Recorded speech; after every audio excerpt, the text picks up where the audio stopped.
We Ermin and Gurman, what the hell?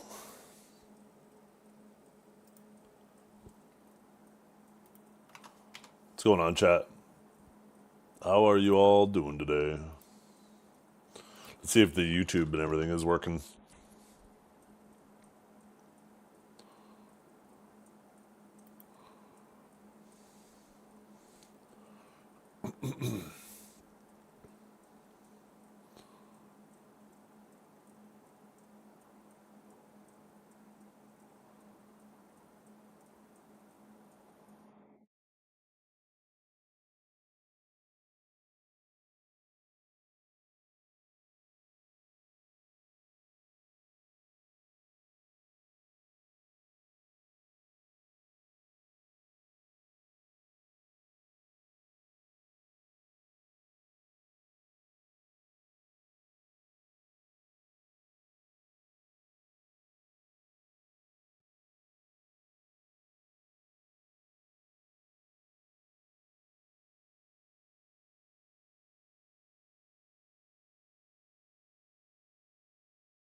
Yeah, 1 second, chat.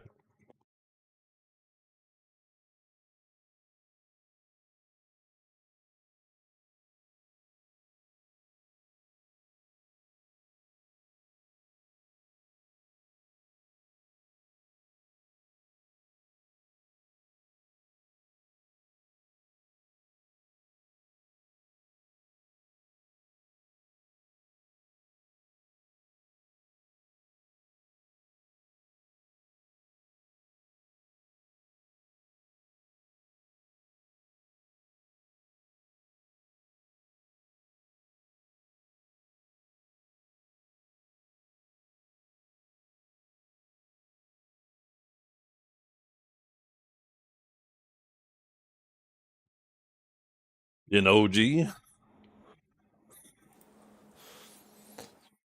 don't know. What's up, chat? How you guys doing today?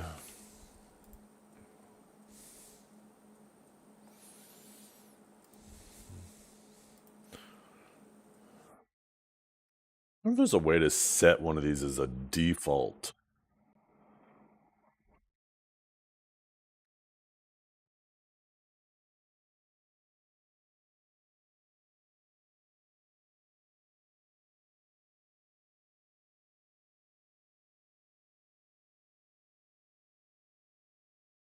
Jesus, I'm watching a video Asmongold put out about ad revenue on Twitch, and he gets a fraction of the ad revenue that I get. Must be because he's doing mostly political content. I actually get 5 or 6 times more ad revenue than Asmongold gets. Actually, maybe even more.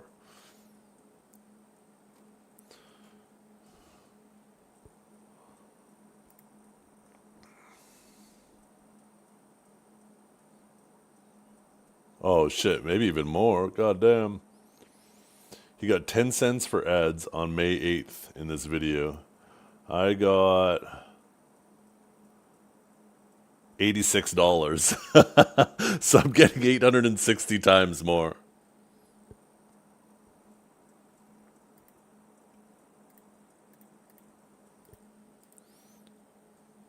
Wait, is it pig time? Wait.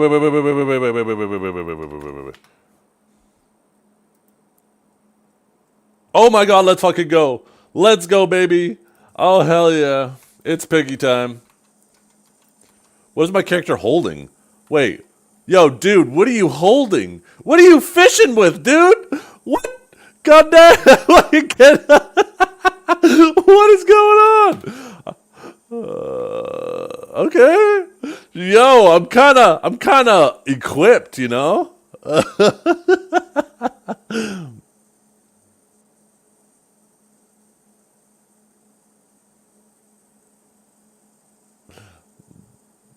Was I even fishing? Is there something wrong with my rod?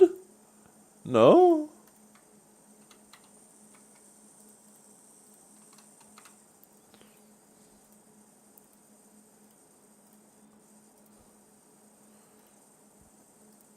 Anybody out at Pig Cave that I can teleport to before you jump in there?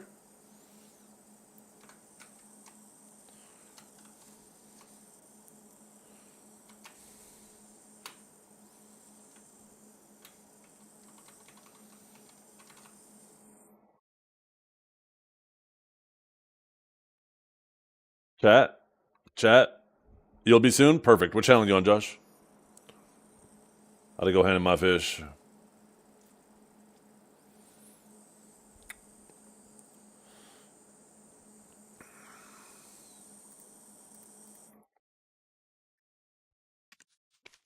A second. Let me try something. YouTube. Okay. Command, add, pick.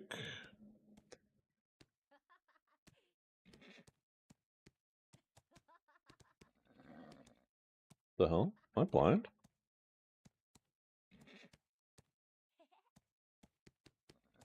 There we go. Am I live there? Perfect. I am. Am I live on YouTube? Perfect. I am. Beautiful. Beautiful. We're live on all three.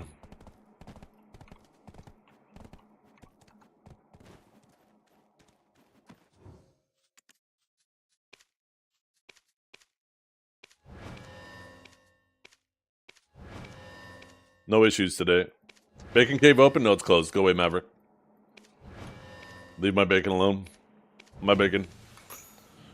That's kind of a shitty fishing night. What the hell? It's my shittiest fishing night in a while. My bacon. Okay. Oh yeah, you said Val 4, right? Or Val 5. Okay. I wish that they would do the servers just in alphabetical order and keep them like that. Please. I'm pretty sure they get reorganized for load balancing issues. So it probably puts the busier ones at the back.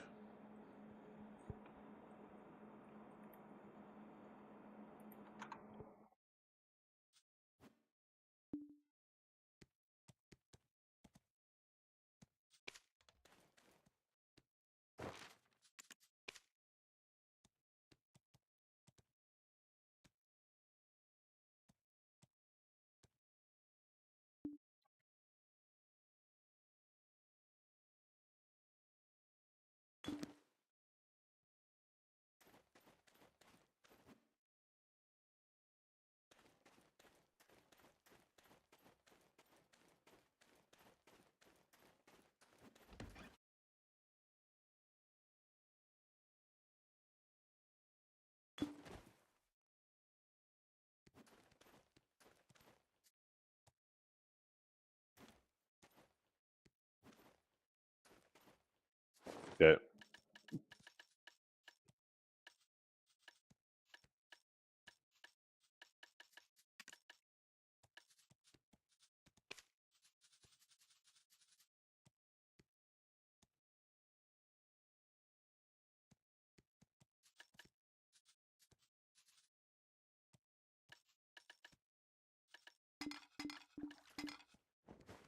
Oh, we still haven't leveled up. We must be so close.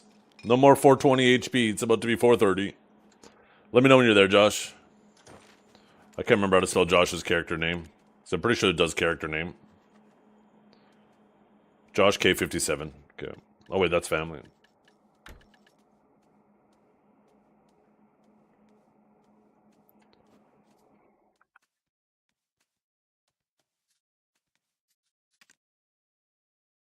Perfect timing.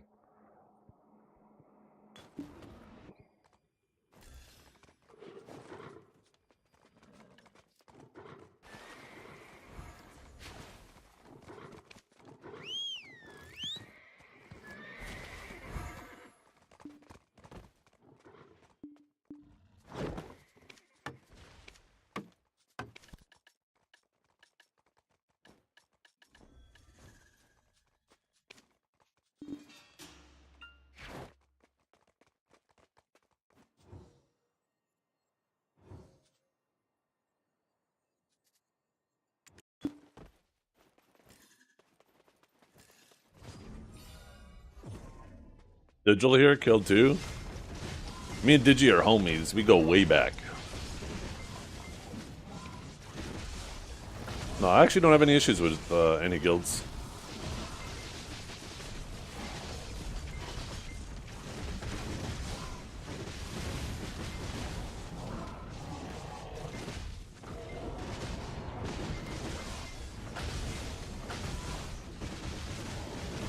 Did I not change my crystals?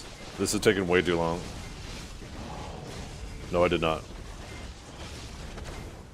Imagine if you couldn't change your crystals once you got in here. I'd be so pissed right now. I'd be screaming.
Oh, Howie.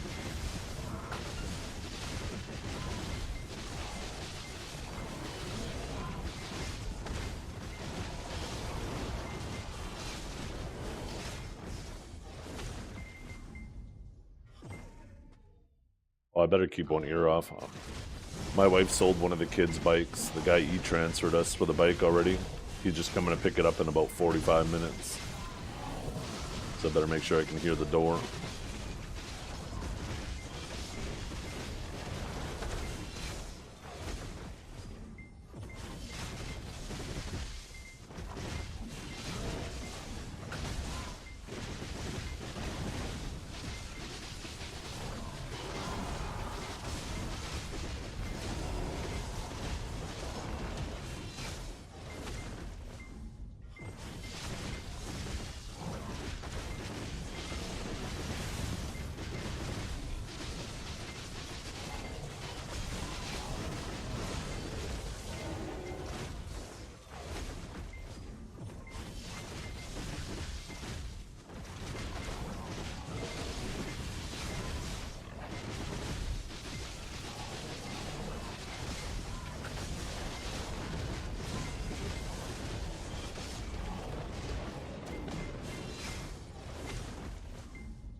my god. Fucking keep going through him.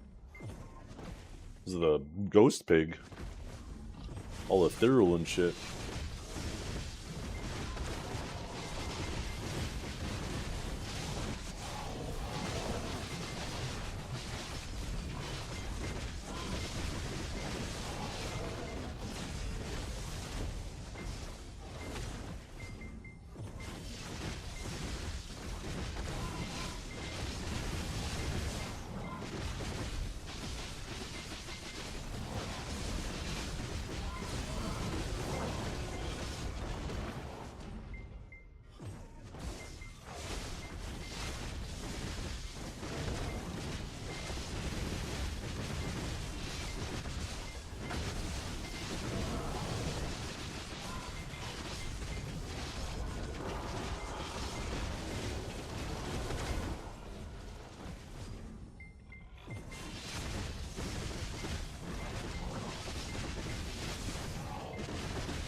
Hey, what's up, Grim Kill?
I hope so.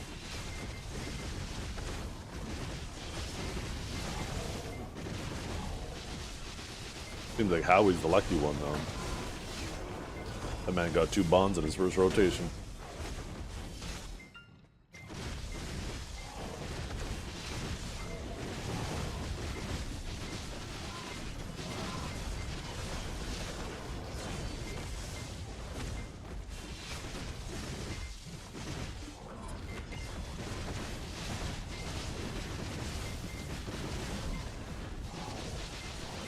Ooh, bond! Let's go!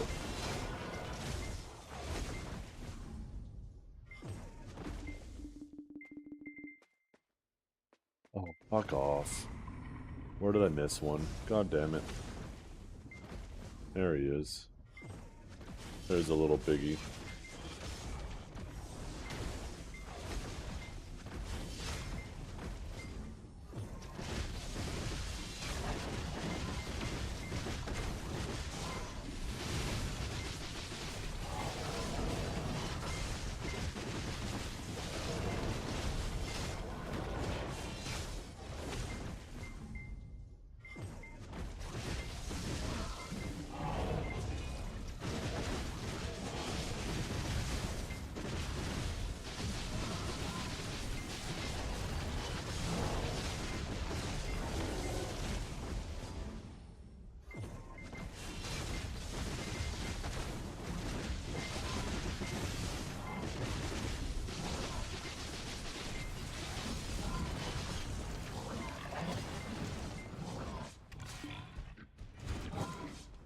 Holy crap, those went quick.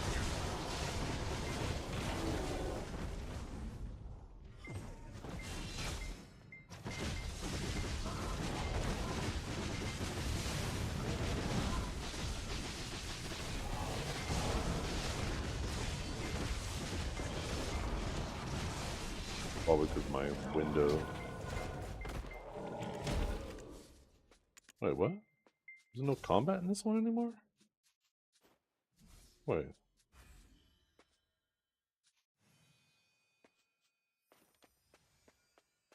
I could have staff in this window too? Where's combat? Oh, there's wait, what? Oh, it's probably just because that's old.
Hey, what's up, Grudo? What's cooking good looking?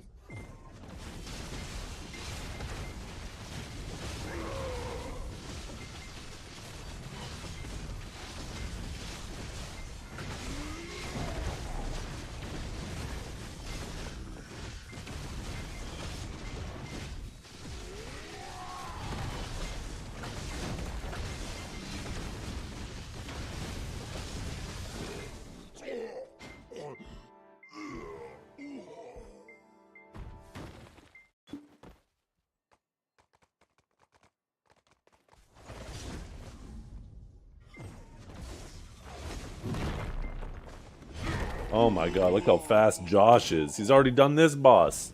And I TP'd to him. Musa's still, oh my goodness.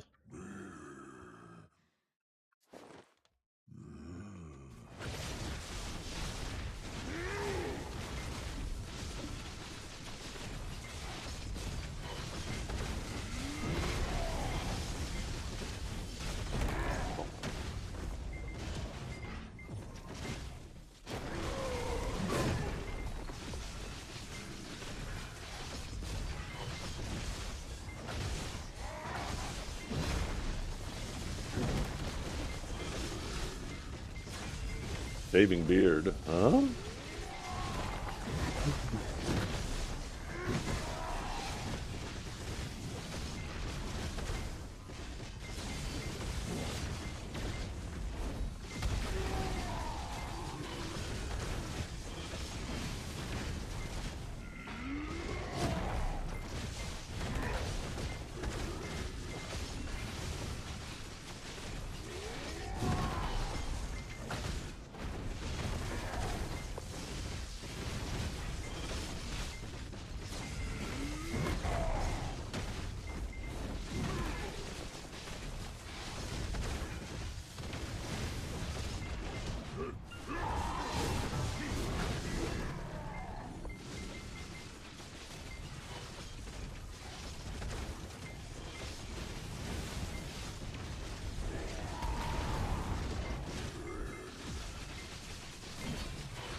Doom, doom, doom, doom, doom.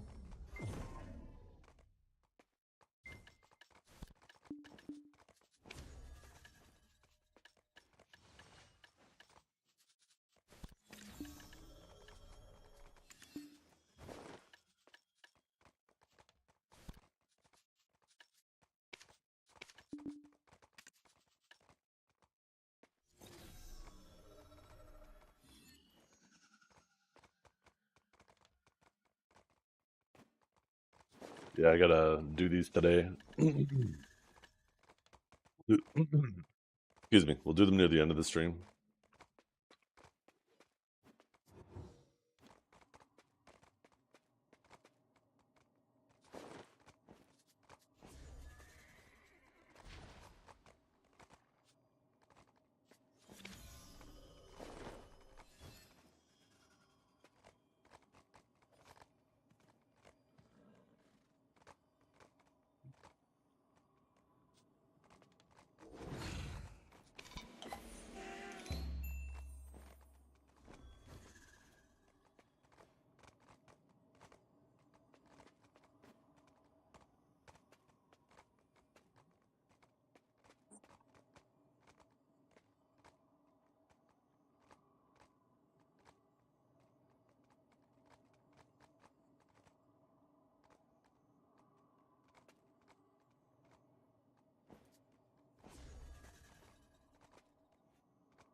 Okay, let's get a bond this time.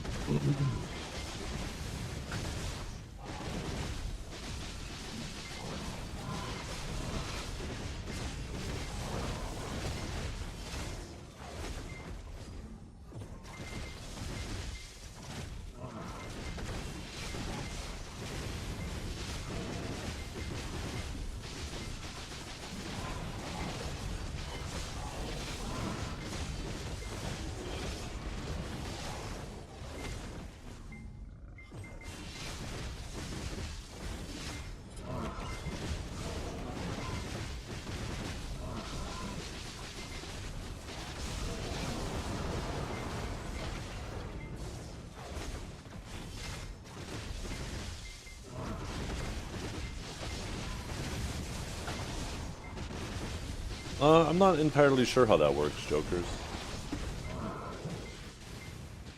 I went to go check my drops just the other day, and there was none to claim, and I was like, that's weird.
See what Armin said about Awakened Sage? Probably said it was busted, because it is.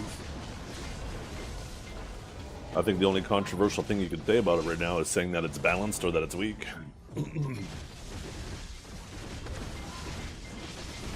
I'm not particularly happy with what they've done to my class.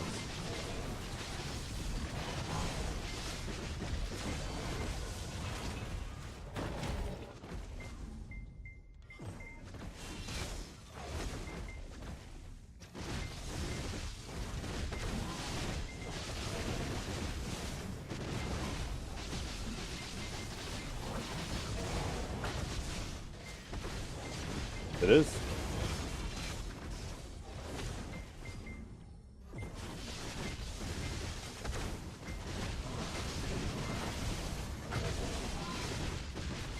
It's true. I agree.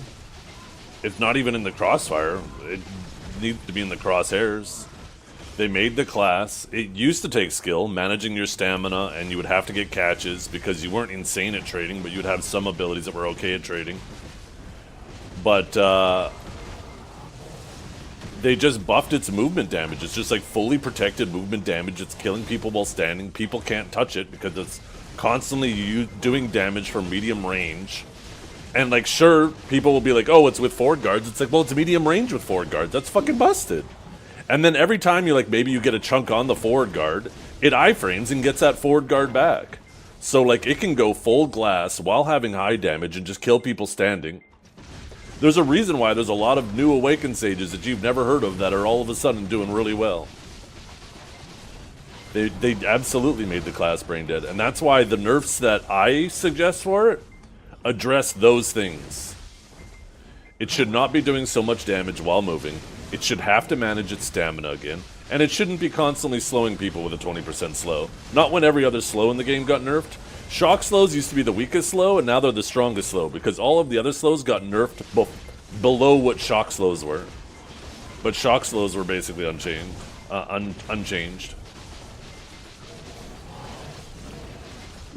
The shifty knockback? No, that shit's... see, this is the thing, right? I've got controversial opinions about it, or conflicting opinions about it. On the one hand, when you had other classes like Awakened Megu and Hash just instantly block jumping behind you and CCing you, I was like, that shit's bullshit. Classes should not be able to do that. It's fucking brainless. And I would much rather they all get removed. But the reality is, there's others that exist in the game too that are also busted. I mean, we can argue in inches which one's slightly better, but there's a few classes out there that have insane abilities like that. So, like, on the one hand, I want to get rid of all of them. But I don't want to get rid of stages if we're not going to address all of them, you know?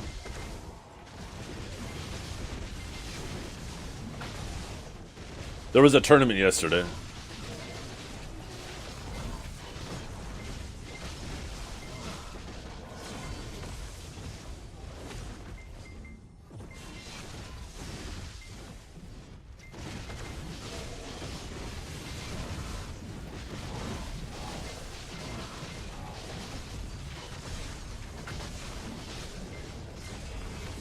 Oh yeah, Kelb. Kelb is probably the best Awakened Sage on NA.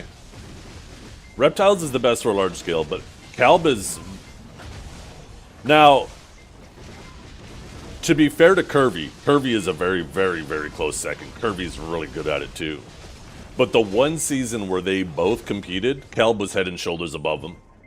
Now, you never know, that could be because of a good luck streak that Kelb had, right? But, you know, it would be nice if we had more data. Last season, Kelb barely even played at all, where Kirby did, and Kirby did do very well. I think maybe we give people a grace period of one season of not participating, and we can still call them the best. But I don't think, like, just because you outperformed everybody one season and then you refuse to play any season after that, that you get to hold the title.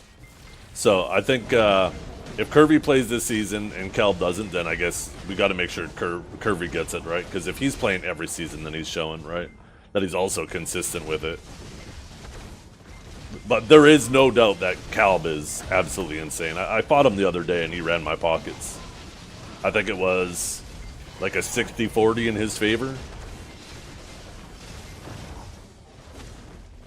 He's really good with it. For context, there's another Sage that people know of, Salty Figus from Family. I ran his pockets like 75-25.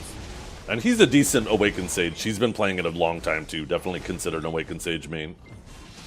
So, like, Kelb is he's just one of those guys.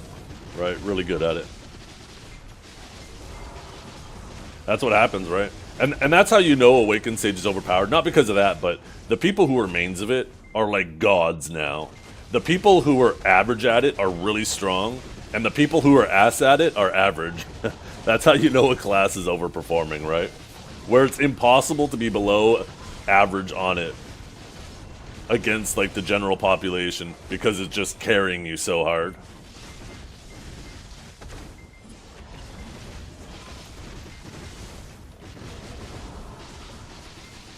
But yeah, 100%. The biggest issue is, you know, we're in a relatively tanky meta, and most classes, if they build full glass, you sacrifice your trading a lot. You hit harder. Like, you'll hit the DP memes, the people running 2 defensive crystals harder, like 10% harder, but you get hit like 50% harder, right? So typically that makes you just lose the trades harder. Well, Awakening Sage, it has a very unique skill set in regards to trading, where it's always medium range. So if you have close range abilities, you just can't trade with it because you're not within range to trade. Also, because even if you are medium to long range, most of its trading abilities are forward guards. It has a couple super armors in there, but lots of forward guards and iframes. So even if you land a chunk on the super armor, right, then the next one is a forward guard, and then you land a chunk on that, and then they iframe, they get their forward guard back, and then they've also had enough time to regenerate their HP. It allows them to go full glass, but still be extremely effective with trading.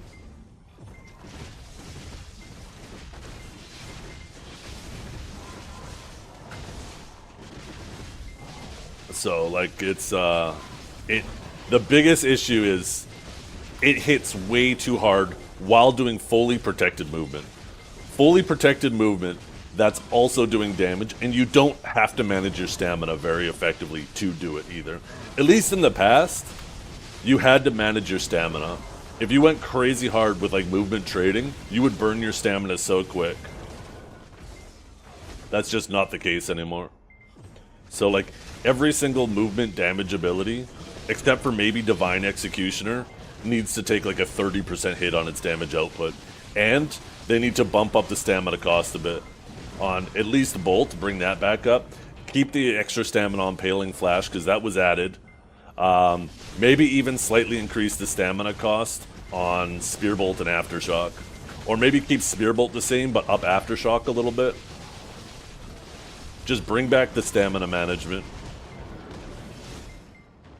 Because, yeah, when you don't have to manage your stamina and you can just kill people while doing rotating fully protected movement, and you don't even have to catch, it's brain dead. It's absolutely brain dead.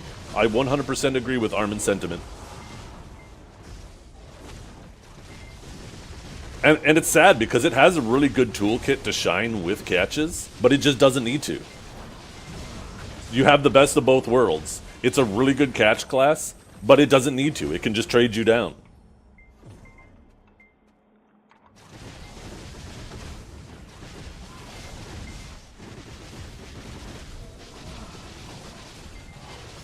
The same thing like with OP Awakened Drac, right? It just has too much of everything. There's no trade-off. Insane mobility, good trading, good catches, good recovery. It's basically OP Awakened Drac 2.0. And I hate what they've done with it. I don't like that it's this brain dead, because it just... All of the OG Sages that were playing it even when it was ass are now catching all this flack. Catching hands. When it's not like they rolled to this class because of how brain dead it is. That's why I try to do as little PvP as possible right now, because I don't want this shit to go to my head. I don't want to be one of those people like with Suck Wizard, right? Where before Suck Wizard got buffed, every Suck Wizard was fine with how Suck Wizard was doing.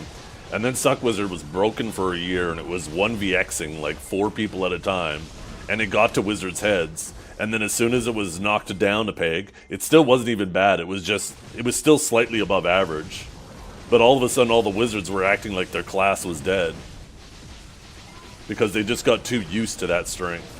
Same with Awakened Dracs, right? Like, Awakened Drac is still a decent class. It's just not overpowered anymore. But all the Dracs that let that shit get to their heads are acting like the class is dead now.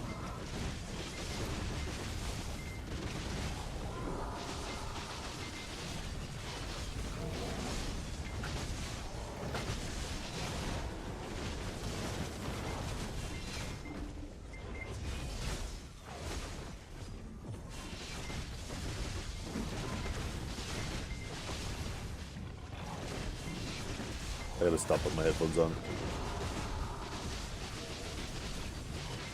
I'm gonna turn down my music a touch too, you guys. Just stole one of the kids' old bikes that they grew out of. Waiting for the guy to show up. He's gonna be showing up probably anytime now in the next 30 minutes.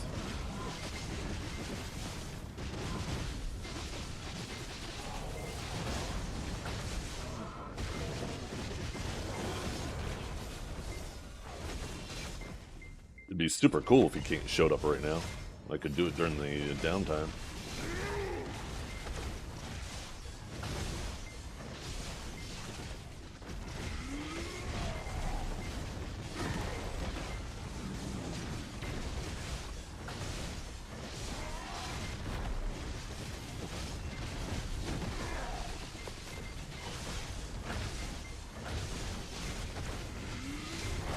But yeah.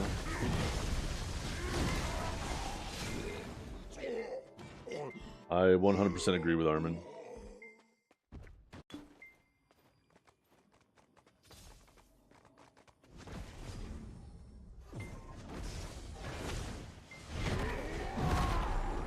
We are getting hosed on drops. What is going on?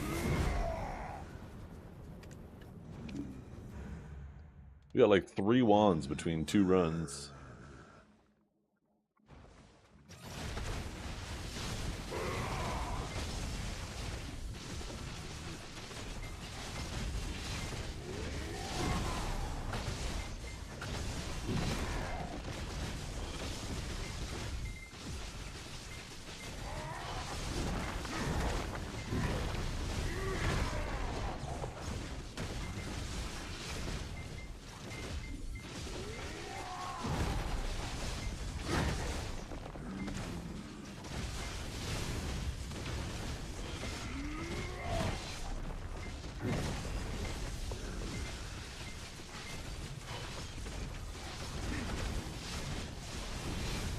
Oh, why don't you turn around?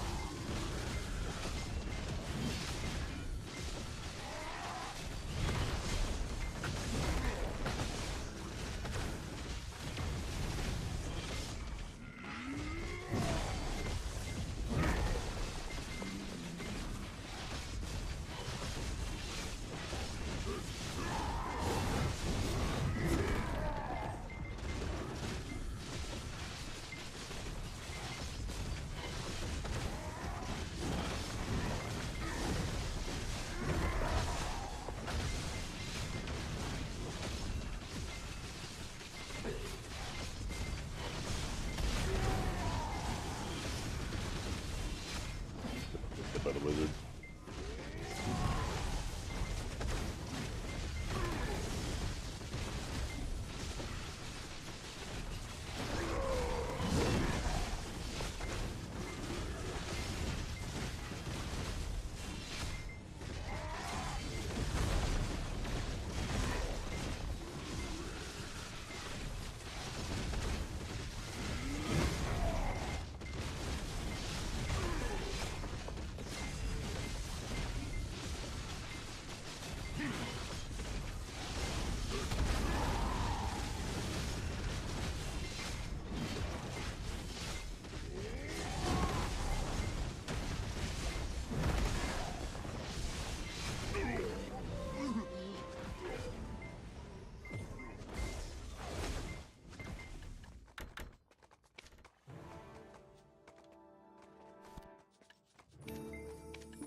Be back in a minute, chat.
There we go.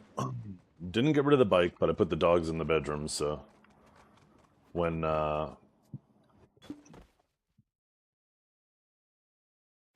he shows up, I don't have to be trying to keep the dogs inside. Well, bring the bike outside.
So I got a message back from Streamable.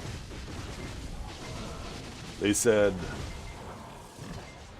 in reviewing the content you have created using StreamYard, our trust and safety team has determined that you have violated our community guidelines and been banned from using our platform.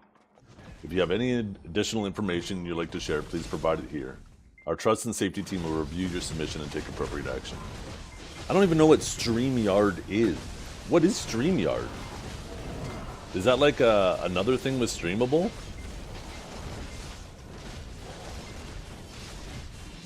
Yeah, I have no idea.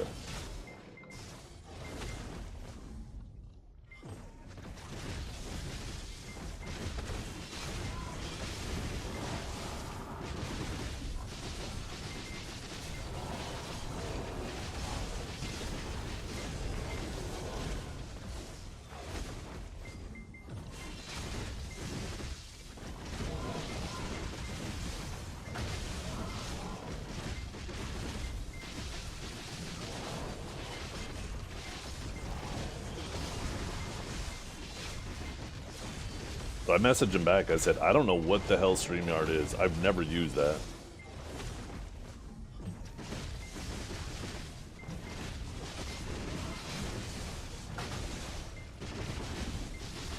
Yeah, the same shit as they do every year, Gruda. I don't know why anybody is expecting any different.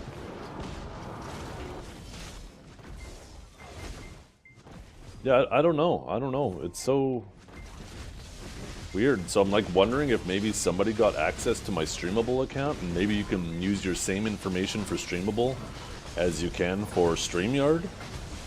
So somebody used my account to make something on StreamYard. But they don't, like, it's not showing me what was made. It's not saying which community guidelines were violated. Nothing. So I just said to them, I've never heard of StreamYard, and I certainly didn't make any content using it. I genuinely feel like there's a misunderstanding. I have been using Streamable for years to save and share videos with my friends. There was a video I uploaded to it recently that had some vulgar language in it, but nothing I would consider against terms of service. But once again, I have never heard of StreamYard. Is there any way to get more information involving this? I don't know how to move forward with refuting this situation. So now I gotta wait like another 4 days for a reply, and they'll probably just give me another copy-paste.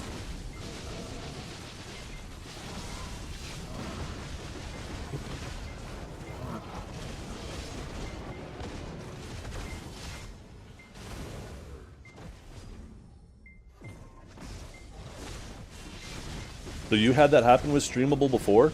Did you lose all your videos when that happened? Or did your videos come back?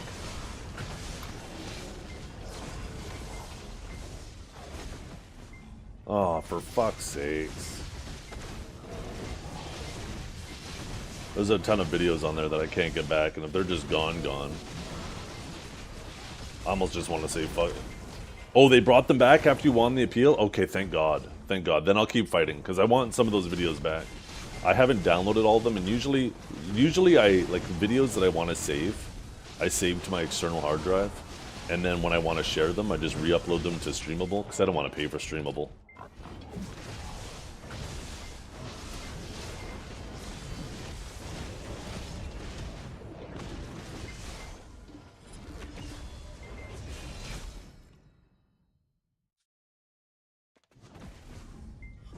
Oh, this one, yeah.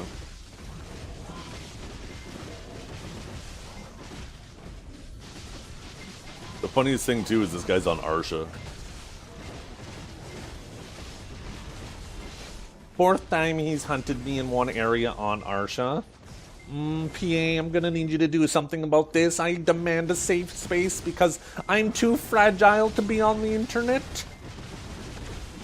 Especially in a PvP video game.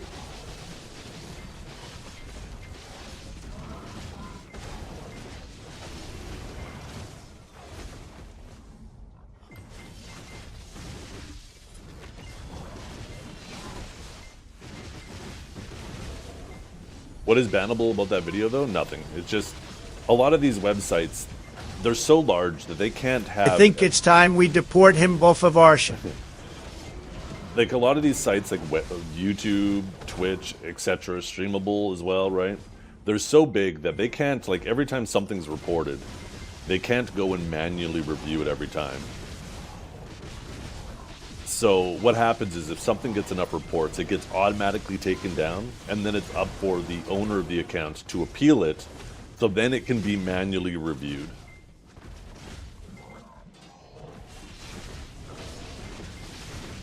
Which is a shitty byproduct of the system, but it's obviously better than the alternative, right? Just imagine if everything had to be manually reviewed. It would take weeks and weeks to get some stuff taken down off the internet. And sometimes there's sensitive enough information that it needs to be removed immediately.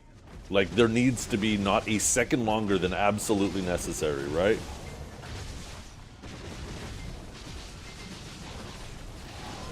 So, it's just unfortunately a byproduct of urgency with some shit.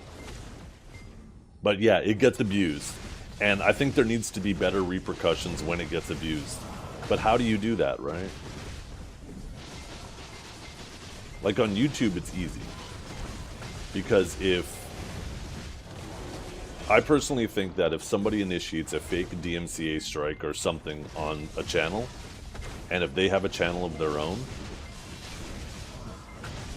then if it's proven that it was just blatantly them trying to abuse the system, they should get their channel shut down. They should be removed from the platform for abusing the system.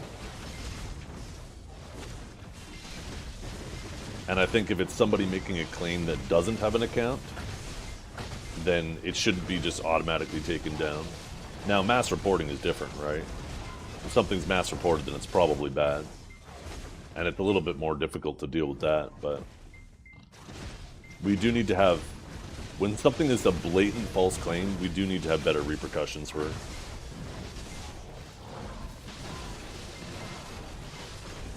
Lately, YouTube has started counter-copy striking for false... Oh, shit. Well, that's good. Because the thing that was super annoying with that in the past, and some content creators will be able to attest to this, is it puts you in a really shitty situation when somebody hits you with a DMCA strike. Because your content gets demonetized, your channel potentially gets locked, and now it's up to you to prove that you didn't. And part of the process of proving that it wasn't you is you have to give all of your personal information, phone numbers, everything, to the person who put the DMCA strike on you. And like if somebody's doing that, making a false DMCA strike on you, you don't want to give them all of your personal information, right? Absolutely you don't. So now you're stuck between a rock and a hard place.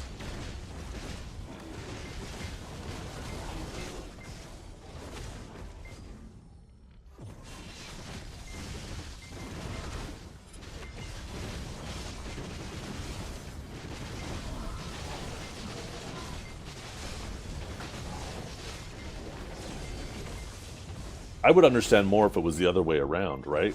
Like if you wanted to initiate a DMCA strike, you had to make an account, a verified account, proving who you are, and then when you make the DMCA strike, it sends all your personal information to them. But then I guess that could be abused too, because people would just, if they wanted to get someone's information, they would just make a fake channel, and just start spamming someone else's content until they DMCA strike them, and then they'd have to get all the person. There's no perfect system. I don't know. just shitty people on the internet making shit worse and harder. Okay, it's past 10, so this guy should be arriving soon. I told my wife, make sure this guy rings the doorbell, because I am not standing upstairs waiting for someone to show up and have them possibly show up at 11 o'clock an hour later.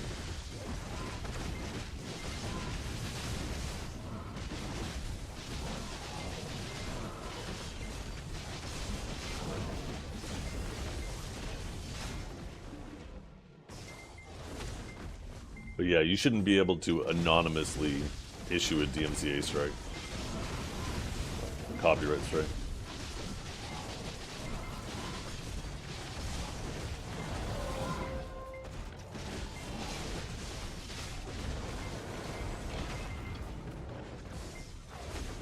Getting close to my goal, getting real close to it. Probably won't hit it this week, but most likely next week.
They can't take it at the door. They already paid my wife.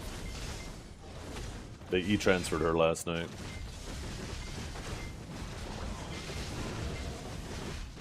And you never haggle with anybody once they've come to your door. If they've already made the trip, then they're already prepared to pay what you negotiated. They may try, but they will, like 99.9% of the time, unless there's something that is visibly wrong with it that wasn't in the advertisement, 99.9% of the time, they're leaving with it at the negotiated price if they're already at your door.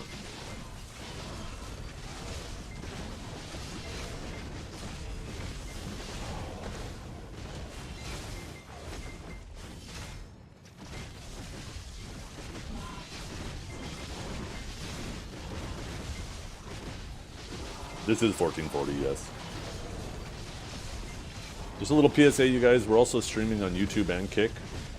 We're streaming on all 3 platforms. So if you guys are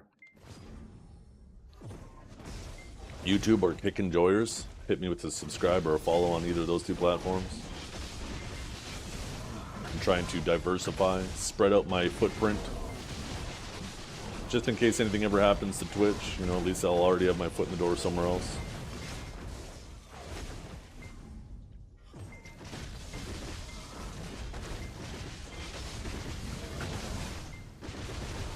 Also, you guys going ahead and like following and subscribing on both those channels helps me get closer and closer to being able to monetize those channels too, so it helps me tremendously.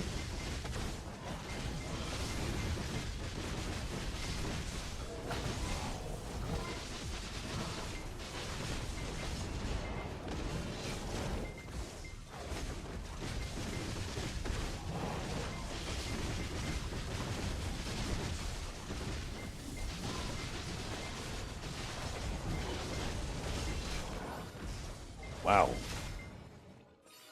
That felt fast. Did that take me 13 minutes?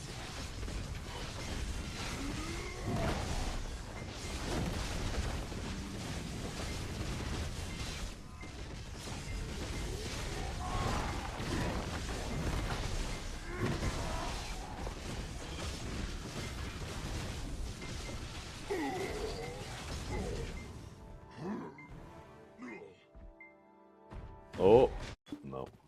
No shutdown.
Oh, someone died there. I see a body on the ground.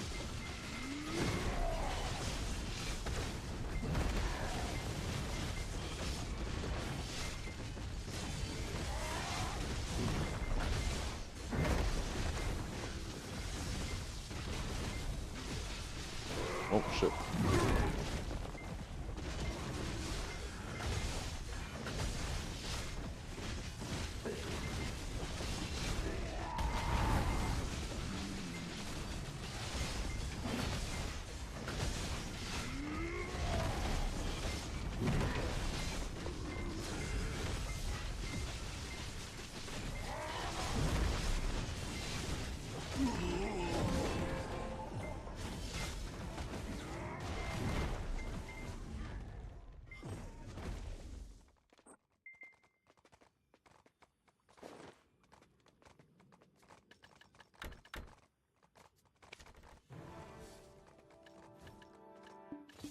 It'd be perfect if this dude showed up right now.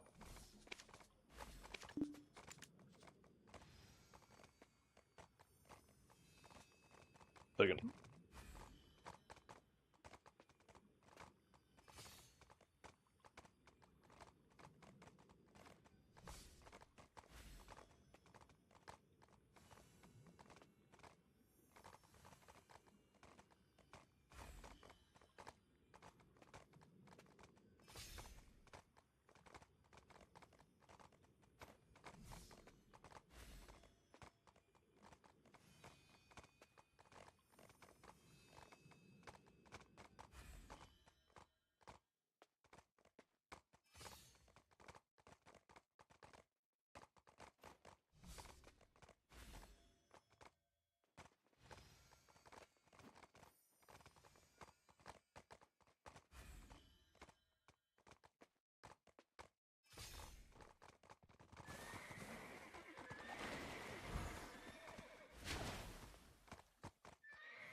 Is that the end? Let's go!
Okay, still nothing.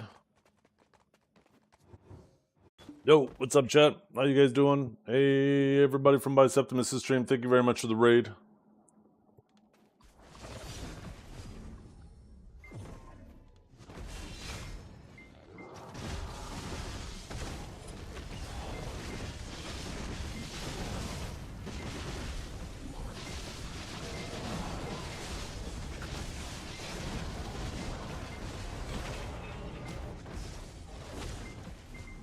Just a heads up, you guys, I'm waiting for somebody to come to the door to pick up a bike. They were supposed to be here. Oh, excuse me, 15 minutes ago. Woo.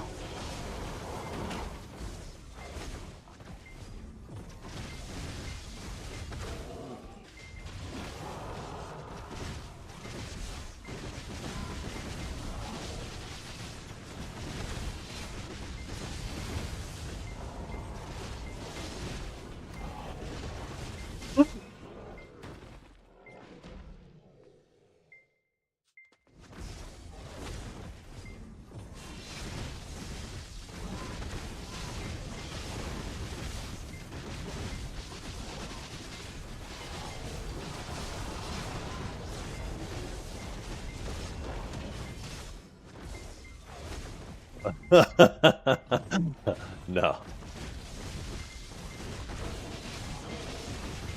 It would be a good lesson, though, wouldn't it?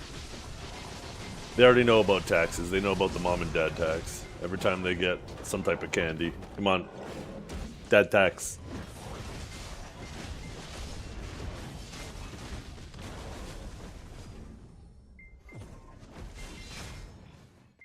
Then they go, but Dad, that's not fair. I bought this with my own money. I say, you're goddamn right it's not fair. Cough it up.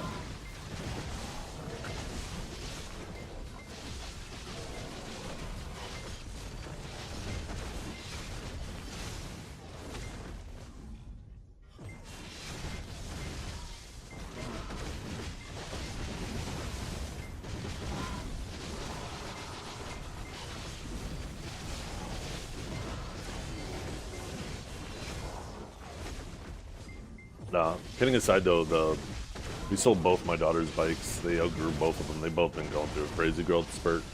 And they've had the bikes for a few years now, so it's about time to get them a new set of bikes. So, sold their old bikes. Maybe we'll go pick them up some new bikes this weekend. This should be the second last time we get them bikes. These ones will probably last until they got bikes that they can use when they're fully grown. How long was Pig open? It's still open, fella. What do you mean, how long was it open? It's still open.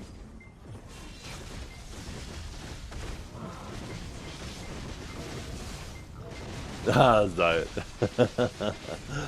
That's a good lesson. Teacher don't have time for that shit, so she better at least be getting compensated.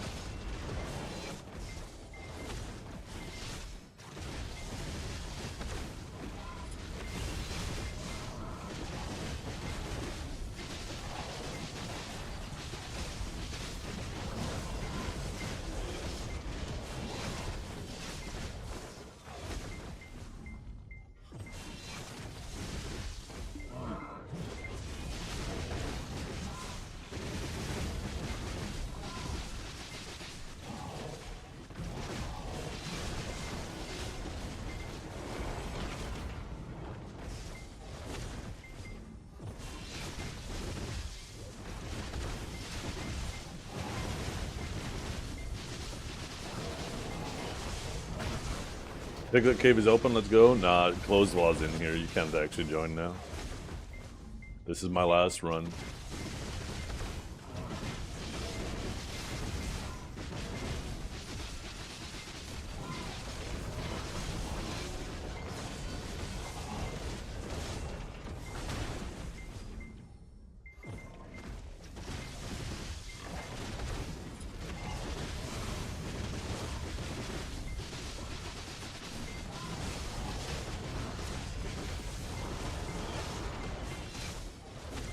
It's actually open. I can't do that to you, LaFonda.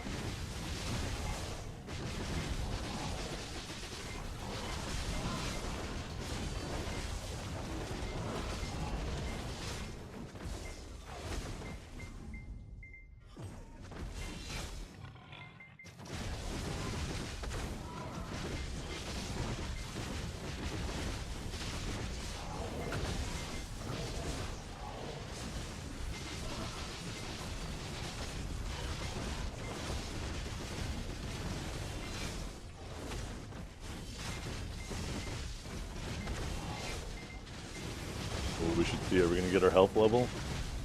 We are so close. No, not this time. Maybe next time.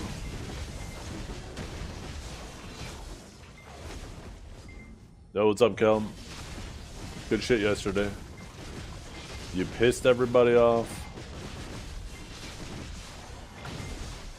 One step closer to getting us nerfed.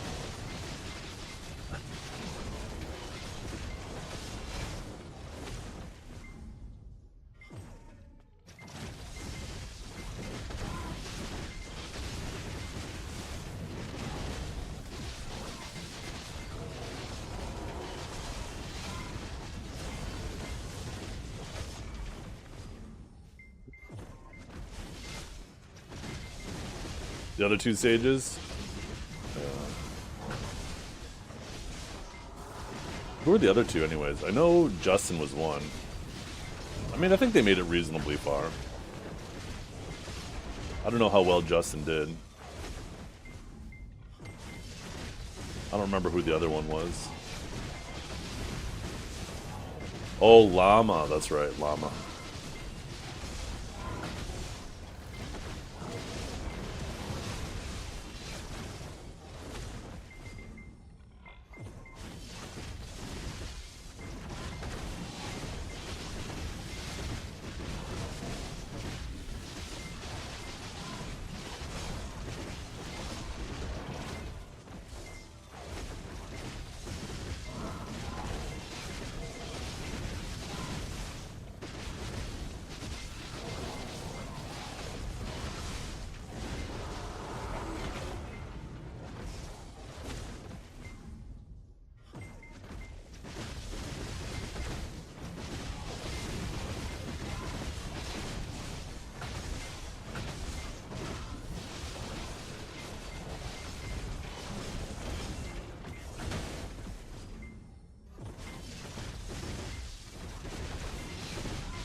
If my family left me any leftover spaghetti.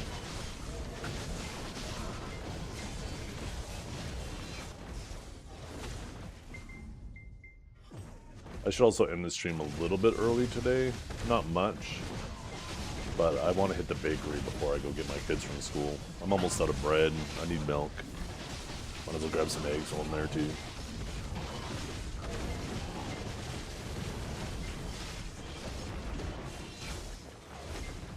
More laps.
What did I think of it?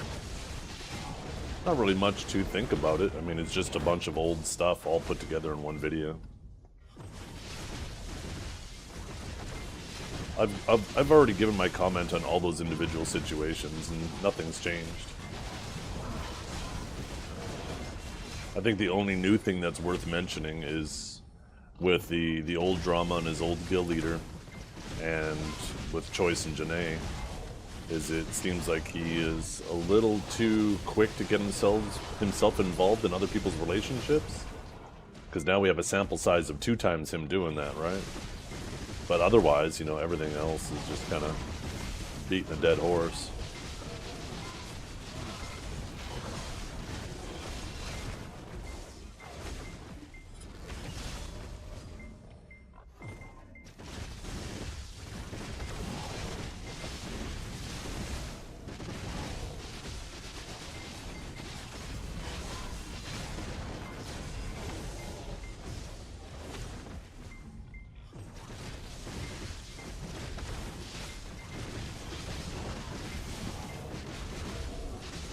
That's the thing though these days, Howie.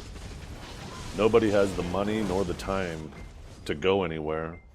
They just get a couple hours on the PC at home in the evening after their work, so if that's going to be how people spend most of their free time, then obviously people are going to e-date more than ever, right? I don't fault people for that.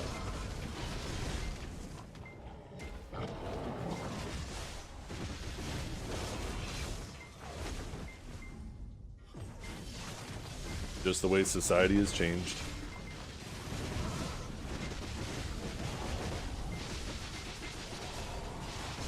Yeah, you just went there, you're just sitting there in your white van in the parking lot, and you said, yeah, I'll take her. Hey, come over here.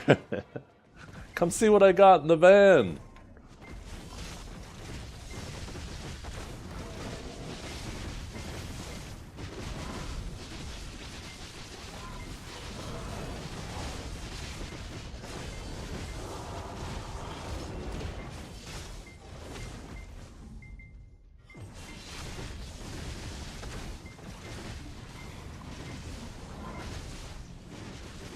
Yeah, Howie, whatever happened with that? You're supposed to send us a video of you pushing 40 carts back to the corral.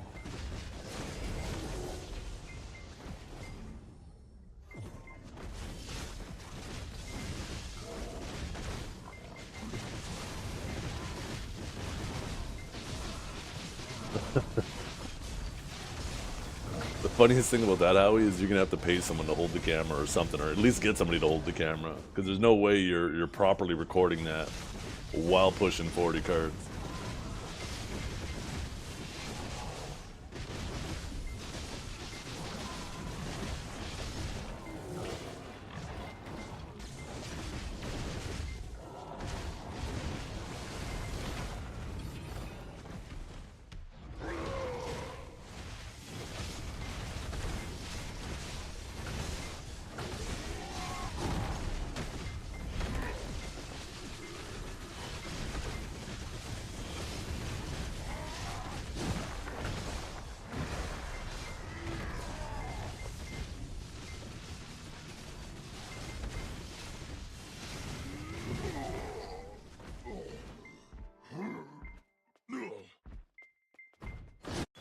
Never lucky.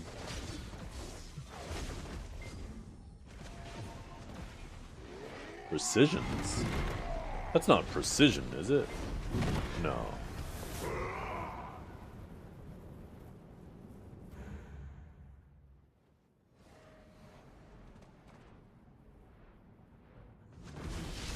Trying to remember if Digi Precision had a S on his name or not. I don't think he did.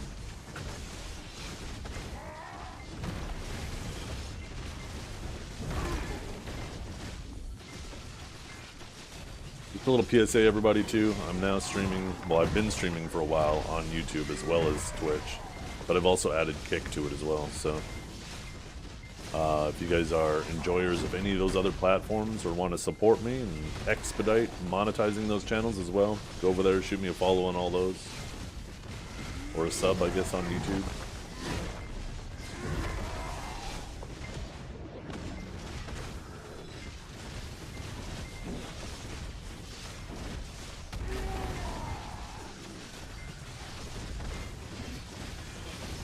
I guess I should have my multi-chat open. I haven't had it open all day. Someone might have been talking to me on those other platforms and I've been just ignoring them.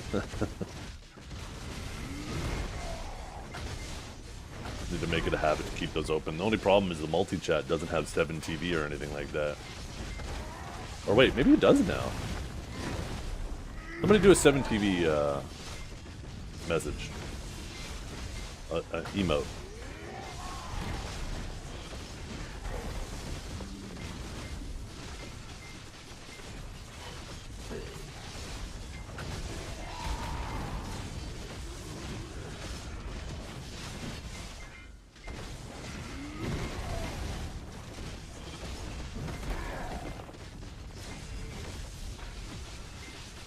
Oh, okay. It works. Never mind.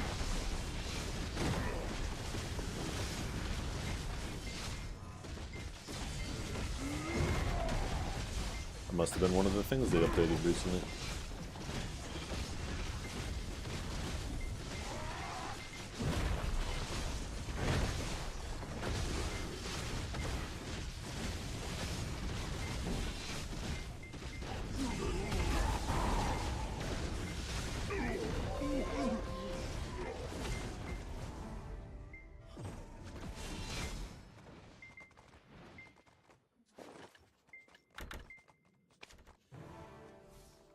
This is absolutely unreal. I've managed to get 5 wands in what, 4 runs now?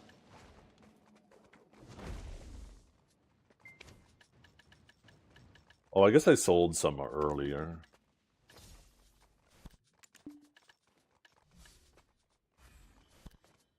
Accuracy ones are still hot, hot, hot. Be back in 1 minute.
Fucking hate waiting for people, man. Especially when they're being fucking tardy.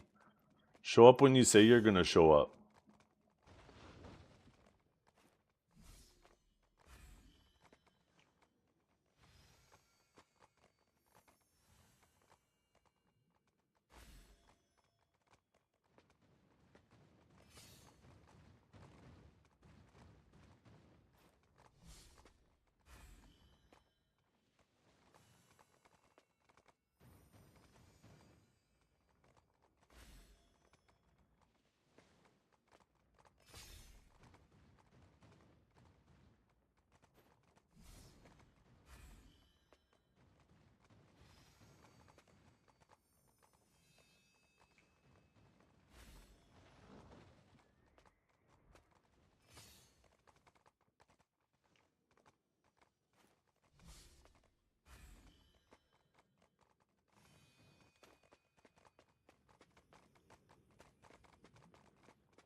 Who's stuck?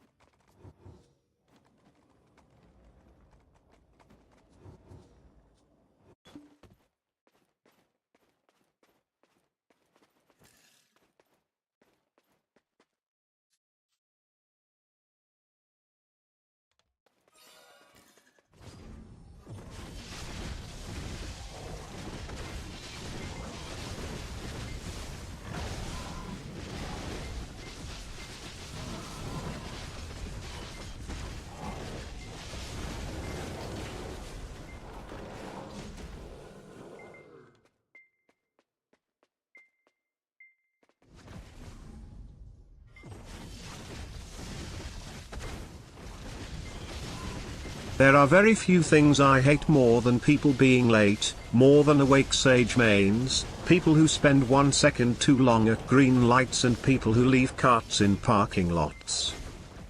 True. True, and true.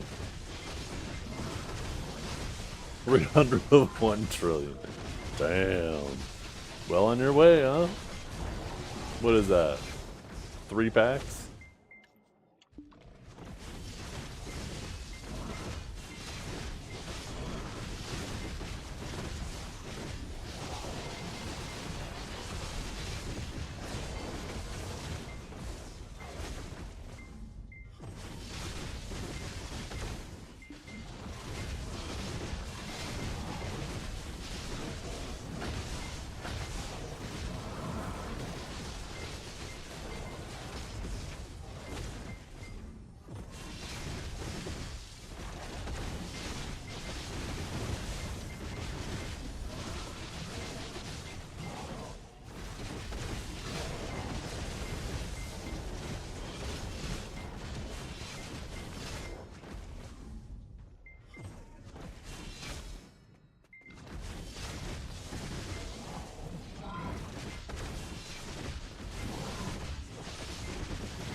Yeah, devils are down.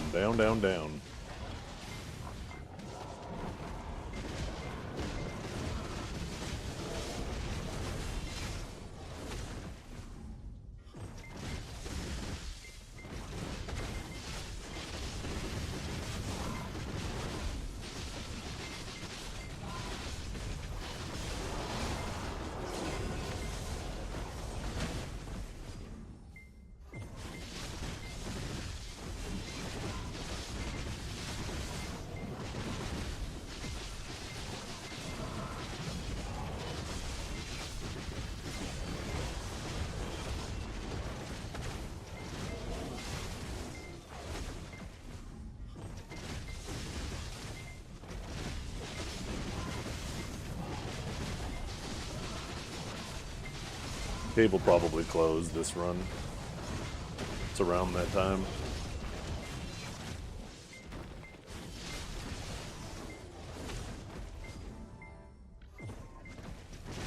What are we doing on Caphras anyways?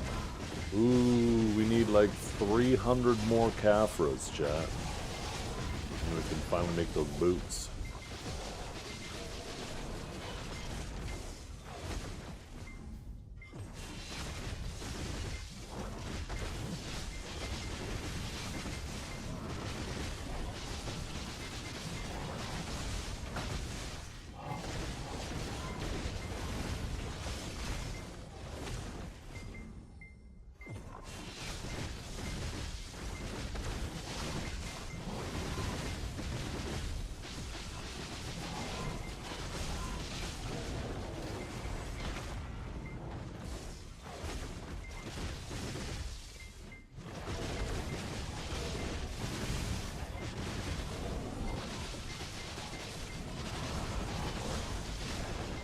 I need to make sure I don't forget to do my Pit of the Undying too.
Yeah.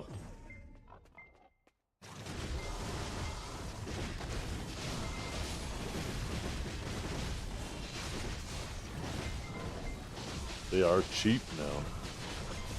Look at that. What's even crazier about that too is we were making a lot less silver then too.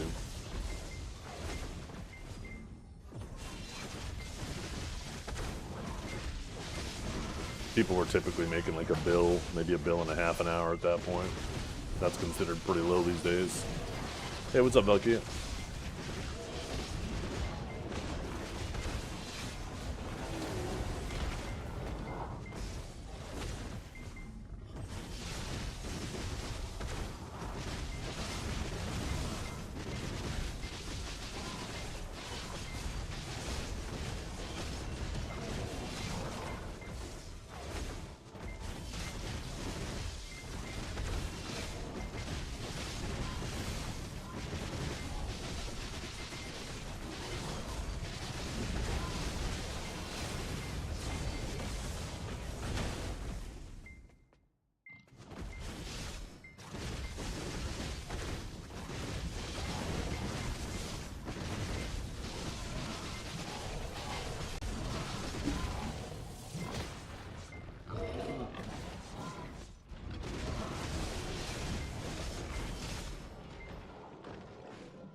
Ripping pepperonis.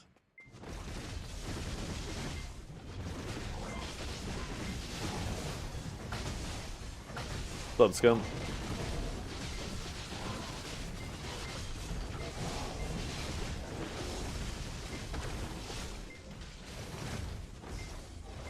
Not today. Nope.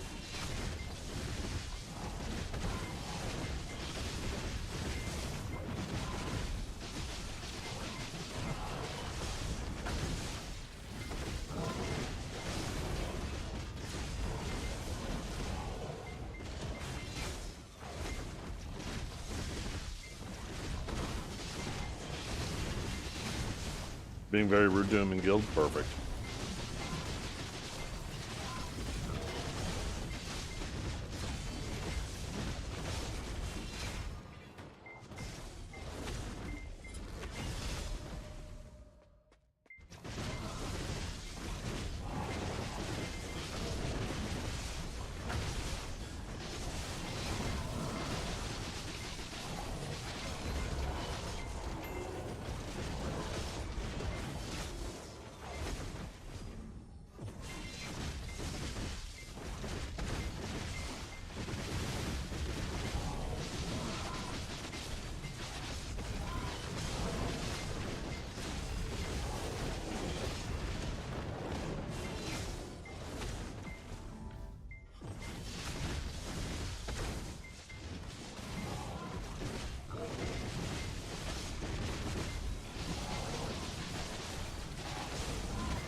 Hey, what's up, Blue?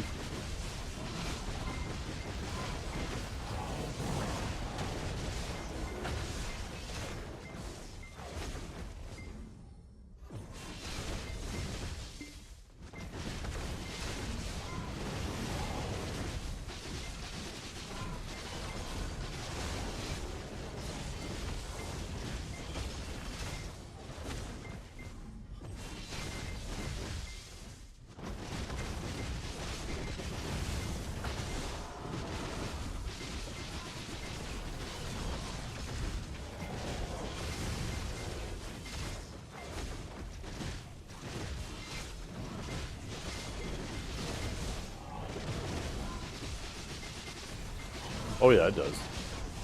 Yeah, every half-decent streamer has a gear command.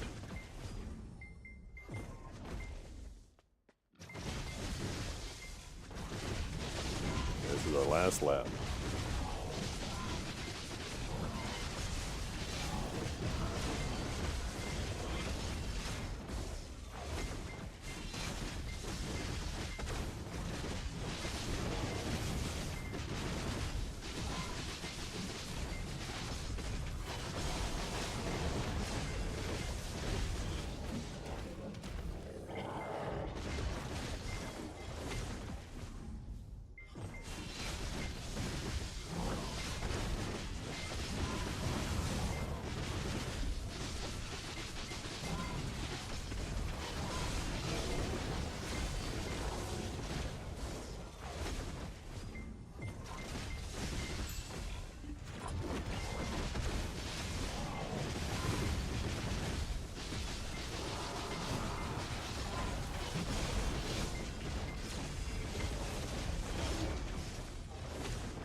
I have 3 of them.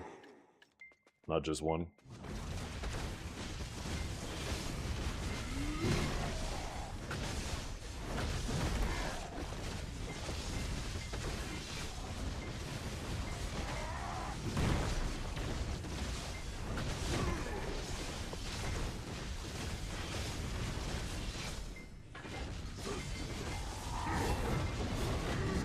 Jesus, Howie. You got so lucky. I haven't got a single bond.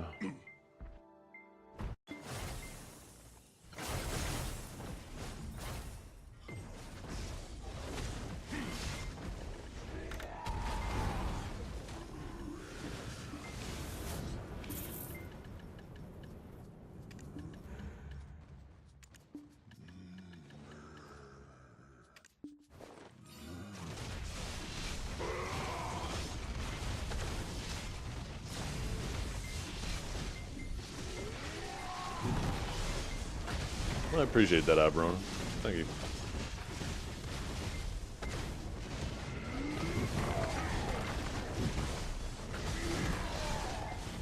I have 2 trillion now? Yeah, technically if I sold my trash and stuff, I'd have over 2 trillion liquid silver.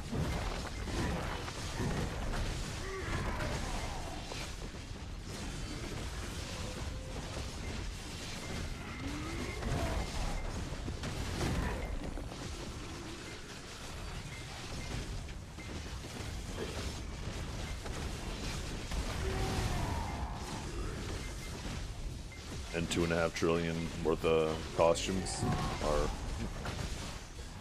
we'll just say 2 trillion. I guess 2.5. That's some pretty aggressive rounding.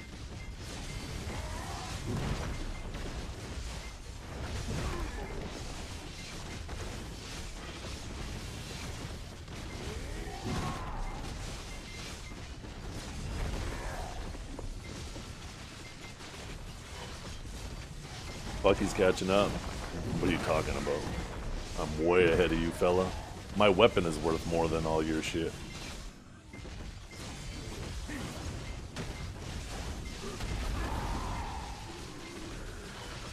Pick it for me. Sorry, feller. How many total hours in BDO? Too many.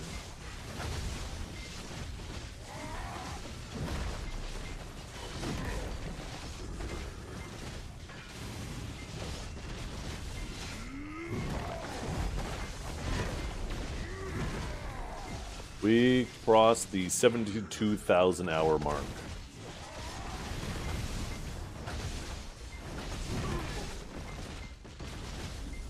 Mind you, you gotta remember 2/3 of that. Over 2/3 of it is AFK. Probably more like 3/4. So, if you take away like 75% of that, you have active hours, which is still an absolute frickin' ton. Not even a single accessory. Not a single accessory. Not even... Oh my god, Howie. I hope that wizard fucking gets you down. Get him, wizard. Get him. Get that fucking tamer.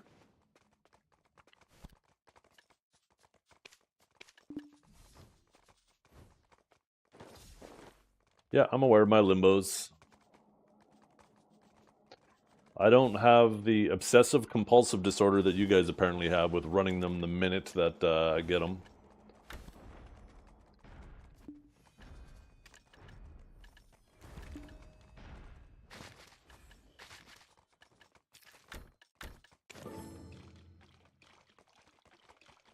Look at you. Look at your little ass under my table. God damn it, you're fucking with my alchemy, Howie. You're fucking with my alchemy! Yeah, 1-0.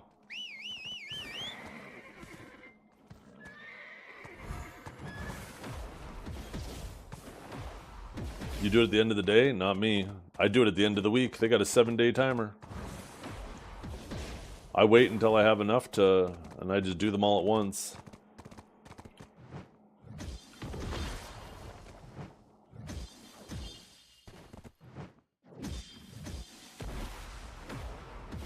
Run? What are you talking about? Oh shit. Oh goddamn. Oh fuck.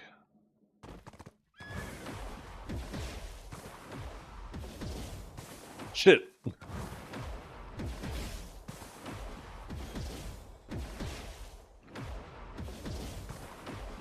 Yeah, I grabbed the tokens.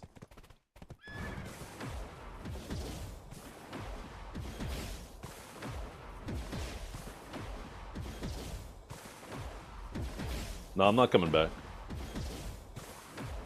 I have no reason to go back. I'm just going to the Magnets. I'm gonna go to Dark Seekers.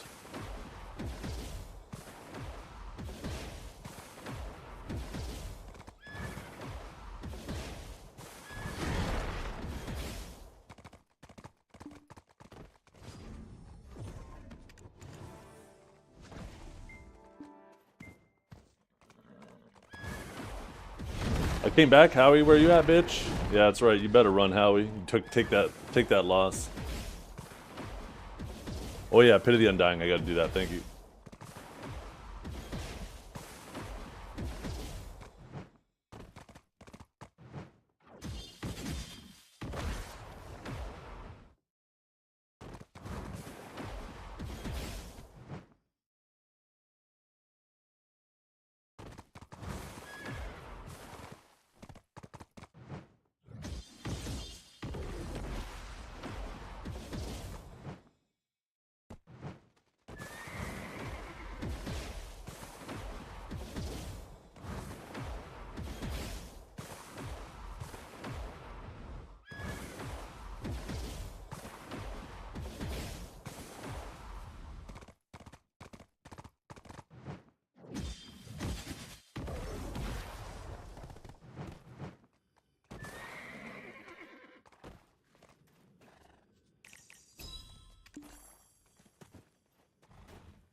Yeah, what's our trash at now, anyways? Ooh, we getting there. Before we get into something else, I'm gonna go quickly make myself a. You made a disaster of a mistake. Oh, guild stable. I'm pretty sure there has to be a war deck up though. I don't think those. You guys have a war deck up on it. I'm pretty sure you can't flag with elephants anymore, right? And I know Corgi's asleep for like the next 6 hours or something. So I think I'm in the clear. I'm gonna go quickly whip some lunch together though, you guys. I'll be back.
No chat bubble. What do you mean no chat bubble? Is there no chat bubbles when you type in this window? Oh, what's up with the follower alerts at the bottom? The fuck is that? Do I have 2 sets of follower alerts? Oh, I do. Okay, we'll get rid of this one. Boom. Move this one over a bit. That's where it should be. Chat should be there. What's Howie talking about? Yeah, it's there.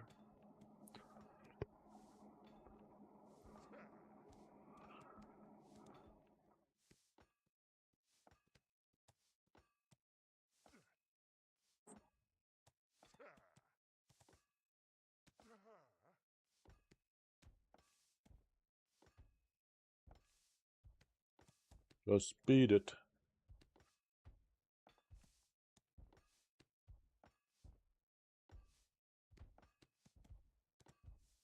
Oh, you want to go outside now too? Come on, buddy. I feel like my dog got attacked by either a squirrel or a crow or something. There have been crows attacking some of the squirrels in the neighborhood. But for a little while there, my dog was afraid to go outside. I couldn't figure out why. He'd loved spending time outside.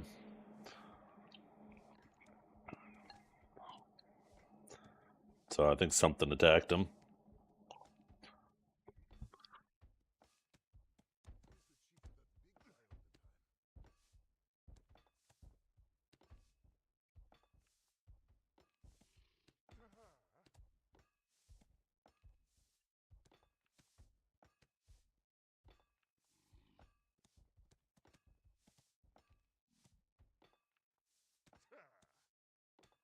Visual ASMR? Wouldn't that be just VSMR? Huh.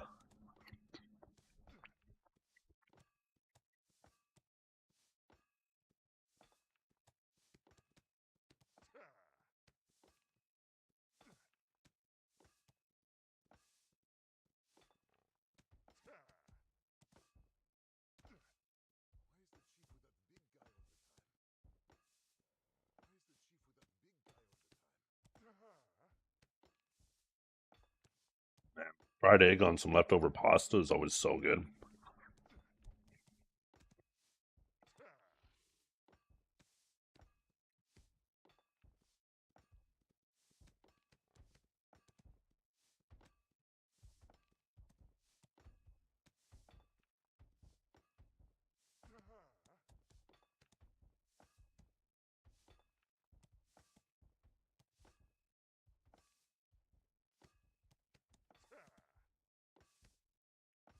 Yeah.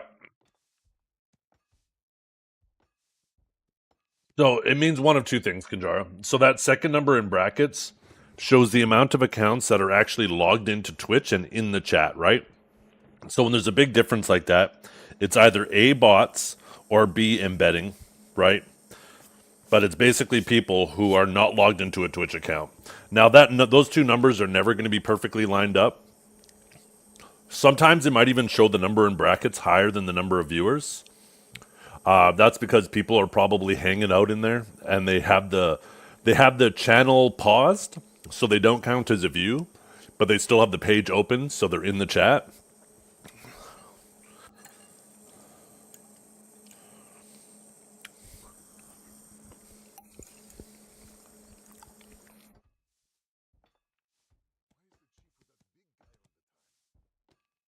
Yeah. Usually, if those two numbers are within like a 10 to 15% margin of each other, that's fine, right?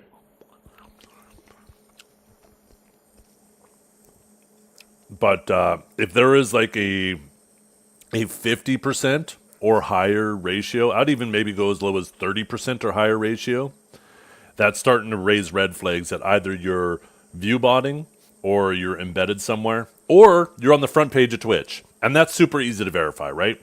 If someone has a really high number on the first one and not on the second one, if you go to Twitch's front page, that's usually a pretty good indicator.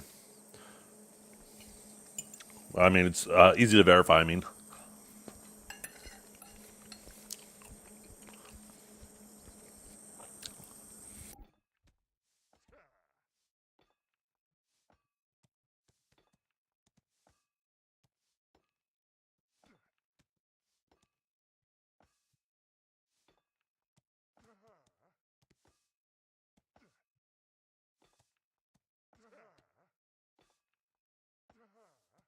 Now, there are view botting services that you can get that will actually make accounts.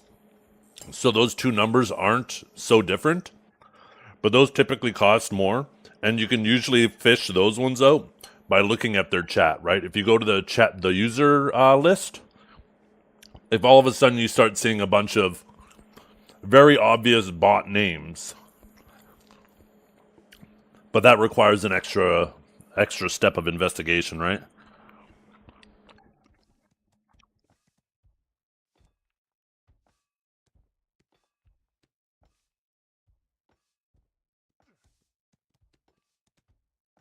Yep.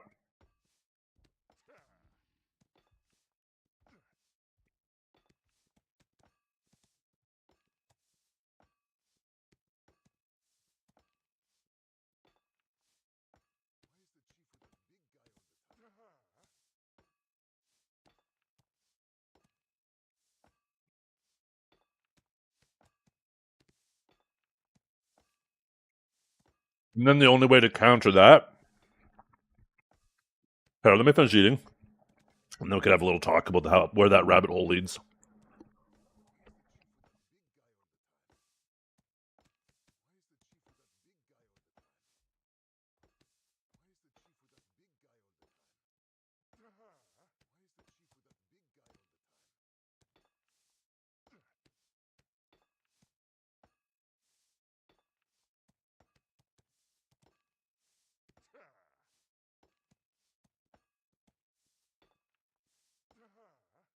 So the thing about viewbots is they don't actually generate ad revenue for your channel because they're just bots. Like, you can open an IRC client and just send a bunch of bots in your channel through that, right? And it'll inflate your numbers. But they're not actually watching ads, so you don't generate ad revenue through those bots. So if you have somebody that has on average a very high viewer count but is struggling with ad revenue, then there could be a couple reasons for that. One, once again, view botting. Two, embedding. Twitch has a process now. I don't know exactly how, but I guess if some websites that are known for embedding get flagged by Twitch, then those don't count as views anymore, or they don't generate ad revenue, something like that, or maybe both. Or, lastly, maybe they're demonetized for whatever reason, right? Maybe they are like political content and stuff like that. If your channel's flagged for that, your ad revenue is going to dramatically go down. If you're flagged for like pools and hot tubs, same deal. There's a lot of advertisers who don't want to be involved in that. So if you in order to stream in those categories, you have to tag yourself for that content. And if you tag yourself for that content, then they won't have those advertisers. Those advertisers who have opted out won't actually participate in that content as well.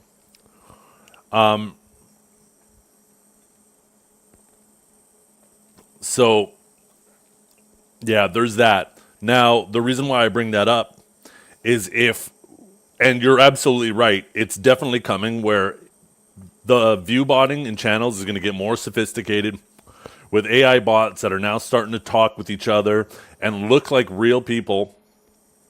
And I think the only countermeasure to that... Now, first, let's start with the problem with that before I get to the countermeasure. The biggest problem with that is advertisers work on a ROI, right? A return on investment. They're going to say, okay, we want to invest $1 million into Twitch advertisement, and we're hoping to get I don't think advertisers are ever expecting a 100% return, because they obviously want some return on their investment, people who click the ad and make purchases, but also a lot of what they're buying is visibility and brand recognition, right? They want to get their advertisements or their brand out there so often and so frequently that whenever you think of that product, you think of that brand, right? So when you're in the grocery store, you will just instinctively be like, oh yeah, I heard of that one. I've seen that one. I've seen that one. You just grab it, right? Almost subconsciously, right? So they're expecting a certain return on investment. And if they start not getting that return on investment, like let's say they're like, okay, we want a 50% return on investment. We're going to invest $1 million. We expect to see an increase in sales and maybe $500,000 over the next month or whatever during the course of this advertisement. And then the other $500,000 is just an investment towards visibility. But if all of a sudden they don't get that 50%, they only get 25% because those aren't actual views on the platform, those are bots. They're going to say, oh, okay, well, instead of offering $1 million for X amount of views, if our ROI is only half what we expected, we're only going to offer half next time, right? So now everybody gets a pay cut in ad revenue cut in half because the advertisers are trying to balance that ROI. And all the people who are doing it legitimately get hosed because they can't compete with the people who are faking it, right? And the people who are faking it now need to fake it twice as hard to make the same money they made the previous time, the previous quarter, because the advertisers are paying less. And it does a vicious cycle that squeezes out all the people who are doing it individually.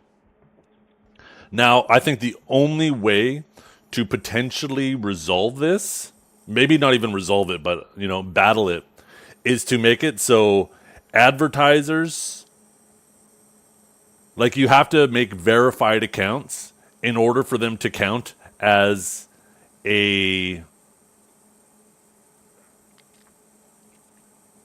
want to say a view, but maybe not necessarily a view. But maybe that is the solution, right? Is to just tie it all to verified accounts. So if someone's trying to abuse the system through embedding or whatnot, then none of it's going to count because it has to be verified accounts. I don't know. It's all messy, and when it comes to money, people will do fucked up things, and people don't give a fuck about other people. They will step on everybody around them just to make sure that they get theirs.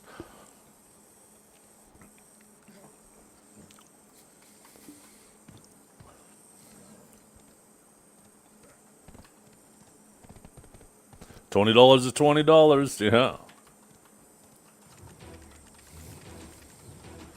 I mean, at the end of the day, we all try to act civilized, but when push comes to shove and our own survivability, our own ability to survive is put on the line, we will all get real primitive real fast.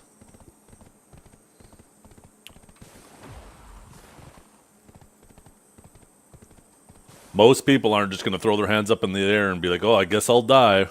No, they'll start doing what it takes to live.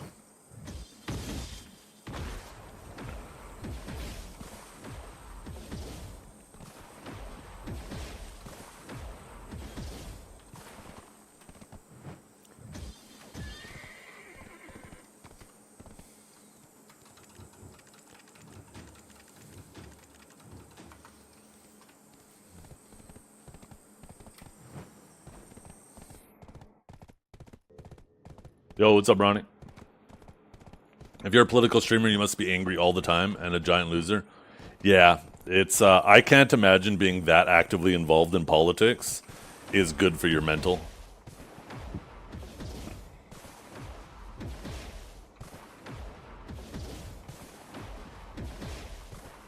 There's like a fine line. You should absolutely be involved in politics, but sitting there and analyzing it day in, day out, goddamn.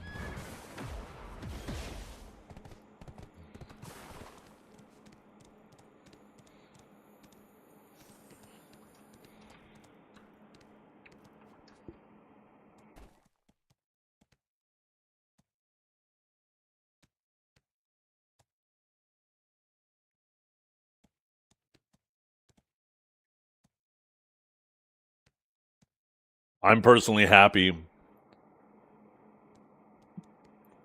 that both elections are over in the United States and Canada. Now we get to just sit back and see the consequences of the elections. No reason to go crazy anymore.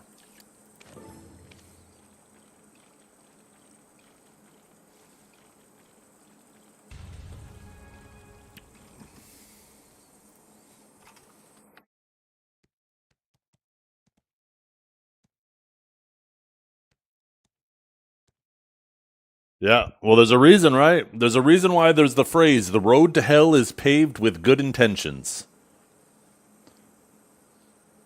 Everybody finds some way to try to morally justify their actions.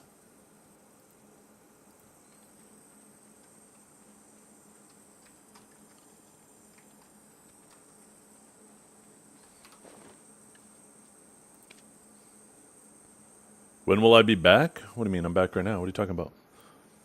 Oh, because I just changed the scene. Gotcha.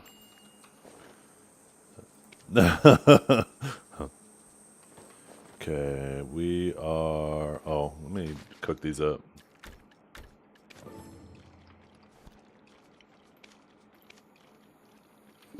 Oh, shit. Oh, god damn it. I moved the black stones.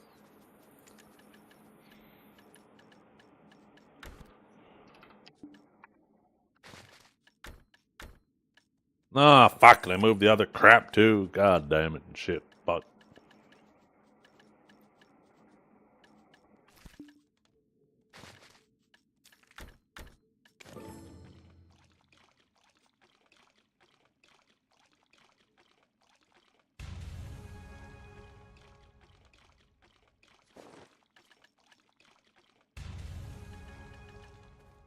Yeah, we need about 300 more Caphras, right, chat? Let me see. Caphra calculator. Let's see. Pen boss armor. Going for C10. Is 7,224. So, yeah, we need 223 more. I wonder if I have dust anywhere else. Oh my goodness, look at all that dust.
I think most people try. I don't think you raw tap duos.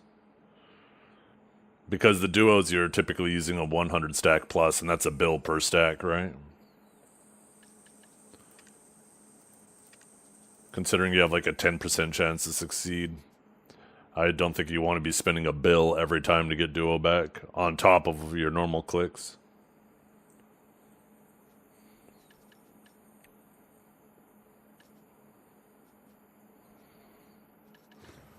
I feel like I'm forgetting something, but I can't forget. Oh, house buff. We'll refresh that.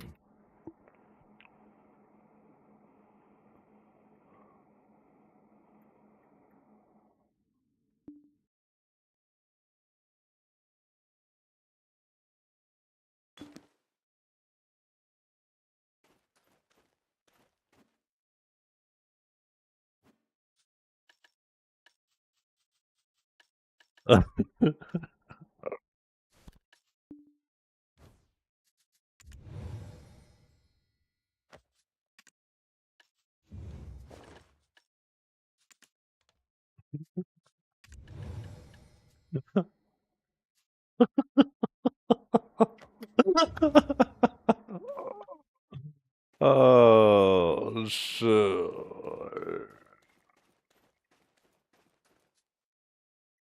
What a stupid video. I don't know if you guys like Asmongold. Gold. This shit is so obnoxious.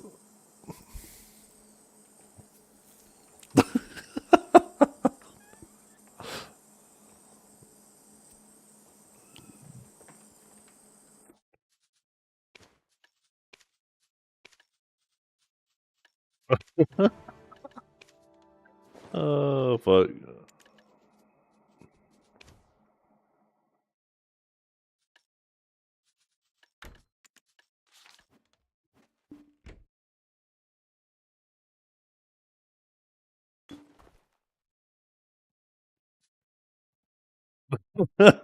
That's actually a funny little video. It's only a minute and a half long.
I don't think there's any reason to not like them, right? That's just a player preference difference.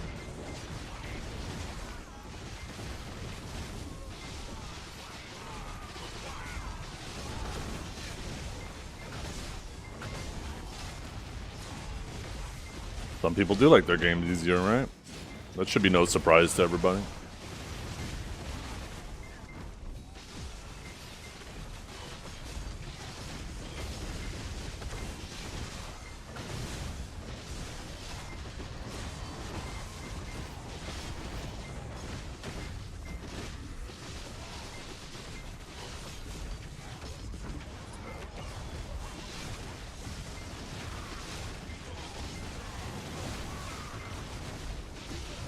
We doing it right? We doing it. We doing it. I got that video playing on my side monitor right now. I just started about 5 minutes ago. But, yeah, I'll have an hour. At 3, I'll have to go pick up my kids. That should be more than enough. Have I ran my limbos yet? No, I'm going to run them after.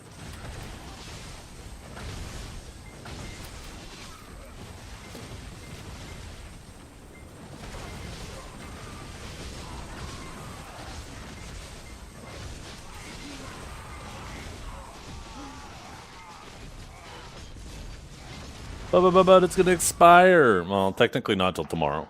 This time tomorrow.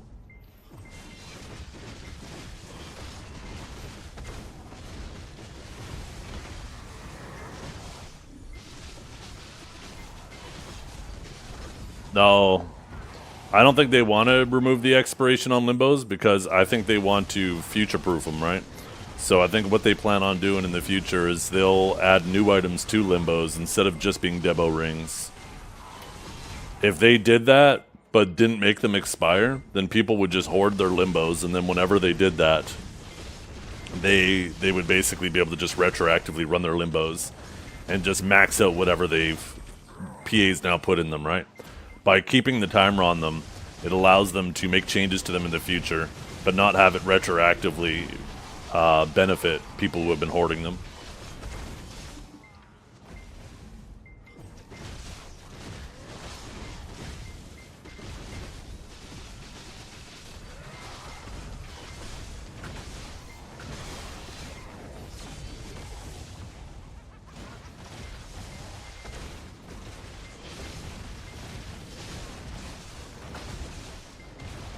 We don't need more limbo spots. Remember, you guys, the reason things maintain value is scarcity. You start adding these things to more spots, then nobody wants to run them anymore because the things you get from them now have no value.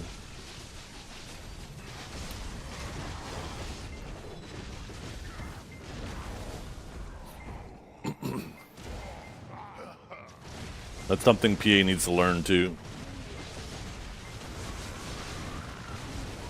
We need to have different spots drop different things, so there's a reason to go to different spots. Not make every spot drop everything. Because then nothing has no value.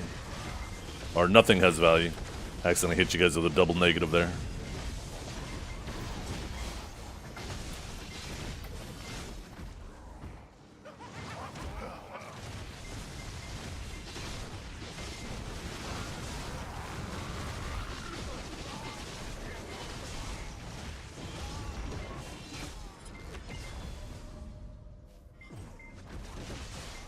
Yeah, Tungrad was a good spot until they added the origins and stuff to here.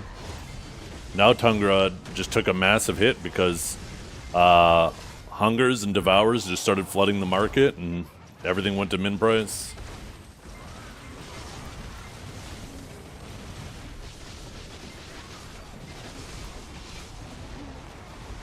Nope. Once again, Forest Furies should not drop in all high-end spots. There's almost no demand for Forest Furies. The problem is there's no supply. What they need to do is to just add Dechia Miramok and Dechia Gyphon like they said they were going to do over a year ago. And Forest Furies will very obviously drop there because those are comma spots. And then that market will be saved. In fact, even with just that, Forest Furies will probably hit min price. Because there's like no demand for Forest Furies. It's just there's no supply.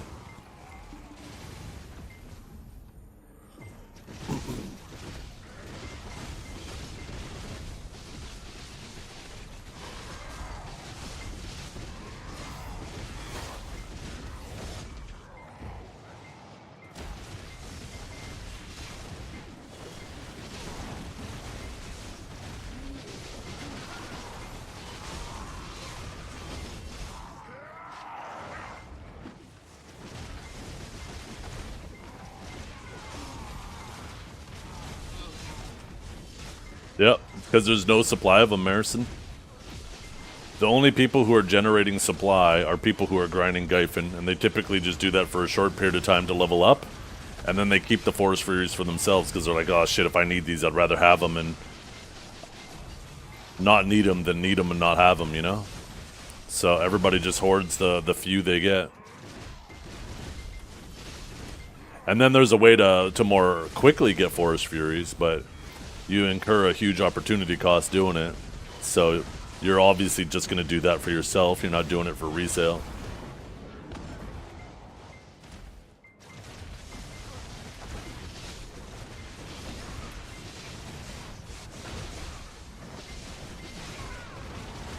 I don't think that's necessarily an oversight. I mean, it is shitty that Forest Furies aren't available, and that's a problem. But whether you incurred the opportunity cost or you just delete the cups and pay the silver to buy new ones. I mean, you got to also remember, too, there's extra value because Forest Furies are as difficult to get. That means your cups do have more value when you do get them.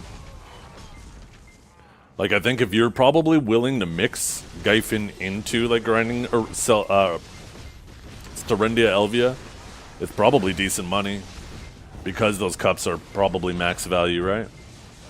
And if you all of a sudden make Forest Furies flood the market, then cups are probably just going to hit min price. Well, maybe not. I don't know. I guess it depends how many people are grinding Serendia Elvia. I heard that Orcs is apparently decent right now. I don't know if that's true. I haven't fact-checked that. But yeah, it's an easy solution. Like I said, there's almost no demand on them. It's just there's like zero supply. All we need is just Dechia Mirmok and Dechia Gyphon added to the game, and those markets will be fixed. It'll take time for the amount of orders that are up to be resolved, but right now there's probably a lot of people sitting on a bunch of Forest Furies. So as soon as we get to the point where they start sitting, people will be like, fuck, I don't want to hold on to these and have them drop in price, and then they'll sell and it'll crash down to min price pretty hard. Like, I bet there's a lot of people in chat who are just sitting on Forest Furies right now because they're like, shit, if I need them, I don't want to have to struggle to get them. But they really don't need them in the foreseeable future.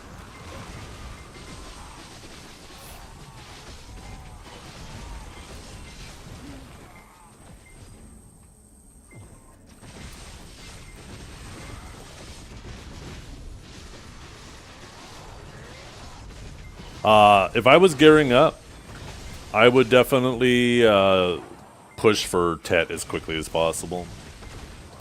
I wouldn't bother with the intermediate steps. If you're struggling to grind with Duo, you'll probably still struggle to grind with Tri. So why waste the silver that you're going to incur with a resale on tax to just buy Tris and then upgrade again to Tets? Duos are practically the same price as bases or prize, so you might as well get Duo. But I would definitely just skip Tri and go straight to Tet.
Yeah, Crimson Desert is being advertised of more of like a like an open world sandbox, kind of like Fable or Red Dead Redemption or like games like that, right? It's not a MMORPG. So, I think if you're a fan of BDO, I think you'll definitely be interested in playing it. But it's definitely not going to directly compete with Black Desert. Not a chance. And I'm hoping PA is smart enough to link them together, right? If you log into your Pearl Abyss account and you link it to you link Crimson Desert to your Pearl Abyss account, I hope there's some type of rewards you can get in BDO for like completing the game. Maybe some cosmetics, an outfit, or a title, or like shit like that. Does it have similar lore? It does. I mean, it shares the same universe. It's basically I don't even want to say how much further in the past it is. I don't remember. But like Alustin and Shikatu are both in there. And Shikatu's still a little goblin, but Alustin's a young boy. I don't know how wizards or alchemists age.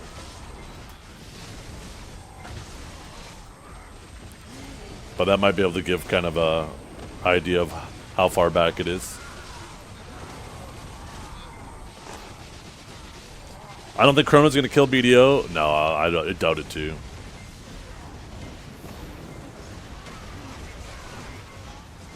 It'll be another one of those things where people will enjoy the honeymoon phase, and you know there'll be people who will be, you know, they'll take it as a good opportunity to hate on BDO because they found new love somewhere else in the meantime, and then they'll come crawling back to BDO as they have 16 times before. I'm sure it'll be a fun game.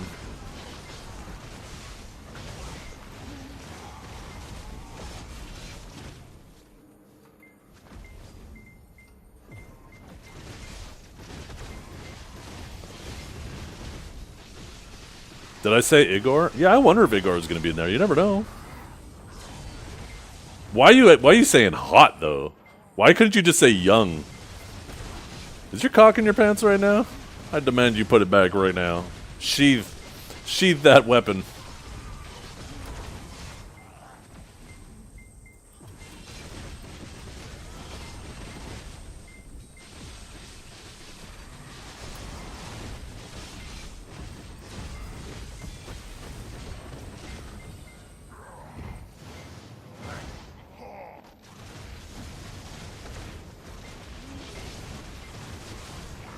Yep. BDO is a very unique product, and its combat keeps people coming back. Now, we wish we had more to do with it all the time, other than just grind, but man, there's something about the fluidity of how this feels that keeps people coming back. You go play other games, and they might have some other cool mechanics and systems, but ultimately, you know, the way your character plays is your catalyst of how you interact with the world, and a lot of games just don't get that right. Once you feel BDO, at any other game you feel like you're being confined, like you're chained down to whatever they have. Where and the way you interact with the world is important.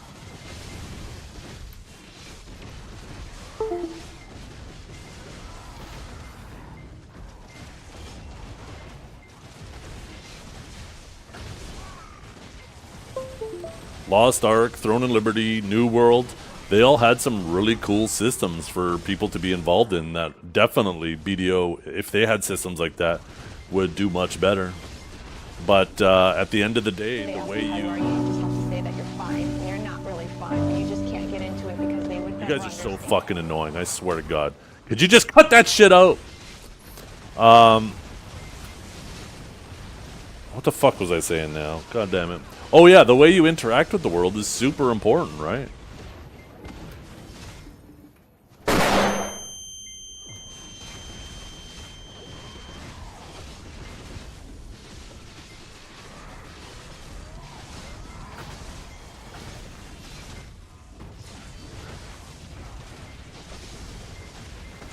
Yeah, well, the kids have found the toys. Guess we don't get to have a serious conversation.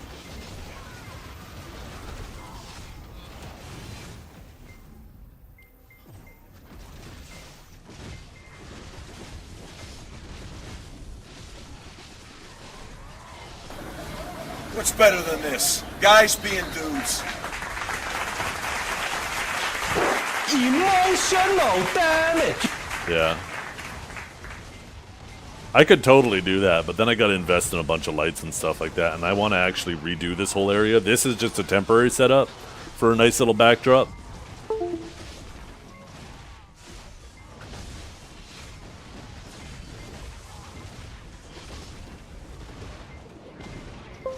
I actually have a bar behind me that I want to rip out, and I want to make a bigger backdrop behind me and have it backlit with LEDs.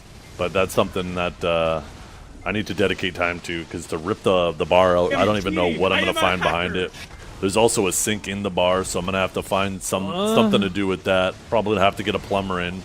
That's going to end up costing a couple $100. Everything else I'll do myself, but the plumber, obviously, you know. That's going to cost some money. But I got to first figure out what I'm going to do with the sink.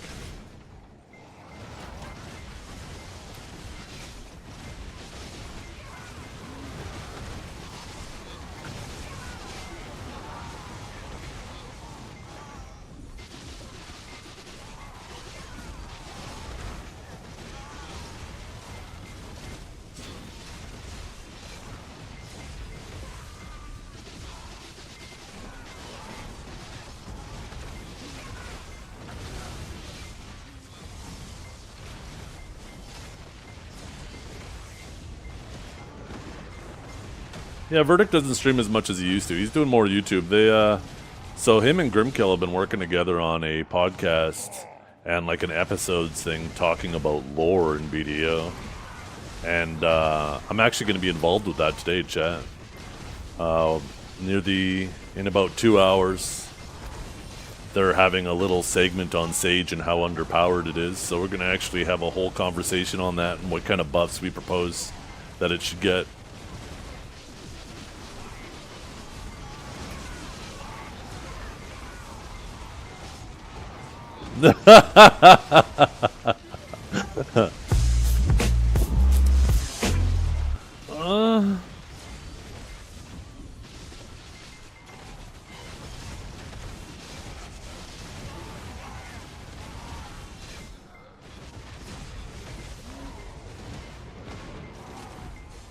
Yeah, no, they've been doing a whole series. So this is a link to the channel called The Grim Verdict.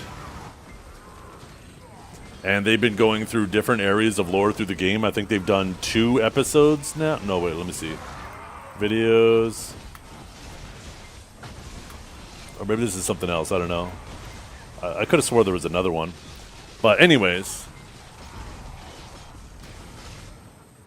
Yeah, check it out. I've always said that BDO actually has some pretty cool lore. It's just they're really bad at telling the story. Not only are they bad at telling the story, but they make you sit there and just listen to NPCs talk about shit that you shouldn't have to be sitting there listening to, right? They need to realize that the attention span of viewers and gamers these days is really low, and they need to always be doing something. They can't be just sitting there listening.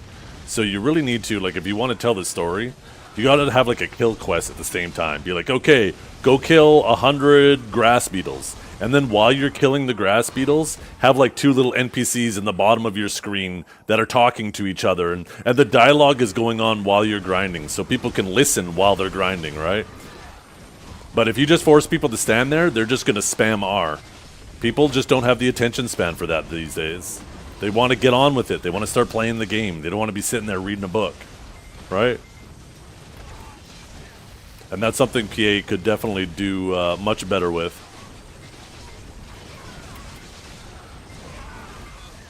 Like, how many of you guys, would you still spam R if they sent you on a kill quest and the NPCs were talking while you were doing the kill quest? I think most of you would be like, fuck it, I'm going to listen. I might as well listen to it while I'm grinding, right? I know some of you would still spam R. Some people just don't care about story at all. But if it doesn't slow you down at all to listen to it while playing, most...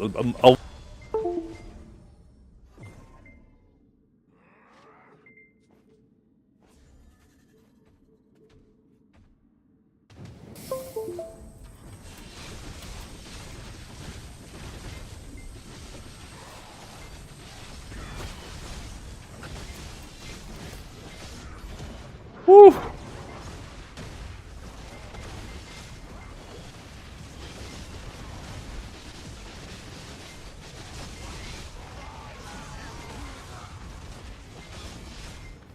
Yeah. Lost Ark has that too. That was one thing I noticed with Lost Ark, is like as you're doing stuff, you can continue questing, the NPCs are talking at the bottom of your screen. Yo, what's up, Azurlia?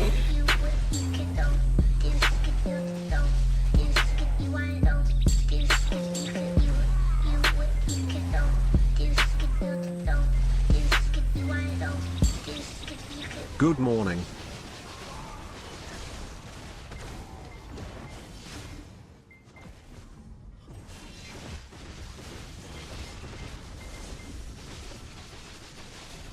Do it! Just do it!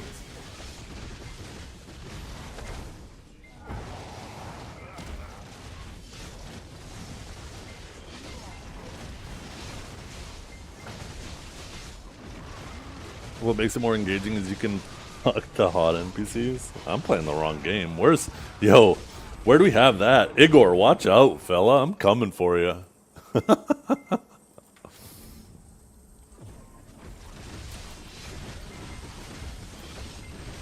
Oh shit, Enlave's here. Yo, where's Enlave's NPC at? He has like 4 of them. I'm gonna date all of them.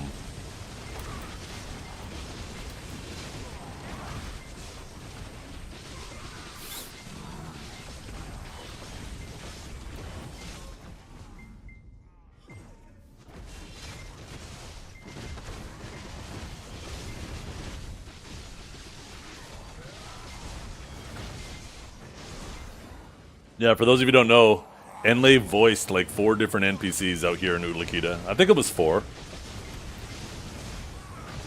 Where are we going? To the Calpheon Inn. That's exactly where we're going.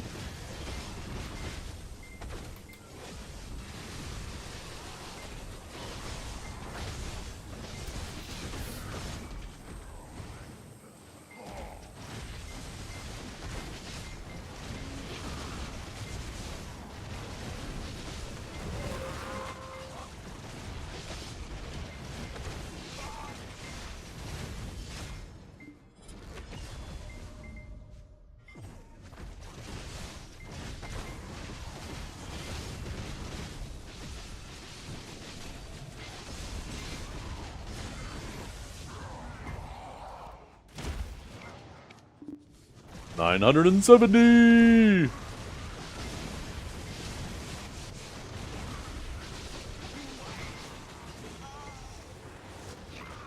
Oops.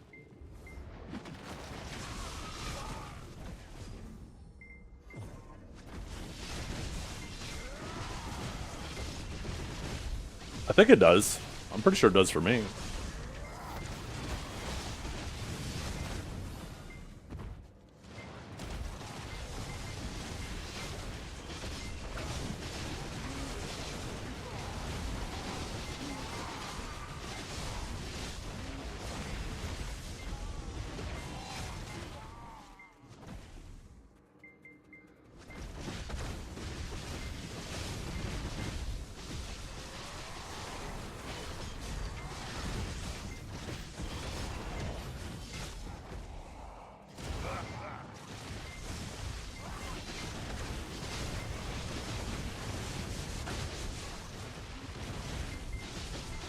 If you guys ever need me to voice an NPC, like the NPC, if you guys ever add like a deeper abyssal Sakraya and you gotta talk to an NPC to go to it, let me voice act it.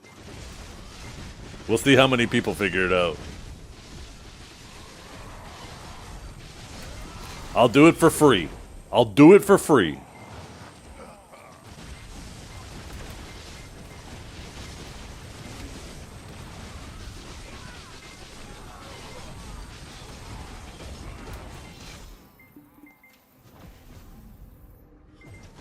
We'll do the Zeph mode? No. Oh shit, I gotta unban somebody. 1 second.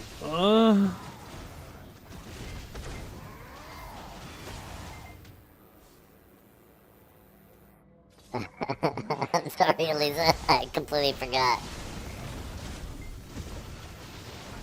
That's right, bitch. Bring me back. I almost forgot. You almost had to endure the whole 10 minutes. Welcome to the moist depths of my abyss.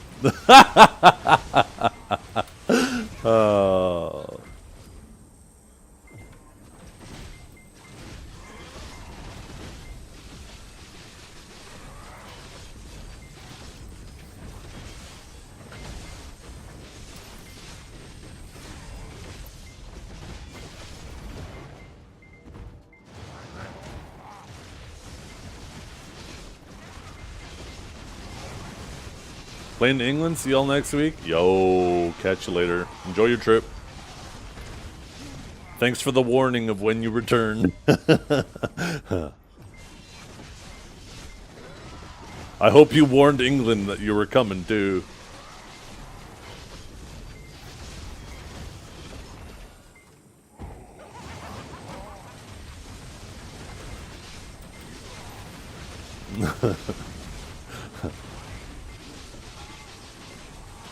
Didn't warn me. Well, now it's up to you.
Whoops.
Hey, sometimes it's important to get it out there, Averona.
That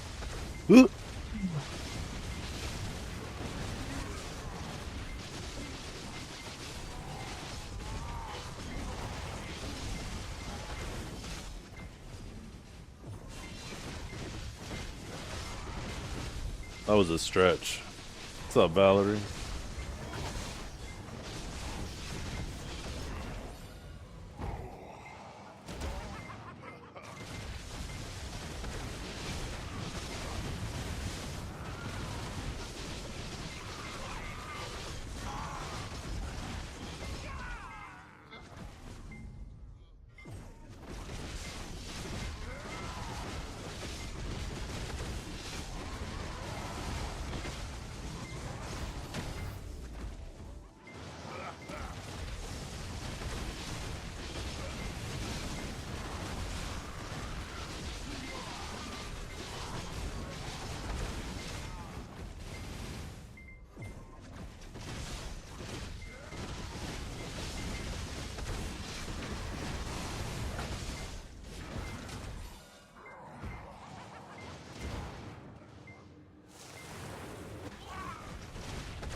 Just realized we passed 86%.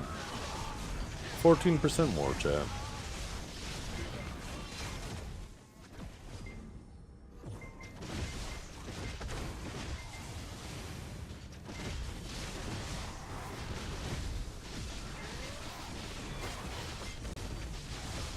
I'm not sure.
Yeah. Every match against Digi is fun. As long as it's a good fight. It doesn't matter whether it's win or lose. Obviously, you'd prefer to win, but the close matches where every death matters, those are the funnest.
Hake event? I don't think so.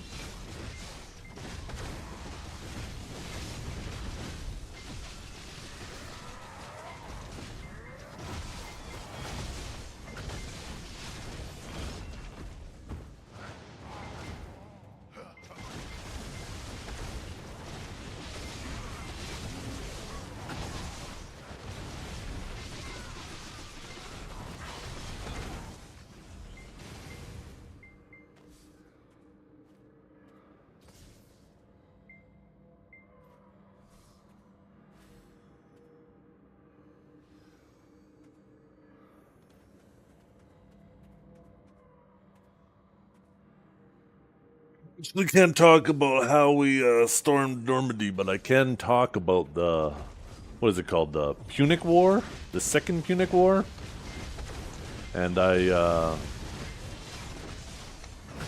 hopped on the back of your mother and charged into battle.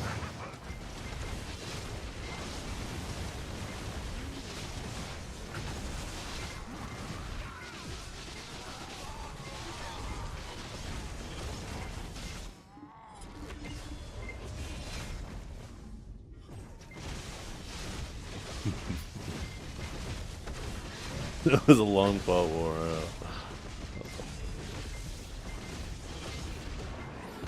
If I'm remembering correctly, too, the Punic War was actually a war that was lots of elephants were used. That's why I mentioned it.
Any tips for learning Awakened Sage? Yeah, just hold up your hands in front of you, and if you have 10 fingers, and, you know, 2 of them being thumbs, you're qualified. In fact, you could probably get away with 2 less, and you'll be fine. Actually, now that I think about it, if you're an orc, you can probably play it too.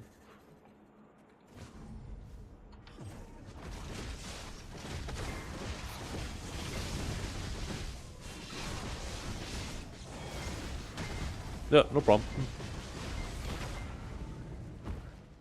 Oh yeah, there's also that Sage Guide right there. Really good, long, in-depth Sage Guide on Awakening Sage. Everything you need to know about it, it'll be your new Bible. Bookmark it.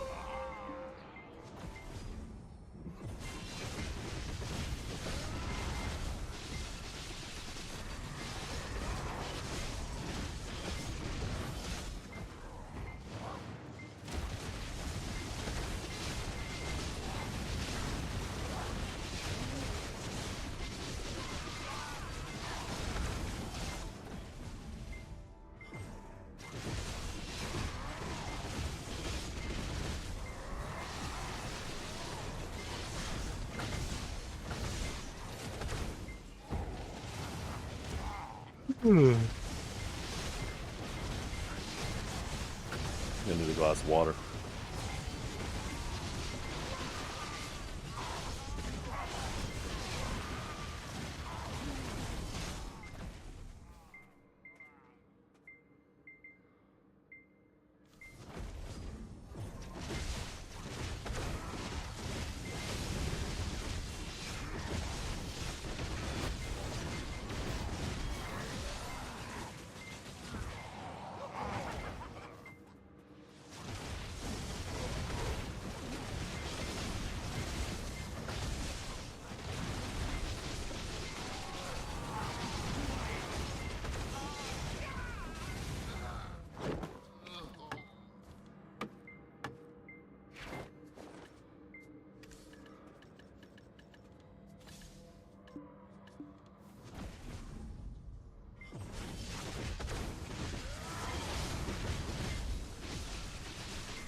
Oh, 12 years is a pretty good run. What kind of mouse was it?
What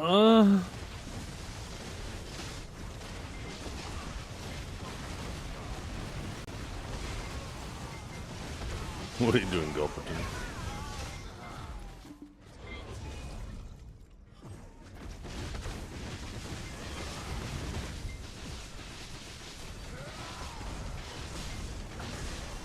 And you chose that to break it with? Out of all the things you could have selected, you chose that.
Duck Mooses in family?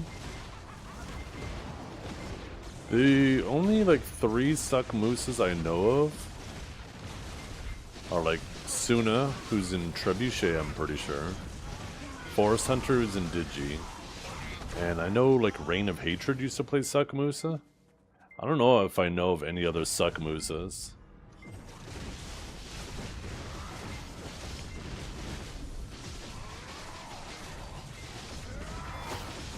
Yeah.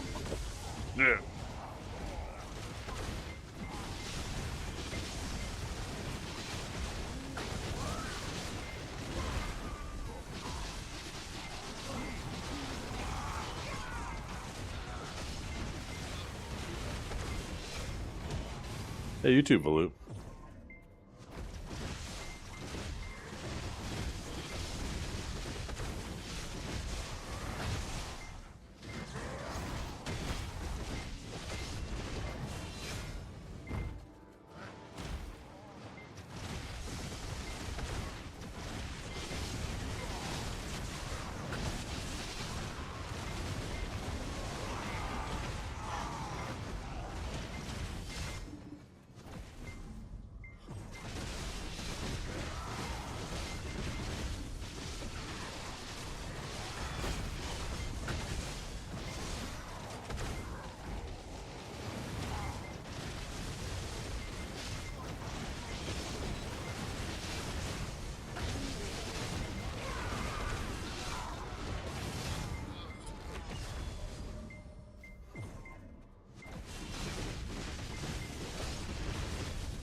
Yeah, a few have sold.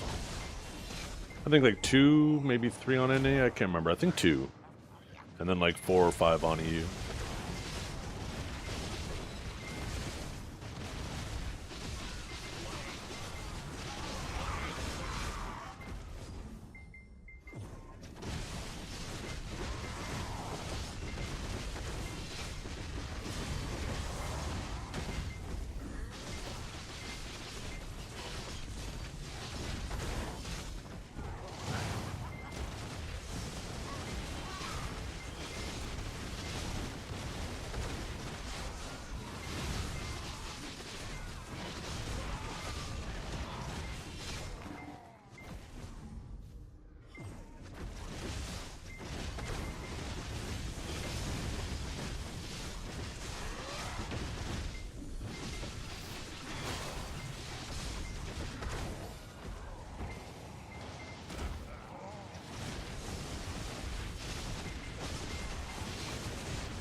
Yeah, I thought they were cool. Each one of them just kind of feels like fan base pandering. But I remember the first one was pretty sick.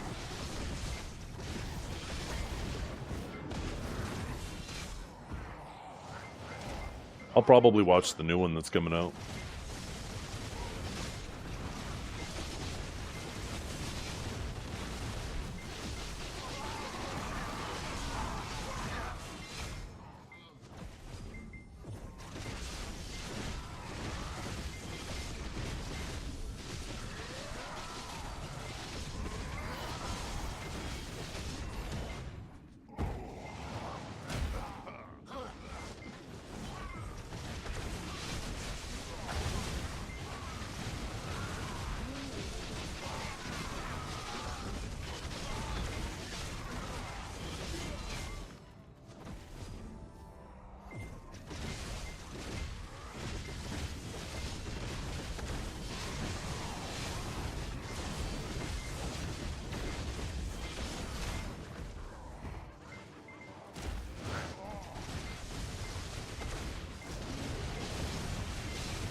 You know what I wasn't a giant fan of?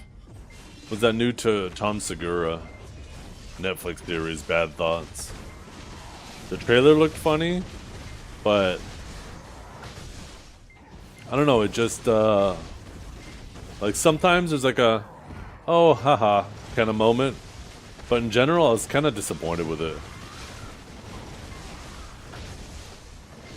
Yeah, I wasn't a big fan. It came off to me, and this is just a description, not a critique of it. But the best way, like I would choose to describe it, it was kind of like a Chappelle Show type deal with skits, but with like really twisted and bad thoughts, deranged thoughts, kind of driving the little skits. But all in all, yeah, I was just kind of like, meh.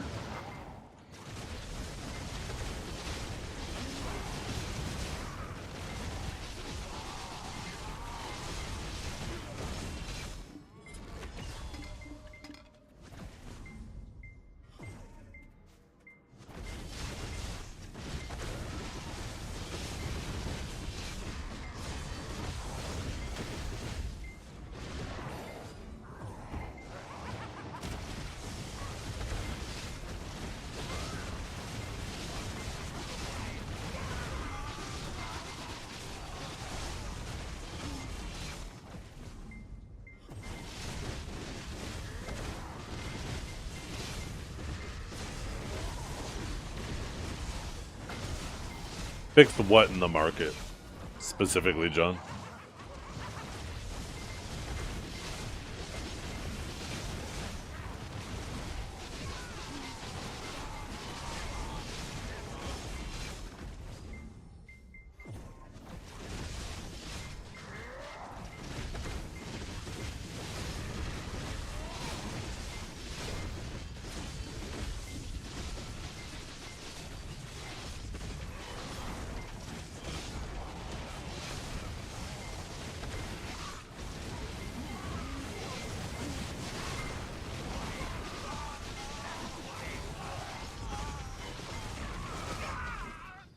I think it's not a bad idea. I think if we're in an environment where the market is normally completely sold out, and then every once in a while they do an event that brings those materials temporarily back into the market or whatever it is, that makes the event exciting, right? And then it goes away and then the market eventually goes back to being sold out. I don't mind that.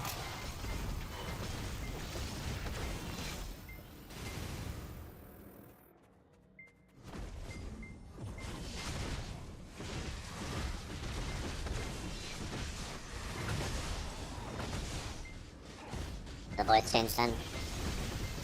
I'm waiting. I'm gonna make you waste your points. But, I do feel like when it comes to the market, they need to err More on the side of scarcity.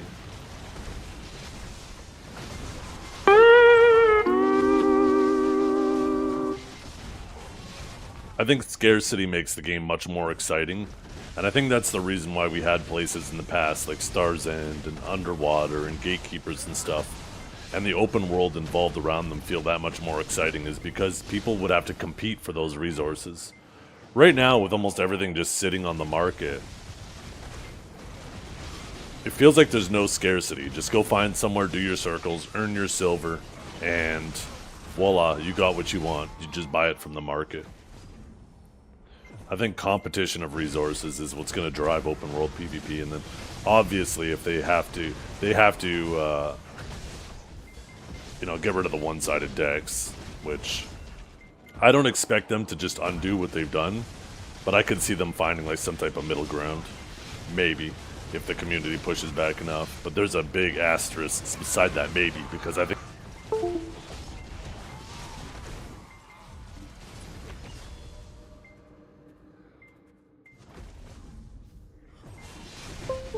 that shit would require a lot of pushback. That is a good song. I really like that song too. How you doing, Choice? They ask you how you are, you just have to say that you're fine. And you're not really fine, but you just can't get into it because they would never understand.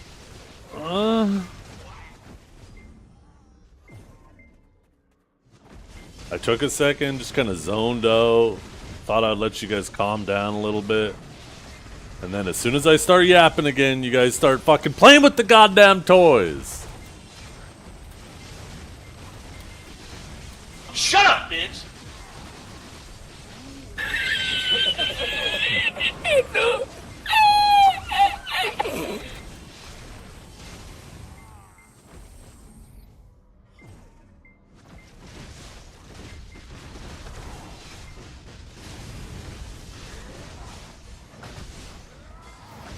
Back to the silent grind.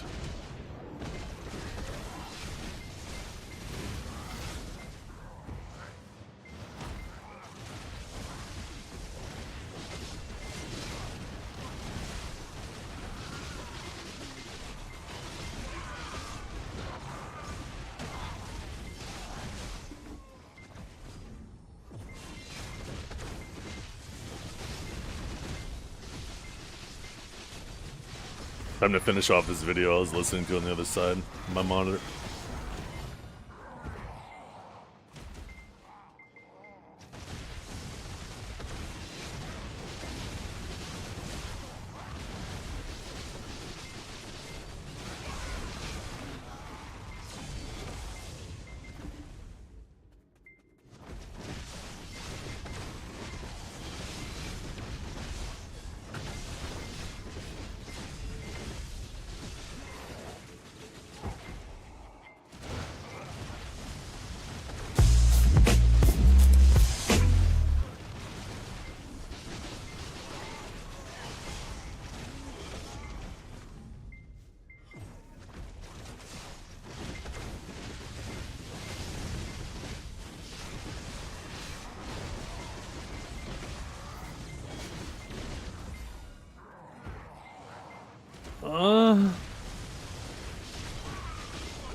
Weird.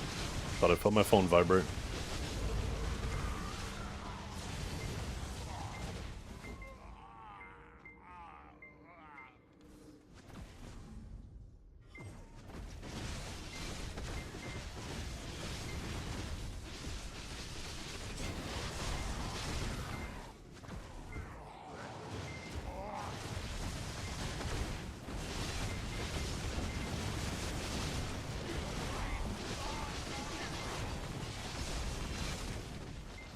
The CD this song is on got recorded with a new singer recently. Oh, really? Not this song, obviously, the one that was playing. I just read the message now.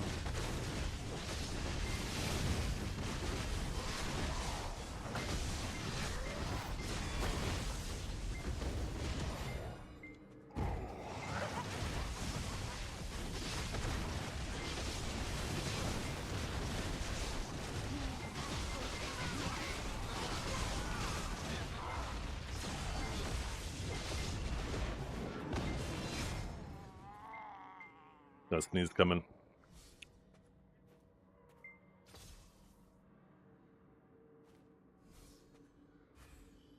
Oh, excuse me.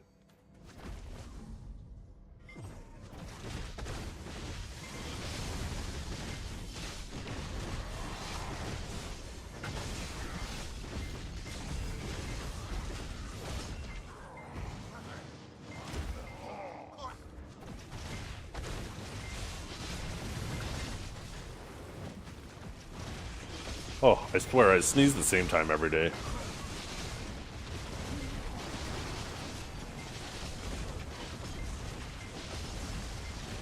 Hey, goddamn. You know what I'm curious about? How long does a sock pregnancy last?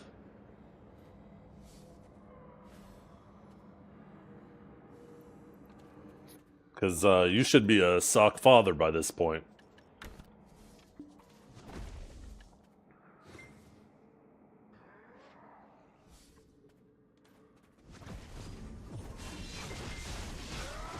A harem of socks?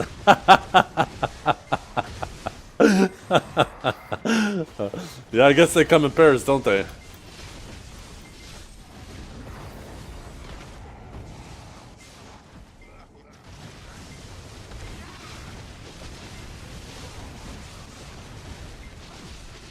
I've always wanted to be a sock. Oh my goodness.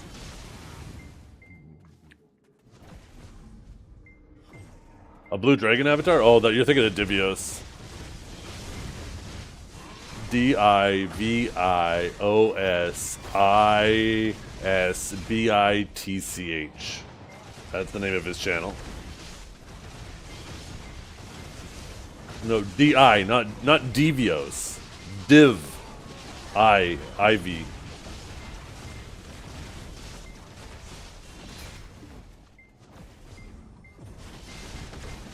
I should actually reach out to him and see what's up. He's been kind of MIA the last week or so. Devious, you guys.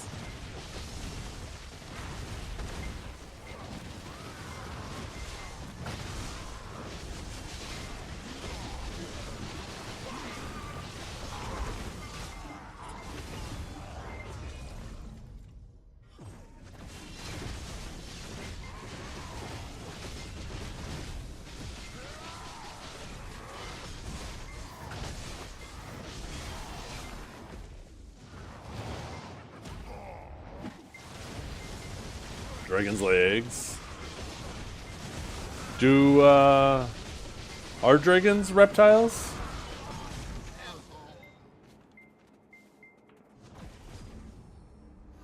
I mean, they certainly look like it.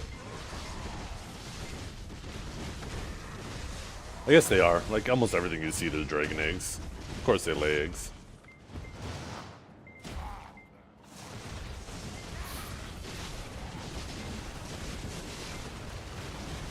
Flies also lay eggs, though. True. Maybe they're just big insects. It also makes you think. Maybe like lobsters and crabs and shrimp and all that shit. Maybe they're just the bugs of the ocean. They do kind of look like just big bugs, right?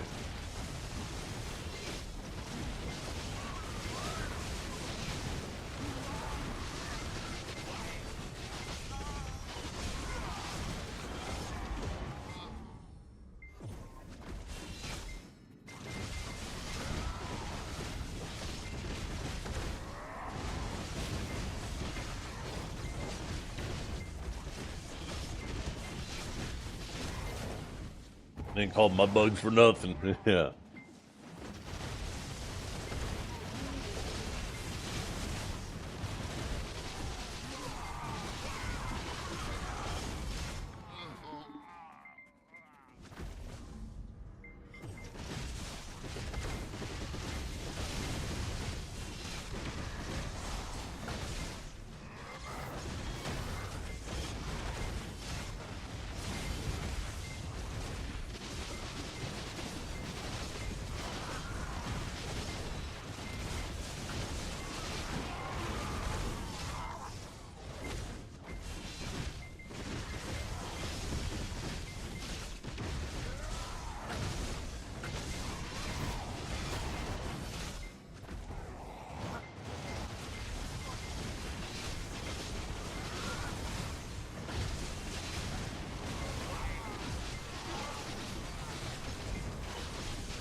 I think I'm gonna grill some smokies for dinner.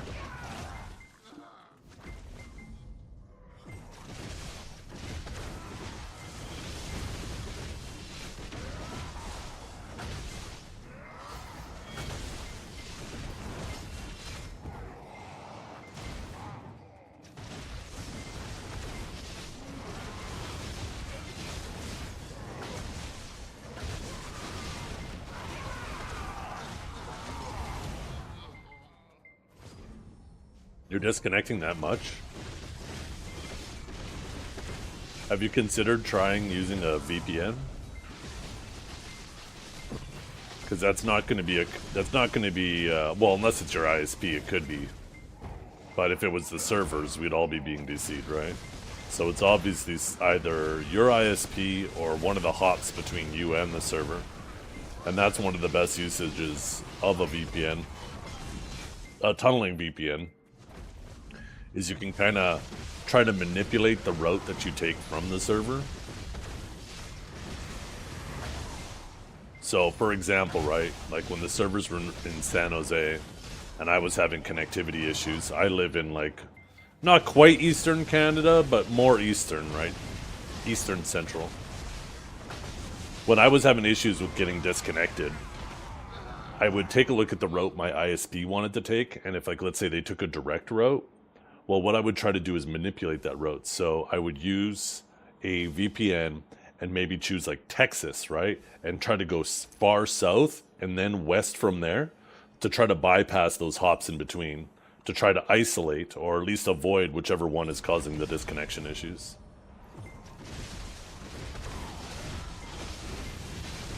Or I could go west first and then directly south from there, right? Now, unfortunately, the byproduct of that is if you're adding more hops or more distance, you can have slightly higher latency. But higher latency is a hell of a lot better than getting disconnected. It might be just a temporary issue you're experiencing right now. Whatever hop is having issues, you know, one would suspect they'll eventually resolve it, but sometimes these things can go on for weeks. Yeah. If you run a trace route, you can actually use that information, see which one's causing issues, and then you know where to try to avoid, and then use a VPN to try to avoid it. One thing you could do too before you go paying for anything is try swapping to like the Cloudflare DNS or the Google DNS, and see if either of those two will have better results. Basically, what a DNS server is it's kind of like more or less a phone book for the internet that your connection will use. Your ISP will typically default to theirs, but you can swap and use Google's or the Cloudflare ones, which are very popular, free ones that are pretty effective.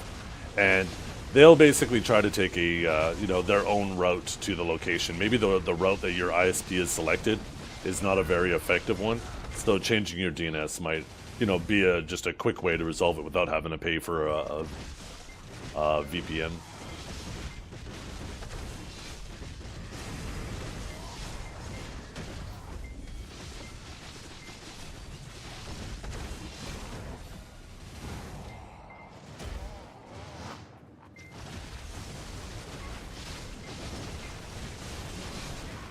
They're very easy to swap to. If you just go to Google, type in Google DNS or how to switch to Google DNS or how to switch to Cloudflare DNS.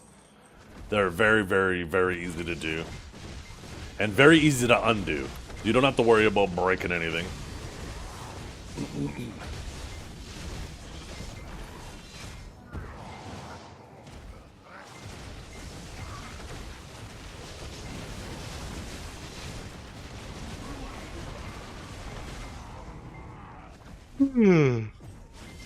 Ugh.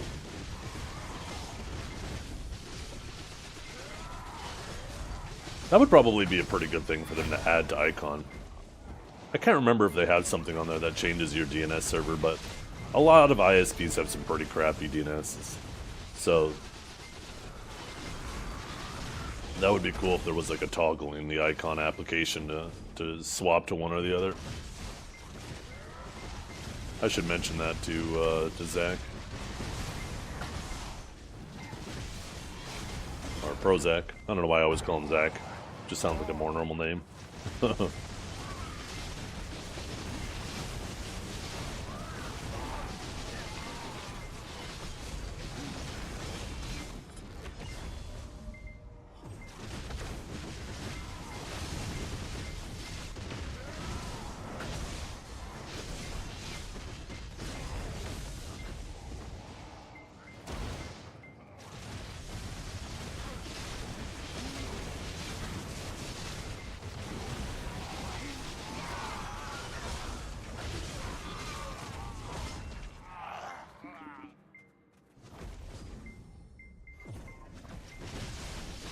Yeah, changing routing definitely does.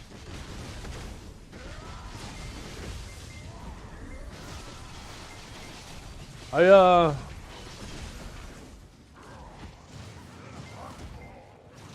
pretty confident that changing your DNS could resolve some issues too, though.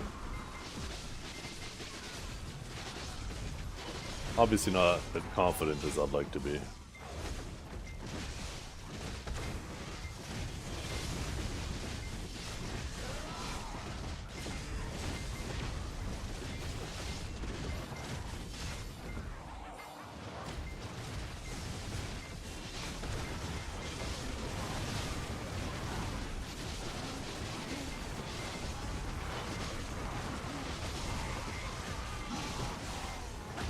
Well, Exit Lake is a tunneling VPN.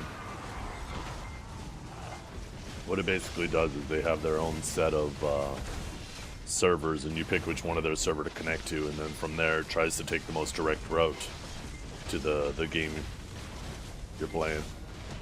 Or it takes the most direct route to that server, and then goes to the server you're connecting to from there. But either way, same results. Just different way to get there. Basically, it tries to minimize distance and hops to get to a server, because those are typically what are going to add the most, not only points of failure, but the most latency to your connection to a server. See, now what ISPs typically try to do is they try to default towards reliability, right?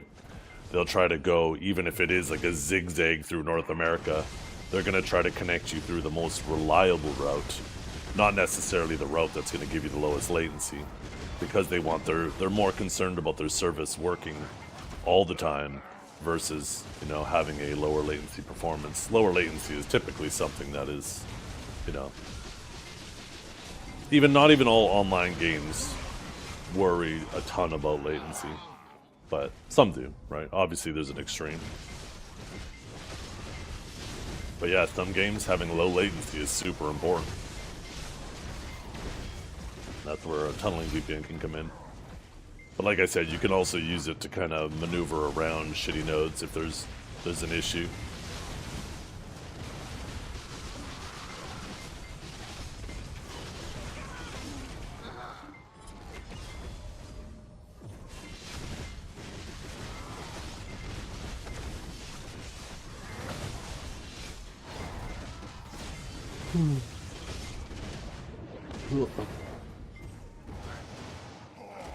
Like the example I used earlier, right? Like, let's say there's an issue that's happening all of a sudden somewhere between San Jose and Dallas, and we're also got to assume that the servers are still in San Jose. And if my normal route takes me first to Dallas and then to San Jose, and I don't think that, right? I think, oh, well, maybe it just goes straight across. Well, I'm going to have issues, right? And then my first instinct might be like, okay, well, I'm going to try going south first and then west, and then if I just choose Dallas as the server, and then it ends up crossing that node anyways, then I'm going to continue having the exact same issues. Nothing's going to change. But if all of a sudden I say, hey, you know what, I want to route through Vancouver first, and then instead of going to Dallas, it just goes straight down the west coast to San Jose, now I might completely bypass it, right? Now I don't have to worry about the whatever hop in between is having issues.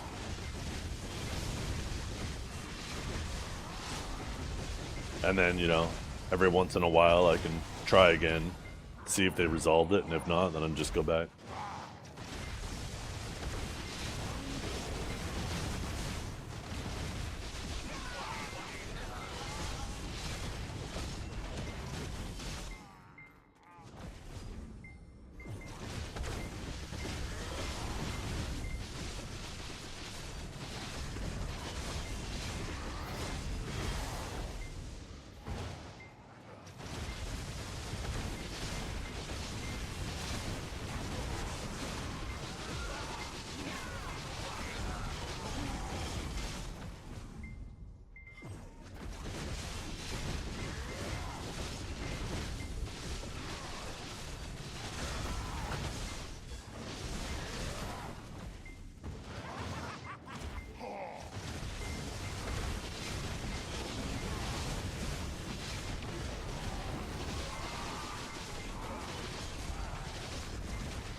No. I wasn't originally planning on selling it right when I got it. It's just a goal to get there. I'll sell it when I need it, right? I'm not gonna sell it when I get it. Basically, the only thing that'll get me to sell my silver or sell my trash is if like a pen fallen god got listed, right? And then I would just sell whatever I need to bridge the gap. But I mean, there's a good chance that by time one gets listed, I won't even need to sell the trash.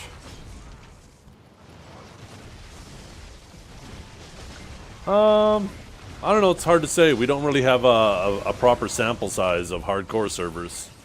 So, you know, when it comes to Guild League and Solaire, we are starting to get more. We've had multiple seasons of them now.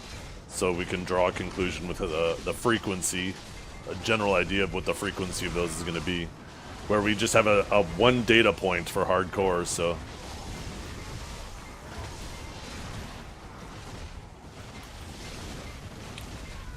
I don't think the hardcore server has anything to do with Solaire or Guild League, though.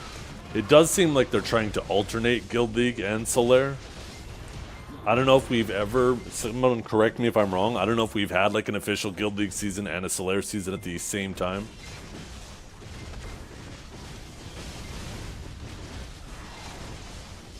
But if I'm not mistaken, it does feel like they're alternating them. Maybe not consistently, in consistent intervals, but...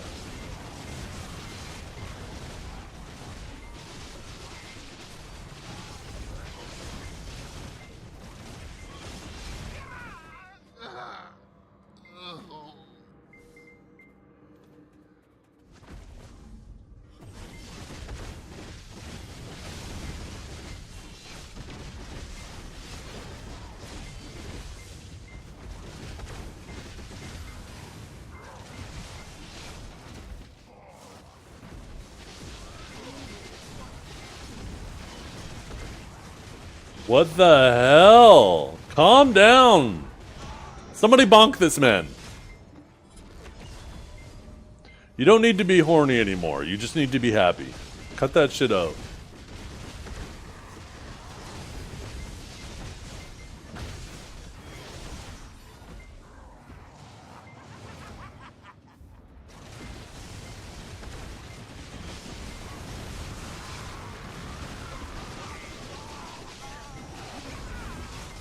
Then you still need to cut that shit out.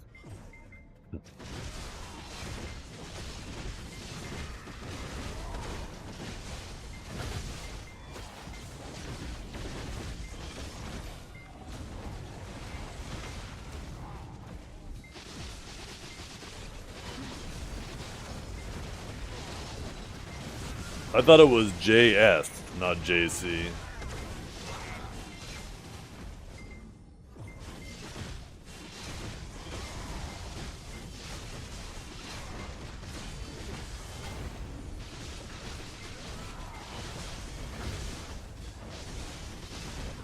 What happened to Daddy John? He changed his name.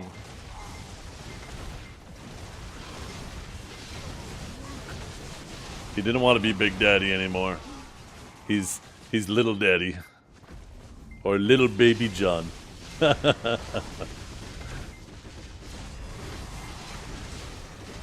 Listen, listen. Okay, we're listening.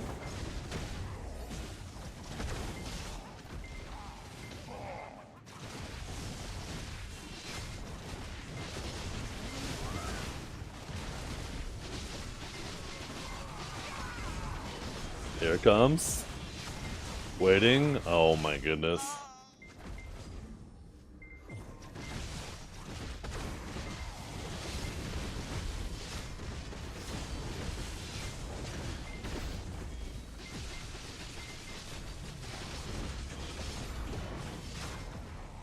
Ooh.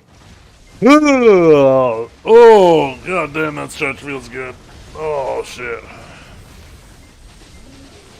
Is Volklov his surname? I highly doubt that. I don't know if anybody with half a brain would put their real name on Twitch.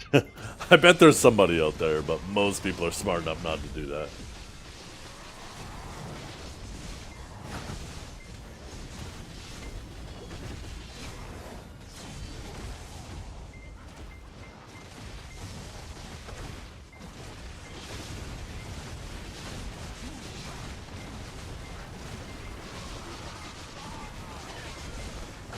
I know better than to agree with you in a situation like this. I am not agreeing with what you just said.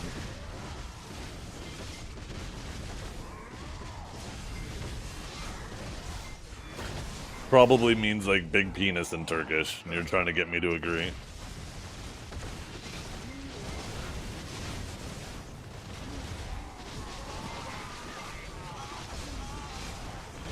Yep, sounds good, verdict.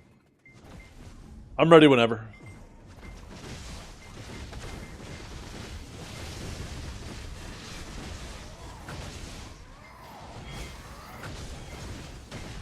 Lord of the Sky smiling. So would it be like reverse smiling Lord of the Sky?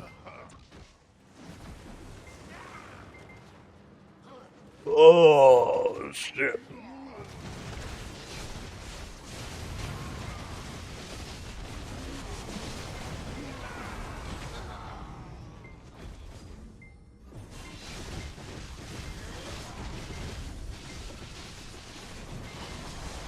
Gogu?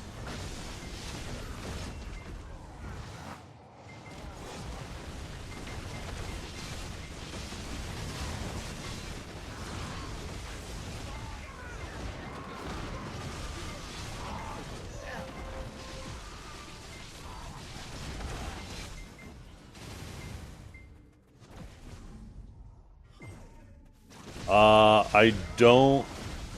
If it's still base, maybe? Chat, anybody know the answer? I don't think you can once it's enhanced, but you might be able to do something with it while it's still base.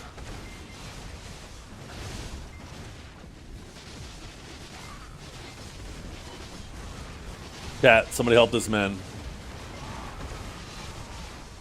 You can't? Oh, well. Did I ever play a tag in this 1 trillion grind? Yeah, I mean, I fucked around with some things. Anything I tag, I never play for anything more than an hour. An hour is considered a successful tag. I just like Sage too much.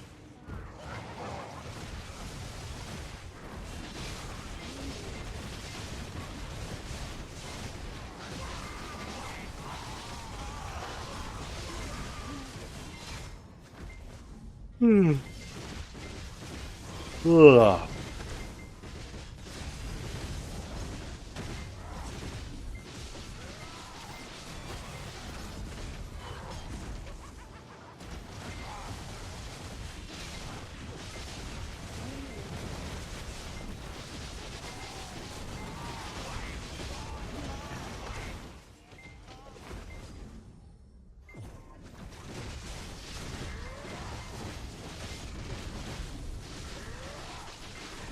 You're back after dinner? Oh my goodness.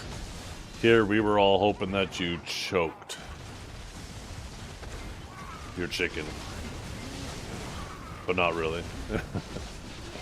Still looking scrumptious, yeah. Is that what you do before dinner? You come here to build up an appetite?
Nope, never. Don't really feel like there's any need to. We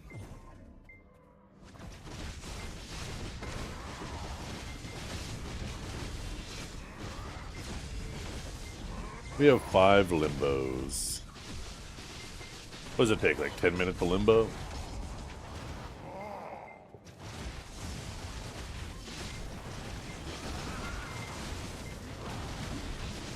Well, we also need to do my Pit of the Undying. I haven't done that yet. Let's do that first.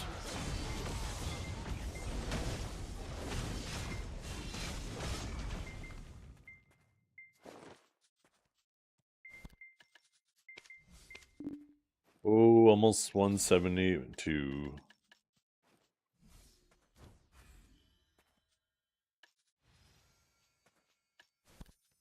Doesn't translate in game? No, it does not. Because I don't have arthritis. These fingers are great. Ow, ow, ow, ow, ow, ow, ow, ow, ow! No, my hands are fine.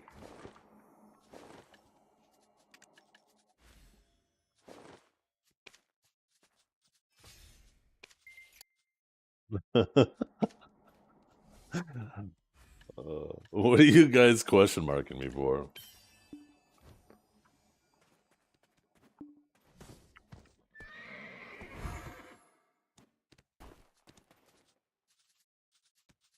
Uh,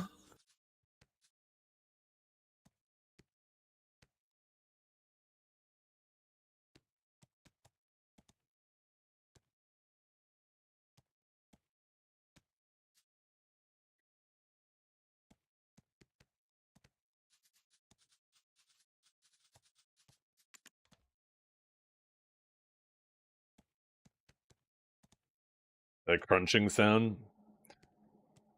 You guys don't hear that, do you? I did notice my VOD the other day for like 30 minutes in the VOD for some reason.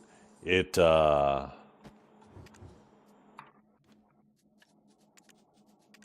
microphone wasn't being filtered by NVIDIA Broadcast.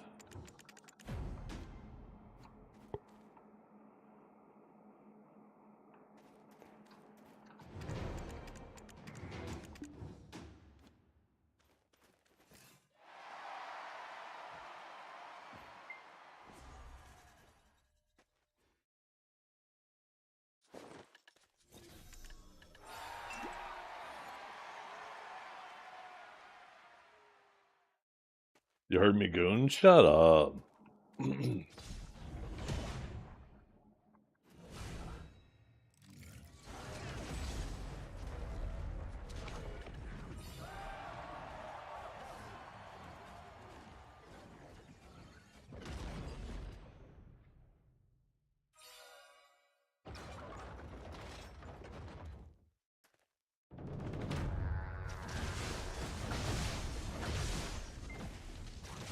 Oh no, that hit too hard. Oh, maybe we good?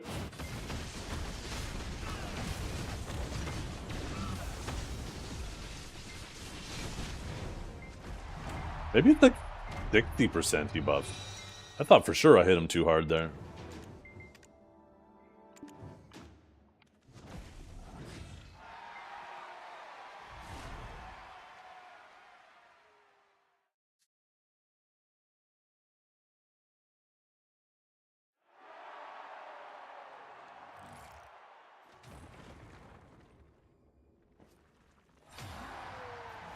Well, he doesn't put up his DP buff until like 70 or maybe even 60%.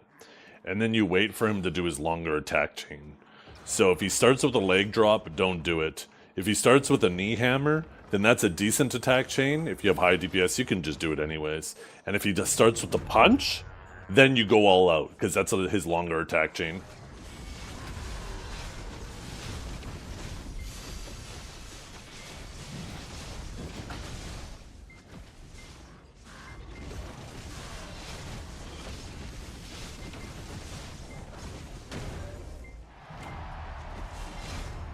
Normally I leave my lightning prison for the end there since it doesn't have a CC, but I got him low enough, I didn't care.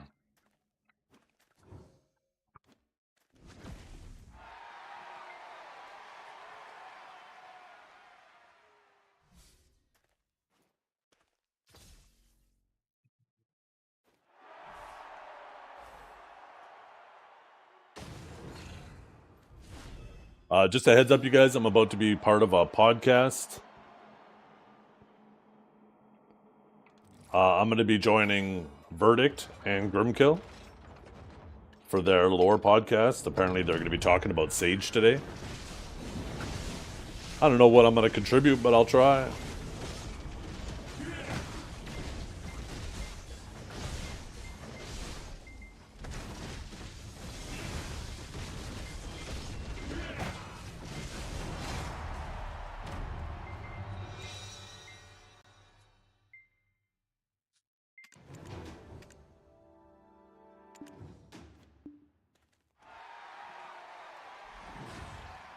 Yeah. As soon as I finish this, we just got one more boss, and then I'll hop in. My wife is just messaging me right now.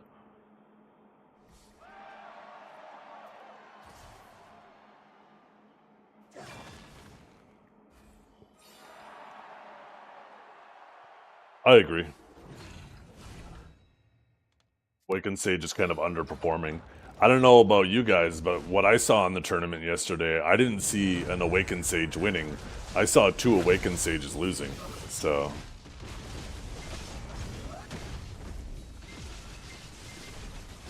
remember, there was 2 other Awakened Sages in that tournament, and they lost.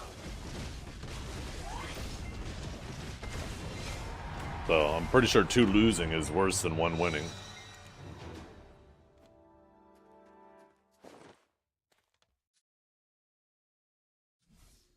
I'm gonna pause the music for this, you guys. Let's see. Let's get the Discord rolling.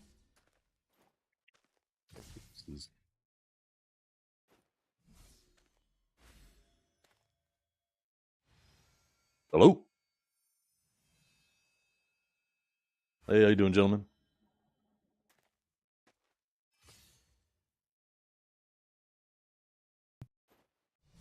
We kind of go throughout, random recording. We just go throughout the entirety of the thing. Since I knew you were worried a bit about, you don't know what to put to the conversation, dude, you're a guest. We're just gonna talk smack and basically tell you the lore. Yep. It's gonna happen. Yeah, pretty much. I'm here to learn. That's what I'm here for. Absolutely, dude. That's the spirit. So, just a quick question, because I know you're streaming and everybody is probably listening to us. Are they listening to us? Yeah. I just swapped it over. I could hide you guys if you want to say some fun words. Oh no, absolutely no. Let them have it, dude. It's a whole experience. Just gonna do a quick mic check.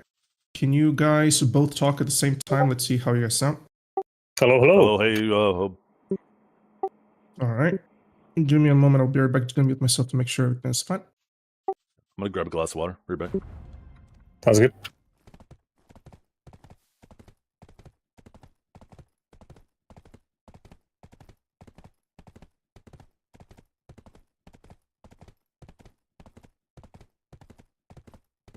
I swear, I am landing the thing, dude. I'm landing the sound checks.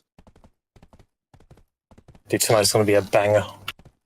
Oh, dude, you have no idea. I have been prepped. Hello, Zethian stream. What's up, fellas? Fellas. Hello. I've been hearing good stuff about you guys. You guys are awesome. Wait, can they actually hear us? Dude, I have no idea if they can hear. Maybe he muted us. Oh, no, they can hear us. Okay, they can hear us. I am loud as hell. Yo, Zeth. Sound fine to me. All right. Okay. So let me just make sure I have everything set up. Because last time, we try to have fun, and sometimes I have a little bit too much fun, and I'm not really fully prepared. Grim can tell you last time I had to edit an additional 20 minutes because I wasn't prepped. Pretty much, yeah. We talked about else breeding last time. Yeah, else breeding is a thing. Okay, dude, I was thinking, how do I call this podcast episode? I was thinking about 2 sages, 1 mystic. Sounds good, right? That's pretty good. With a title, he walked in on it. Something like that. I'd prefer a guardian between us, but I guess the mystic works. Hey, small, little, petite, and I'm up for it. So I don't know if I can handle a guardian. Dude, it's a vacuum, you know what I mean? Fun. So, recording is up and running. We're chill about it. We always talk a little bit before that, and we just jump into the thing. So, First and foremost, Zeth, thanks for being here, dude. It's been a thing in the making. This actually, just to give you a little bit of a heads up.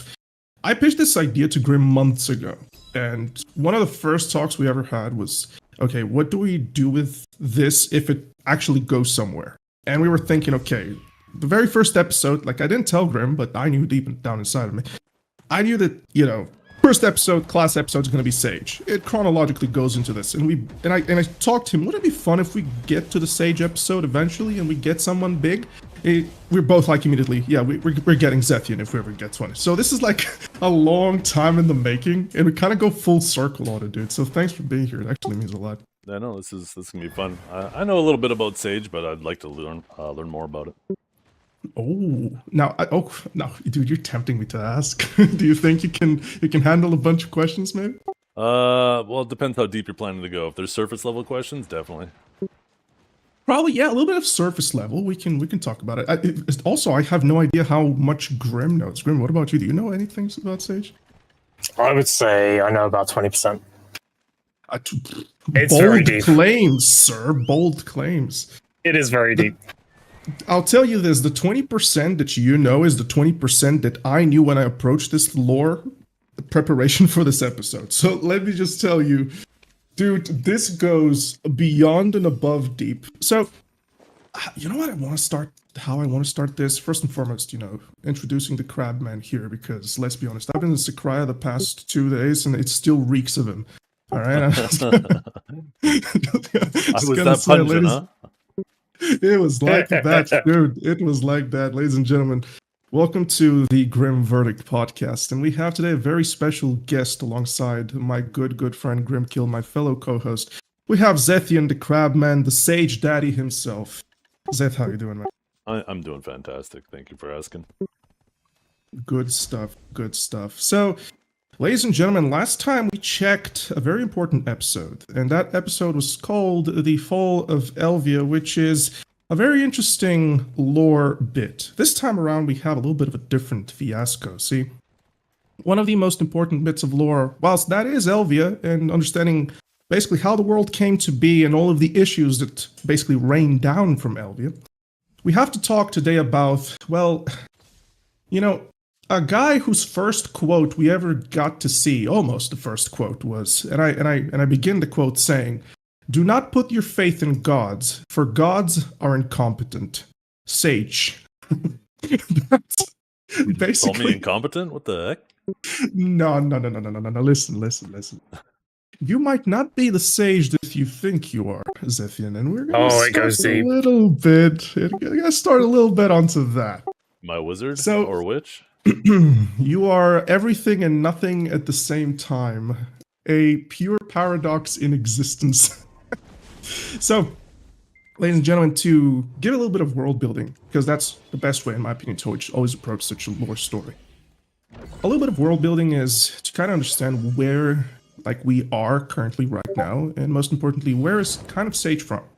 So, we're talking at the very least 8,000 years ago, somewhere around that period. Bear in mind that a very important thing about BDO lore, if you're looking into the history of things, it's super important to understand that there is no recorded history before Sage.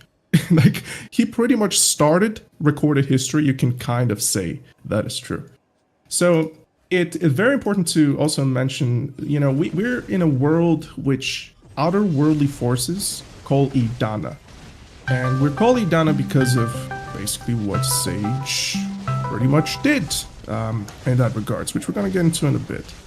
So, earlier, Zeth, if you remember, I asked you to kind of check the previous episode because we will need to know a mention, which is very important, about a deity known as the Dark Goddess. She is very, very relevant. And it is something that, honestly, we can't even move forward to fully understand Sage. And most important, Ataraxian, because he made it. So, before we jump into this, how much do you know about Sage, Zeth? Like, what do you know? Because if you remember, we were on that 9-year anniversary video. We were chatting, and I was talking to you about Bekia's Lantern about a year ago. And brilliant. Aside of that, like, what would you say that you're aware of Sage? Well, I know he was part of an ancient civilization that's now extinct. He was, they were pretty advanced, and he Yeah. was like an astronomer of that time, and he looked up into the heavens, saw this asteroid hurtling towards this planet that was Okay. surrounded by this dark energy, I'm assuming black spirits, and he wanted to Okay. prepare for that impending invasion. So he created all the ancient weapon facilities around to train himself, but also made like a genetic copy of himself, of which he put into the cube, so he could also emerge once the asteroid arrived, and he wouldn't be a feeble old man. He'd be ready to fight it. And something along the way messed up. I think one of his clones accidentally, or something messed up, and he came out too late. It's not bad. It's not bad, actually. Grim, what about you? What about you, man? Same sort of thing, but I obviously know a lot more backstory, like the comet itself being God-Aride, stuff like that. That's a load of crap because it isn't. Oh, How did you get to that? I'm interested. Now I am interested in it. Well, here's the thing. I guess it's a very important distinction to make because that is actually lore crucial here, Grim. The Black Star meteorite bears no relation to the God-Aride Black Star. So here's like this. To make a proper differentiate between both of them, the Black Star meteorite is the Star's End meteorite. The comet with the Dark Invaders is the other thing. Like both of those happened roughly pretty much in 8 millennia apart. So yeah, that's a little bit of super important thing to. didn't they say the real one, the God-Aride encased one, was actually in Demon Lands? No. That's the Black Star. That is literally the Black Star Oh. above Star's End. Yeah. Okay. So, I guess we kind of got to start first and foremost with, as I said, a little bit of world building about Sage. What Zeth said is absolutely true. He is a part of the ancient civilization. He is an ancient. Now, an ancient is what is being called as the people of old. Like they were big, towering stature. They were not simply advanced Zeth. They were the advanced ones. Think of it like this. You know, in real life, we have, especially, not sure if you follow up with these things, Zeth and Graham, but in real life right now we have recent discoveries of this thing known as the Younger Dryas period, where something apocalyptic happened and entire civilizations that were almost as if up on our tail were eradicated. Like new theories emerge. The ancients are kind of like this. Not that something happened necessarily for them to, unalive or whatever, but the thing is, it's a common trope. They were far too advanced for their time, and compared to us right now, us rediscovering their knowledge and their secrets makes us look like babies. This is like the capacity in which that place was. At the time of Sage, we are under the Cabuan calendar, and we are going to talk about the Cabuanian years. So this is going to be super important to get you to understand what happens, and also you really need to kind of follow, because Sage is, Sage is complicated throughout the entirety of the thing. Now, to put it mildly, we're going to start Sage's theory and lore. It's theory and lore. Sage's lore with the Cabuanian year of 286. This is a long, Did I just forget to long grab the time ago. chests? And I'm going to read a specific part of his entire lore, word to word. It starts on as such. On a particularly bright and sunlit spring day, I stood atop a podium, my intellect astounded a countless numbers of youthful eyes that had gathered before me. Then a pitch black sky, ashen winds, blood-filled screams. The eyes of all life in the world were stained red, and my soon regained their golden light, and I found myself with youth that seemed eternal. This is the beginning of Rux Maha Dekia. This is the name of Sage, his entire thing. He is Rux Maha Dekia, the pinnacle of society, astonishing intellect, charisma. He is 7 feet tall. He is like everything you could hope. If you could ever put a Greek god types of thing, he would be it. He is it. There is everything about that entire shtick. So, a little bit about the Cabuan year 286. Well, Sage was just chilling. He is pinnacle of society at this point. His intellect is unparamount. He knows things profound about reality. He understands left and right how things go by. And he is a part of Whether or not he is Kabuan, we do not know. Whether or not he is of an Astron Empire, we do not know. We just follow the calendar that gives us a little bit of an idea.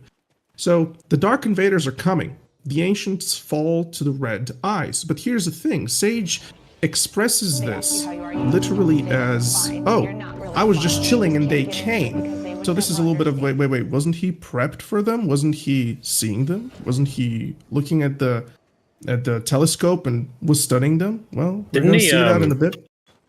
Didn't he do a bit of doomsaying about that? And everyone just didn't take him seriously? Oh, he did that and plenty. But let's continue a little bit with the story, because the Dark Invaders come, and the Ancient fall to the Red-Eyed Thirst, which is something, you know, the Dark Spirits, they come through. We all have seen in the game and the lore a little bit left and right, and we all know what it is to be abducted by a Black Spirit. You kind of lose sense. It is horror incarnate. You become mad, stricken with desire of destruction. It's greed manifest. This is the entirety of it. So, the Ancient fall to this prey. And of course, Sage size return to their normal ones quite fast because, well, Sage turns out to be what we like to call an Idana. An Idana is the people around the entirety of BDO that can indeed, for a fact, control the Black Spirit, or rather reach a symbiosis with it. Think of, you know, Venom, Eddie Brock in the symbiote. It's kind of like they can coexist together, right? Instead of one consuming the other like a parasite, in a sense. Yeah. So, a Black Spirit crosses paths with Sage, and Sage, due to the nature of what Idana is, he subdues the Black Spirits and gains eternal life. This is the popular trope in BDO. Whenever you have a Black Spirit, you are basically blessed with eternal life up until your natural death, which can be you're slain, which is unnatural, but he can leave and you can basically die. And all around Sage, everyone are losing it. Like, it's not in factually all, some regain their senses in the same way like he does, because Idanas are numerous and wide in between. You know, it's nothing like exclusive to Sage. You know, every once in 1,000 you could meet one. It's a random number that I just picked, but you get the idea. So, in order for him to be able to get rid of this, because he sees, you know, he's a people-oriented person to the extent of, oh wow, humanity is literally in an apocalypse state right now. We are post-nuclear. What is going on? Why am I one of the few, if not the only one, in my vicinity? What is going on? And eventually we believe that he's reconnecting with other Idanas, and a tale comes through. And a tale that there is a place in the world which has been recently discovered that holds incredible amounts of knowledge. This particular place, of course, being Ataraxian. So Sage is like, you know what, one of the best places to go right now seems like it. If people are looking for ways to cure this, then I might as well join the bandwagon and be a part of that. So Sage travels to it, recovers all knowledge that could possibly be used by him to be able to cure all of these tainted ones still by the Black Spirit, and it kind of works. And, you know, good job, world saved. He's capable of doing all of this, and Rooks continues to live for around 100 years or more. So, you know, his mind idles. You know, he is eternally youthful, but, you know, something inside his head is not ticking the way it used to be, and that is that particular famous thing, which is you might be blessed with eternal life, but your mind will eventually give in. And it's very important to say that at this point, the Black Spirits decides to abandon Sage, and Sage kind of accepts this because he understands. He himself states that, yeah, okay, I see where this is going. My body that can basically fit to lead an entire civilization. You know what? I can actually read the entirety of the quote. It's going to be better. On a summer day where even a single breeze felt precious, the flowers in the kingdom of Idana had still yet to wilt. While my body, fit to lead an entire civilization, was still young and magnificent at that, my mind was gradually crumbling away. Then the blood-eyed being in my head bid me farewell, and my body slowly welcomed death. Rooks Mahad Dekia passes. Right, so this is Sage lore. Thanks for coming, Zeth. It was all good, fun. Alright, we're gonna see you next time. Alright, so Zeth, like, at this point, you know what Sage does, dude? Sage decides to just simply perish. You know, he has no say in this. Of course, that fate comes very fast on him. Just think about it. Everything is going to catch up to you super fast. Whenever you have an entity which keeps you youthful, the moment that leaves, a second is a year, 2 seconds is a decade, you know? It could be something like this. So it catches up to him so fast, and he accepts this. But, you know, BDO being Black Desert Online, we have to go into Kabuan year 237. So, the past year, which I just described to you whenever he, you know, was bewitched by the Black Spirit, was 286. The year in which he died was 381. Now, we're in 237, which is basically 150 years almost earlier. And we are going to begin with a quote. On an autumn day where fallen leaves rustle with passing footfalls, I was still alive. But soon I would have no choice except to promise to the world that I would return again. Ruxmahadekia wakes up with no memory or recollection, only small echoes of past, present, and future. Here is where the story of Sage actually begins. 150 years earlier than what he originally experienced. Inside the Ivory Tower is basically a place where Sage studies with all of his ancient colleagues. You could just say it like this for lack of a better term. You know, he's a part of a civilization which is pretty much a pinnacle. They are, congrats on the duos, by the way, holy moly. So, he is a part of this civilization, and it's absolutely crazy. And he earns a little bit of a title. And that title is the oddball of the Ivory Tower because he has eccentric views. So Sage at this point is a little bit of a, okay, so I just woke up. I have no idea what's going on with me. I am pretty much going to go about and do what Sage does. So think of it like, okay, what would Sage do if he loses his memories? Well, he would still be Sage. He would still be information driven. He would still be basically what Sage is. So a very important thing to say is that, as Zethian earlier mentioned very well, he's an astrologist. Or was astronomy. Yeah, he's into astronomy. Astrology was a different thing. My bad.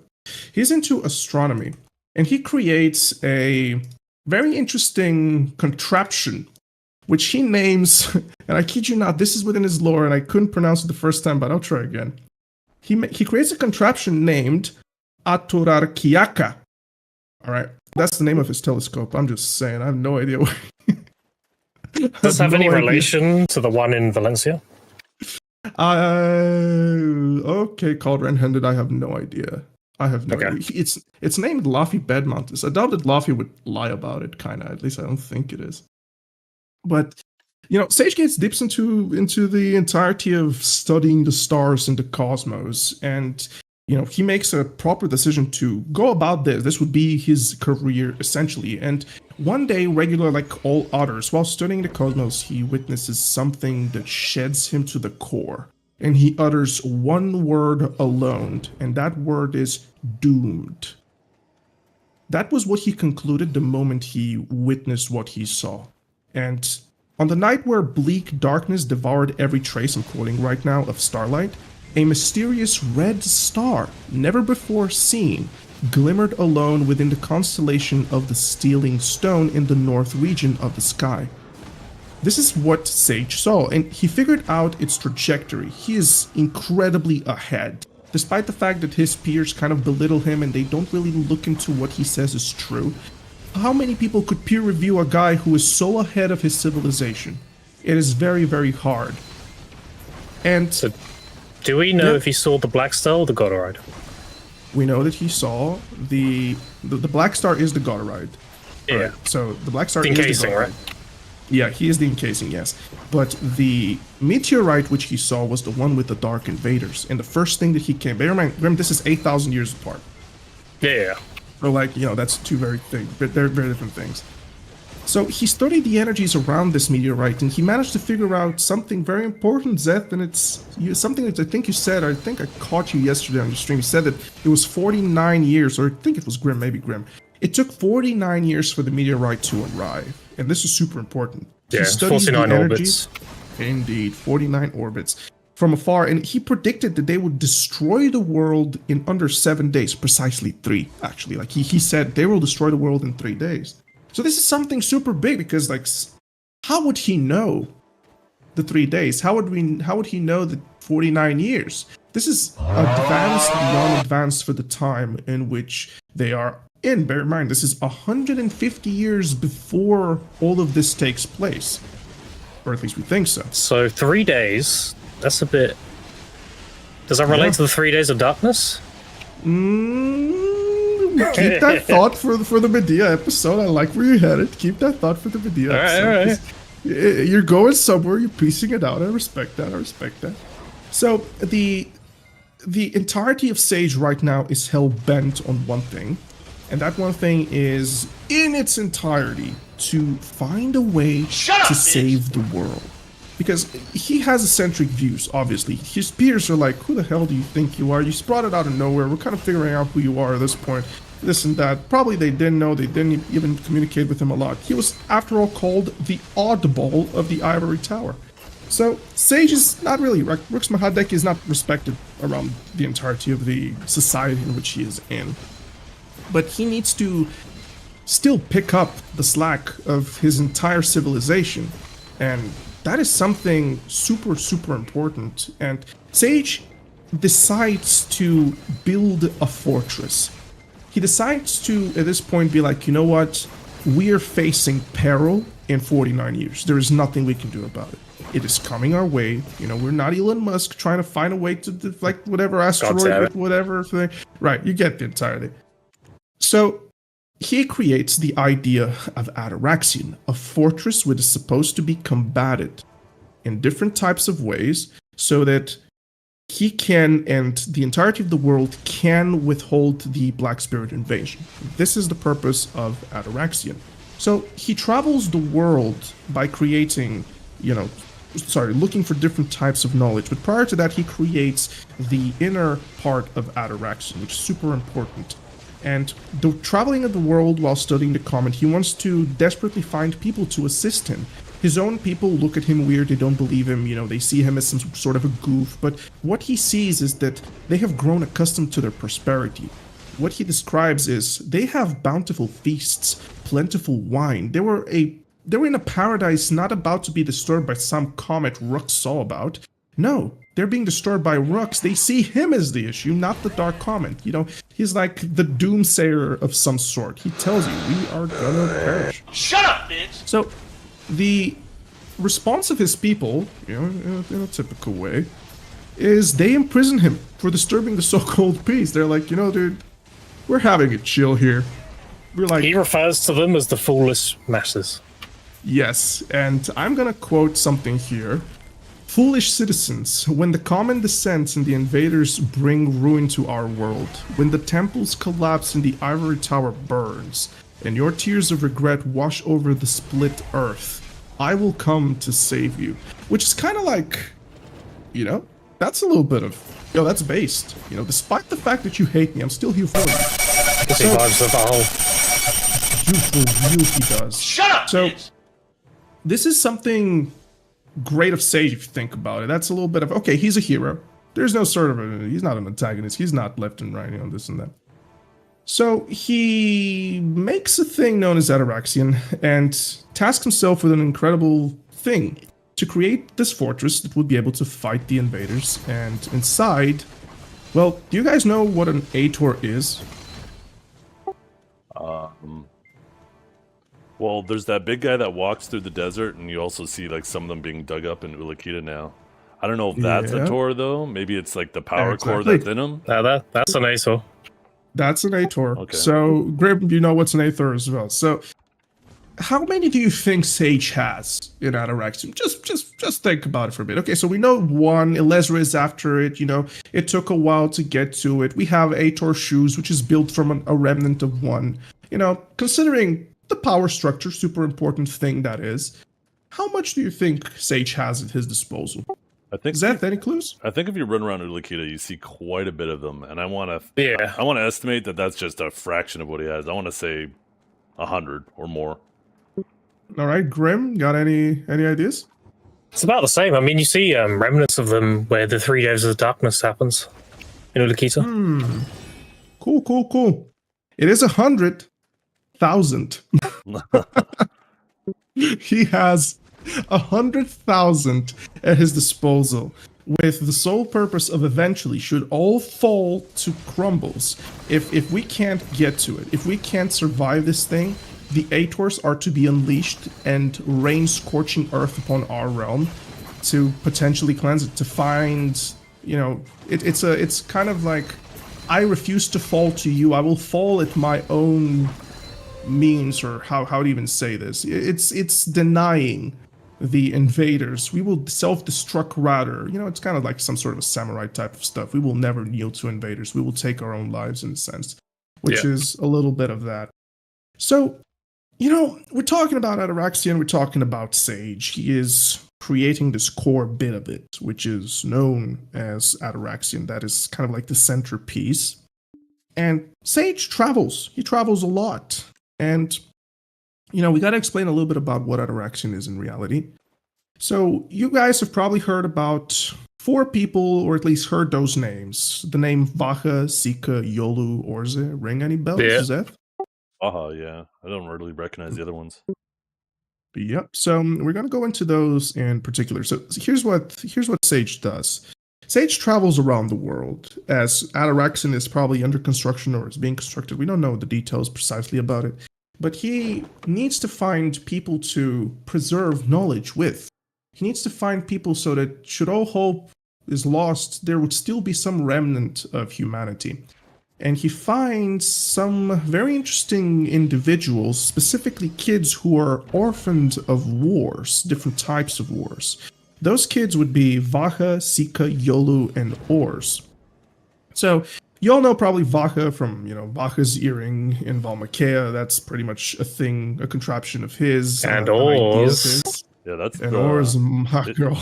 Isn't that the new boss that we fight now? Yeah. Yes, indeed. Ors is indeed the new boss.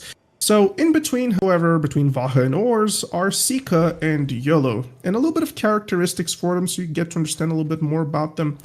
Vaha is kind of like seen as the leader of all 4 of them. He is a steadfast, determined, he is like Decia's protege. Whatever the master says, I'm the guy. I am simply an extension of him. He is just that completely dedicated to it. The second one that joins the Ataraxian project would be known as Sika, who is a boy. Vaha is also a boy, by the way. But Sika is a little bit timid. He is a warm individual. He is a kind soul. He is cautious. He is very complex. He has a lot of inferiorities to him. And, you could call him pitiful at some times. The third one that joins the project is Yolu. Yolu is a female. She's a girl. She is a little bit of that... how can I say? Yolu is a little bit of that... high school famous girl, super arrogant, demanding of attention. She is attention seeking, she is manipulative, she's cunning. I wouldn't call her Machiavellian type in a sense, but she can, she can emit some of those traits. Good. Yeah, I think she's Hermione, yeah. And then we have the most important, at least in my opinion, member of the Decimas, soon to be called, which are essentially the children of Decia, is Ors. And Ors is such a contrast upon anything, and there is a reason for this. Ors is stoic. She is zealous. She is a very dedicated individual, but driven by different things. Ors is not of this world, guys, because Ors is a Ganel. And as we already established from the past episode, yes, Ors is an elf.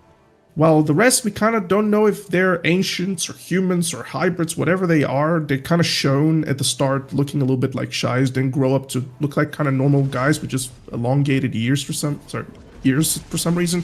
But yeah, this is something very important. They join the Ataraxian project recruited by Sage, and Sage would pretty much play to their feelings to such a miserable state, to the point where they would still follow him through, because they're in a predicament which is essentially almost certain death if they do not follow him. So that's not really much of a choice.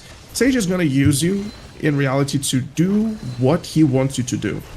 So, the known biomes, or what we call the 4 dungeons of Ataraxian, is where we're kind of be talking about right now. So, we all know about Valmakea, Sikrakea, Yulunakia, and Orzakea.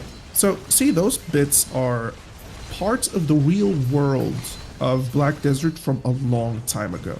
So think of it like Valmakea is a copy of what Valmakea used to be. It is supposed to be something to transfer around Ataraxian and to save the culture think of it like this. It's pretty much it. So those orphans which Rooks recruited during the travels, they're people of ingenuity and strife. They all get named after the places which they're supposed to visit, and they're biomes which represent a copy of those original places. As I said, Volmakia, Sukrakia, Yulunakia, and Orzakia. Yulunakia and Orzakia are pretty much almost the cradle of the world in which we are in right now. So they're not necessarily time capsules, though. That's something super important to note. They are a real thing, which is just a copy. They don't exist in a time slot of their own. They're just a copy of the places that have existed till this day because they're... So like museum pieces. Perfect! It's museum pieces. For the people that are familiar with 40k lore, it's Trazen the Infinite having entire galaxies at his disposal that would remain in stasis, or rather be tended to, so that they remain as they were. Like an expose, in a sense. Yeah, exactly. So, the entirety of Rooks' mindset right now is, okay, I found some people to help me up with this. All of them are tasked to do different things, but the end of this is to create weapons for the coming days, the 49 years. So they all joined throughout different time periods, which I am pretty sure we do not know at what time, but one thing is for sure, they came 1, 2, 3, and 4, Ors being the last one. So Rooks at this point is understanding that he will age and not be fit for the battle ahead, because he is already, in his 30s, or like approaching his 40s, and this is 49 years ahead. You know, he Hey, what do you mean by that? What do I mean by that? What do you mean? Both me and Zep are like 30, 40. Oh, snap, fellas. I meant no offense. Well, we need to put a black spirit in you. That's going to prolong you for a bit. But, do I get to pick which one? You got to pick which one. How many do you know, Zeth? Not enough. Indeed. So we have the understanding that, yeah, Sage is going to perish by the time he goes, or even if he doesn't, he's going to be old. He won't be able to find any possible way to combat these guys. He'll be crippled, probably, etc. So he looks to find ways to prolong his lifespan in a way, all right? So he's like, you know what? It's going to be super cool if I can find a way to still be alongside my super young Dikimas, you know, the architects, because one of them is an elf. Presumably it's going to live for at the very least a couple of thousand. The other 3 are very interesting looking. There might be some sort of hybrids similar to, you know, what we have in Calphion, where we have human elves, etc. Oh, it always leads back to the elf breeder. Indeed, it always leads to the elf breeding, dude. Someone banged an elf and I'm envious, is all I'm saying. But Sage is, you know, he needs to find a way to resolve this issue. So he creates an ingenious contraption known as the Kive, and a process which is known as Kivization. The Kivization is a rather brutal thing, however, because the Kivization is essentially, you know, it's not entirely said, but it's hinted that the Kivization is a computer that needs to understand how to rebuild you, but the only way for it to understand that is for it to pick you apart. And here where we get into that grim, dark place, dude. Yeah. Because it kind of goes there. So Sage decides to proceed with the Kivization process. He uploads his consciousness into the computer, but a consciousness is uploaded and it can be downloaded. But however, a body needs to be known how to be made, and we think that's what the Kivization process of Sage actually is. So, you know, he decides to do something. You know, I can't let those kids here run alone into my ingenious fortress known as Ataraxin and all of the biomes. So before he goes into this, he leaves a copy of himself, which is known as Rux, I think it's what they call him. They refer to Sage as the Master. That's what they call him. But the copy, I think they call Rux. It's just like a pet name in a sense. Someone to guide them in times of need. And Rux would have precisely what Sage has as memories. He would be it. It's going to be him. They wouldn't even feel the difference. Or at least this is what they thought. So in time, and bear in mind, we're talking about years on top of years before the 49 years, Vaha becomes obsessed with his weapons. I'm giving you a summary right now, guys, because to go into Ataraxin in detail is another different episode. And also, we shouldn't do this because in 2 weeks, we're getting the Gladios, which is the conclusion of the Ataraxin saga, which is like 6 years. So I'm super hyped for this, by the way. Yeah. So Vaca becomes obsessed with his weapons and starts to romanticize them in a sense. Like he goes super weird about it. He wants to fight as if he is a weapon. That's going to be a very important point, which we're going to get towards in the end. And you know, what would happen when you put 3 kids that eventually become teenagers and they're in their vicinity, and 2 are boys, 2 are girls? You know, I mean, they're gonna start shagging eventually. Is what I'm saying. They're gonna start shagging it eventually. So, something very important here to say is that, of course, they develop feelings for one another like a normal thing. They grow up together. They're bored. You gotta think of this. The only people that they ever speak to is one another. They're locked into those places unless Sage sends them to recollect from the old kingdoms of the particular time, which is, of course, Valmakir, Sukrikir, Yulnakin, or Zikale, which he does at one point, but they return back. They're not locked in reality per se. They cannot leave. They can, but you know, there is in front a mission, so they can't really stray away from this. Yolu is the third girl, the first girl which joined the third Decima, and Yolu sees Vaca as a leader, and they eventually start to obsess over one another in a different way. You know, Yolu kind of admires him. You know, he's the leader boy, the typical, oh, look at the female loving the guy who is, you know, at the pinnacle of it all. He's the jockey. Yeah, precisely, literally. And she falls in love with him in a sense, but in reality, what she wants is his attention. She wants his undivided attention in that cheerleader types of way from a school that you would see. And Vaca, in comparison, he kind of, you know, Ors, my bad. Yolo is a beautiful woman. He sees her in a different way, but he doesn't get that click necessarily initially. He more or less kind of looks at Ors. In a typical way, Ors is a stoic person that doesn't give a crap about any of them. Kind of. At the start she did, oh, look at this, we're kids, friends and everything, but, you know, play hard to get is the best way to earn the guy, pretty much. And that's what she gets, in reality. Ors is like super stoic, and he seems to be drawn to her, and nobody cares about Sika. Sika is a freaking loser. Like, seriously, Sika is out of the picture. He dislikes his own friends, his Dekimas. He hates Ataraxian. He dislikes Dekia to an extent, at least he does. And he feels like they're all super arrogant, and this is a whole catastrophe project in reality. And he's like, dude, I can't stand you guys. I hate you. I detest you. You guys are pretty much the complex individual in high school that pretty much hates all of his peers because nobody likes him, nobody wants to be friends with him. The only thing that he gets is pity. And his own Dekimas, his own friends, call him the pitiful Sika. So this is going to be an important thing because Sage acknowledges this in him. And see, the Gladios, which we're going to get soon as a piece of content, is essentially a place of training, and it is also where those Aetors are. And as Lesra says, the Gladios will open only at the Blood of Fierce competition, which is essentially the computer recognizing that the world is in a struggle. There's a fierce competition, and only then they will be released. So the developing romance between one another is like all of those Dekimas. It's a triangle. It's a fashion like this. And while nobody gives a rat's ass about Sika, like, he's kind of a loser. But, you know, time passes, and time around the arrival of the comet with the Black Spirit is about to take hold. All of those years have passed, right? And they're about to see it. Like, they see it. You look into the sky, and it's growing ever so red, ever so dark. The skies are ever so different. And nobody seems to, in the outside world, give a crap. So, we have to mention something about Ors right now. Ors is a very important figure to know here. Earlier, as I asked you guys to, or Zetian, to kind of check into this dark goddess, which I spoke about. See, Ors is a Ganel, and her goddess is very, very weirdly not Sylvia.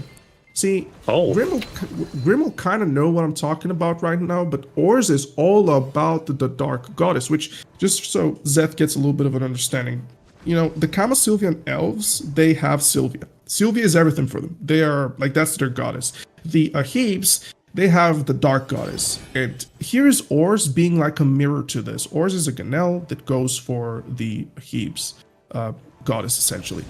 Bear in mind, at that time, there are no Ahibs. That's going to be a topic for another time.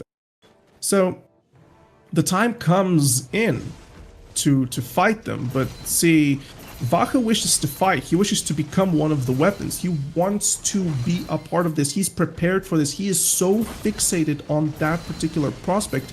But earlier into that entire Ataraxian saga, Yolo has become a sadist, a hateful and insane individual who wishes to torture the prisoners that are affected in the future of the Black Spirit. She is literally envisioning how she straps them and learns what they're made of.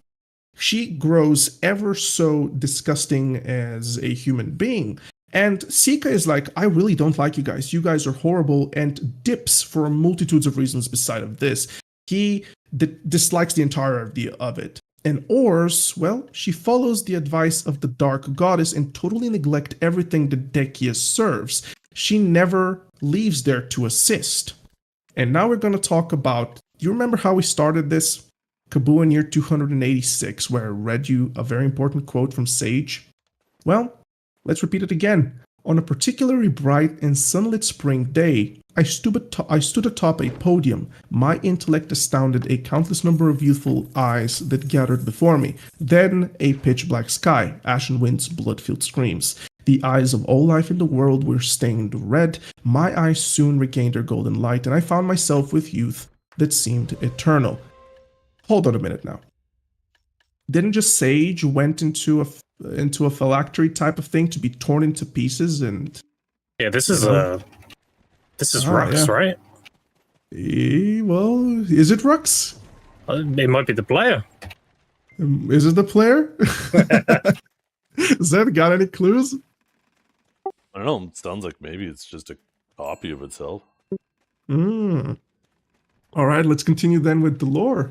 The fight for Ataraxian begins, but Rux is not waking up. He is still in the Kive, presumably whatever the Kive is perceived by the Decius. He made a mistake in the calculation, meaning that the invaders were to land a week earlier instead, and they were not fully prepared. So, imagine it like this. You're fully prepping, you're Vaha, you're ready. Everybody is apparently in their biomes. Vaha at least thinks so.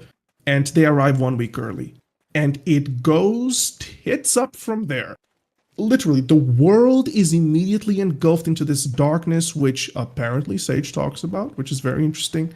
And the fight instantaneously begins. Vaha rides at his ultimate weapon, and he begins to hold the front line. Vaha engages with the red-eyed ones. Sika, nowhere to be found. He is MIA. What's Can up, I ask Zed? a quick question? Yeah, Yeah. you're mentioning Vaha rides his ultimate weapon. Is that dinosaur thing in the Vaha wing? Precisely. See, in Ataraxian, the final weapons, the final bosses are essentially the greatest weapons of the Decimas. That is what they are. I think it was called Ulukrius or something like I forgot its name. It's kind of it's a relevant name which I shouldn't have forgotten, but yeah. Those are it. So Vaha engages with the red-eyed ones. Sika is like missing in action, and Vaha stands alone. And he's like defying all expectations for such a predicament. He protects alone for days. Now, think of it like this. They are 1 week short. And what they're saying is, eventually, is that Sage would arrive as well. All they need to do is hold for 4 days. That's all they need to do. And Vaha is alone because of all of the drama that's been happening, because of all of the triangles and everything like this. He stands alone, defying all expectations. He protects alone for days. All they need to do is hold for a week, and Dekia would arrive. So, there is a particular place where the voice actor in the game does such a good job at expressing what was in Vaha's mind at that time. And if you guys ever go throughout, I think it was Yolunakia, the particular time where Vaha expresses himself like this, and it's almost bone-chilling to hear it. He goes into a full-blown sensitive, like, panic mode, and he says, "We need backup, help, Ors, Yolo, I beg of you, help." And it falls on deaf ears. Yolo is like, "I'm too good for you, honey boo-boo. I'm not interested." Sika is MIA, and Ors is all about her goddess, which conveniently told her, "Do not leave Ataraxian. Don't be Convenient. there." Very convenient. So, all of a sudden, as this entire thing is going on, at the defense mechanism of Ataraxian, like the base of Ataraxian, Vaha is forced to retreat. The computers start to just bulk the entirety of the information. It's like Biome 1 has fallen, Biome 2 has fallen, Biome 3 has fallen. All of it is crumbling to pieces. Like you see Ataraxian, there's a brilliant cutscene, so well animated. And you see Ataraxian literally shaking to its core. It's crumbling apart. And we don't want it to crumble apart because if it crumbles apart, the 100,000 Aetors leave and literally fuck shit up. This is the entirety of it. So all of a sudden, amidst the entirety of the drama and the conflict, the invaders are in. They're destroying everything. Something very important happens. A stranger breaks into the main chamber of the control mechanism of Ataraxian and engages with the soul Magia. And the machine response is such: fingerprint match complete, iris match complete, voice ID match complete, blood analysis match complete, physiological trait analysis complete. So it's safe to say Sage from another timeline arrived. Hold on a minute. Hive pulse energy analysis. You literally got at the end of it. Hive pulse energy analysis complete. Recognition. Accuracy of 99.895% match. And the machine utters, and this is one of the most badass moments in BDO, I swear to God. The machine utters towards that stranger: "Welcome back, Rux Mahadekia, great master of all mankind." Let's get more main character than that. That is like literally such a cool way to put an intro on it. Is that part of the Magnus questline? I feel like there was something similar to that during the Magnus. No, that's not a Magnus. That's in the Yolonakia, the cutscene, kind of like in the middle of the entire Yolonakia questing. You get to see it there. Okay. So, maybe I'm confusing it. No worries. So the machine acknowledges this as an anomaly, though, because what the machine knows is, okay, Master is in the Kive. Who the hell is this guy? And now we remember, okay, he did leave a clone, didn't he? But that clone is MIA. That clone is nowhere to be seen. That clone is presumably back into the Kive. It fit its purpose. So now, this is a very important piece of understanding Sage lore, and this is literally the cradle of the entirety of the thing. The machine acknowledged an anomaly is happening and decides to continue a protocol which is called, conveniently, Second Coming. Now, what does that tell you guys? You planned it all along. Second Coming, which is a hilarious name to me personally, because it kind of like is a second coming of Christ. It's kind of playing with the religious. BDO Jesus, indeed. And Sage does, the one which we see, he does something very interesting. The acknowledge of the machine is like, okay, Sage is here. You know what's the best thing for me to do? I would just fuel the reconstruction of Sage because apparently all of it is good and we might just continue with the protocol. I mean, that's what the machine does. Sage yoinks the power source, which is a Blackstone. Everything is powered by a Blackstone, and leaves. Yeah, this is in the entries too about missing the Blackstone. Yeah, Sage steals the power source and leaves, and uses the knowledge to save mankind to the extent in which he could. And that is pretty much the ending of what Sage does in Ataraxian. And here's the next part of the story. Remember how we started this? Kabuan year 381. Sage finds himself left by the Black Spirit and dies. And the next part of the story is Kabuan year 237. He wakes up, he doesn't remember anything. He finds about the meteorite, prepares Ataraxian, only to get in the Kive and get in. And then Ataraxian is attacked. A Sage comes through, saves it, yoinks the power source, and goes back to save the world. He lives a long life and dies. Kabuan year 237. Sage wakes up, doesn't remember anything.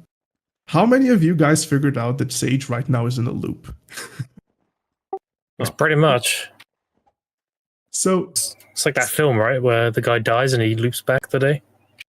Have you watched Predestination? That might be, actually. Yeah. Predestination is a brilliant movie which tackles the topic of what is first, the chicken or the egg. This is Sage. Sage is a living paradox. He is the chicken and the egg, yet neither. And he is in a loop to constantly do this because of his train of thought, because of what happens, because of everything that he is. So the train of what Sage is predetermined fate to live forever in this without him understanding it for his brilliancy of mind. This is that grim dark aspect of it, because he is as if cursed by it.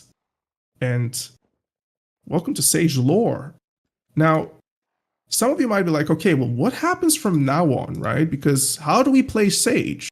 It's a very, very adequate question. Well, there is a little bit of a person in this game, which we all like and we all wish to know what they do.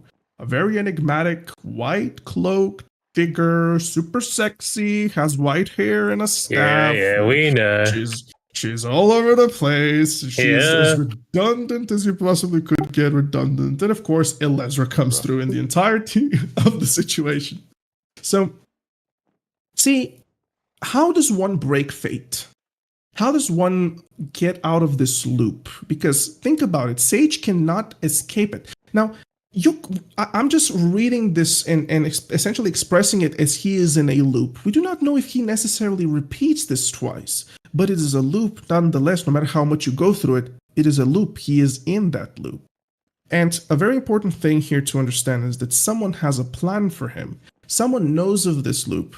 See, remember when I told you that Sage yoinked that black stone? Yeah, I was about to say. About that.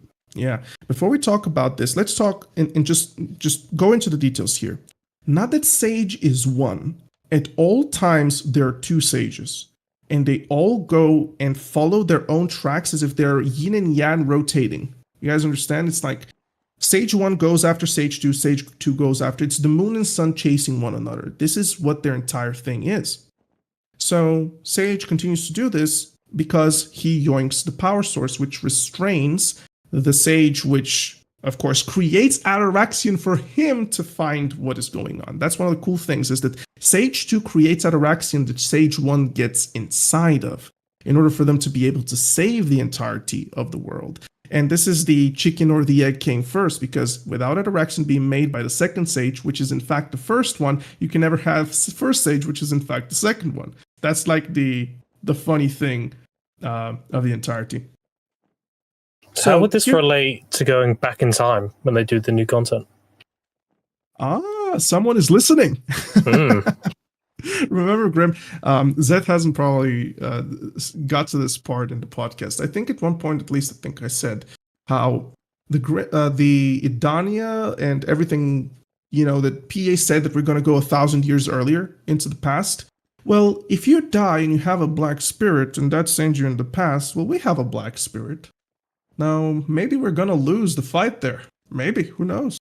Maybe. Yeah, that's the theory. That's the theory, at least for now, that we're going to lose. Everything points towards that direction. So, Elezra is a different types of a persona here. And before we jump into her, to kind of talk a little bit about Ors and what happened in Ataraxian, because Elezra and Ors are seen together. And after all, that's 8,000 years. See, when the Dekimas finally managed to get back to Ataraxian and kind of talk about what happened, they started throwing tantrums against one another. It was like a whole scandal, and Vaha, who is their leader at the time, did something so unbelievably stupid that doomed them in reality. Vaha picked up a sword almost as if to cut through Yolu or Sika, and purposely missed and hits the soul magia, which locks them inside the inner sanctum without any means of escape. So, something so stupid to do, and what awaits them is a slow and painful death. They have only limited supply of food. They have nothing that they can do. So, this is one of the dark things, a little bit of a sensitive topic. They think about taking their own lives, and they looking for ways to do it as painlessly as possible. And Vaha knows about the Kaivization process in detail. So Vaha is like, you know what? I think the most decent thing that we can do, considering what type of a fuck up we've been altogether, is to perhaps lock ourselves in a stance and be awoken when, humanity needs us for whatever reason. Perhaps they might in the future. And they're like, okay, it's better to do this than starve to death, and it's a horrible ways to go. And what they do is they go throughout the Kaivization process. And Vaca, being a little bitch, you know, earlier what I told you that he dreams about being one with his weapon. Oh no. What do you do? Oh no. He basically, whether or not on his own accord or not, Vaca transfers sentiency towards the final bosses in Ataraxian, all except Ors, because Ors' dark goddess prevented it. The final boss of Ataraxian 1, 2, and 3 that we kill are in fact the Decimus. And that is the horrid part of their lore, how their end was entirely based on almost as if a betrayal by their leader. The Kaivization process is essentially transferring your own psyche, leaving your body behind, into those weapons. When the weapons are defeated, your psyche goes poof with them.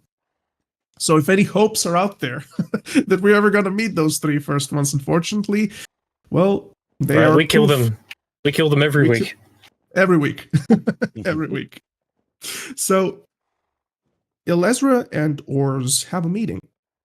And how is this related to Sage is not that much necessarily in relation, rather that, see, Elezra has a very big motto. She's like, I wish to sever fate. Well, she's the one that freed Sage. She is the one that brought the Black Stone back. She is the one that fired up the machine again. And here comes, well, I guess player 4 has entered the chat, your Sages. This is you. You are essentially almost as if a production of Elezra, or rather, her going back and breaking the cycle of Sage. In reality, that's kind of it. So it doesn't end here, though, for Sage, because, you know, Sage goes out not remembering anything, similar to the story how, you know, he revives after dying and nothing is happening. It's a loop. Well, Sage wakes up, goes out of the cave, and he's like, what the hell is this? Where am I? I don't know anything. He just glimpses. He travels along the world, meets Elezra, where in the similar fashion, basically, Sage right now is a main character, gets betrayed in Histria. A black spirit finds us, gives us that life, and we proceed to go into Ataraxian in modern time, where your Sage inherits the memories from the Cave of Sage 1 and 2, and becomes a Chad and a half. He bears the memories, knowledge, ingenuity of every one of those sages all together. He is the Alpha and the Omega. He is it and not it. He is literally, almost figuratively speaking, a creature that can be an upstart god based on what he knows. He is profound in nature. He understands the Black Spirit, yet he doesn't wish to tell us anything about it, as if he is withholding something. So this is that main character syndrome with Sage, because right now he is on a whole new level, and it's why I did that lore tier list some time ago. Sage is God mode. God mode. Sage, completely God mode. He is completely God mode. So, what is the future holding for him? Well, Gladios will be something super important, and there is one thing left hanging right now in Sage's lore. Where is that 3rd copy? I want you, Zetian, because you're right now live streaming, but of course all of our listeners would not be up there to see it, but still, I will show it for them into the later edit. I want you to check in what says on the Kabua fragment, because I know you have one of them equipped right now, won't you? An Just artifact read through of it. King Kabua, who voluntarily chose to rest eternally with his kingdom by turning himself into a Kiev. That's very isn't it? So not only is the 3rd Sage probably kind of like missing the copycat, the one which Rux basically left behind to say something about the Dekimas and just to be like a tutor to them. Not only did he disappear, but all of a sudden this Kabua artifact shows about some king who decided to become a Kabua, and all of a sudden we're following a Kabuan calendar. Isn't that funny from 8,000 years ago? Raises so many questions. Are you ready for the 2nd loop? Yes, yeah.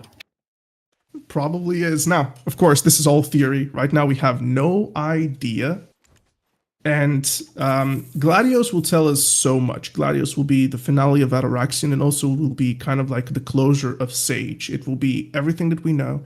It will be, is he free of the loop? Probably. What will Elezra tell us? And most importantly, remember earlier when I told you it's very important to know about the Dark Goddess. And it's very important to remember Elezra. I hope you guys understand how impactful Elezra is. How many of those loops are in the game? How many characters are like this? She is freeing almost all of us from a fate as if we were in some sort of a matrix. Like it's coded for us to go throughout the entirety of the thing. How much is there free will when fate is there, right? That's a very big question. And see, when Or speaks to Elezra, she sees something horrible about her. See, Ors is blessed to see the Dark Invaders without them being to you. Our own Black Spirit is only visible to us, right? So she sees Elezra with hundreds of them. Hundreds, uncountable amounts of them. So this is... Is this the ones she absorbed in history? And many more. Who knows when and how many and where she found them. She has plenty of them. But see, in the Ors cinematic, she says something. All of this is for the plan of the Great Mother. And Elezra replies, yes, in mine.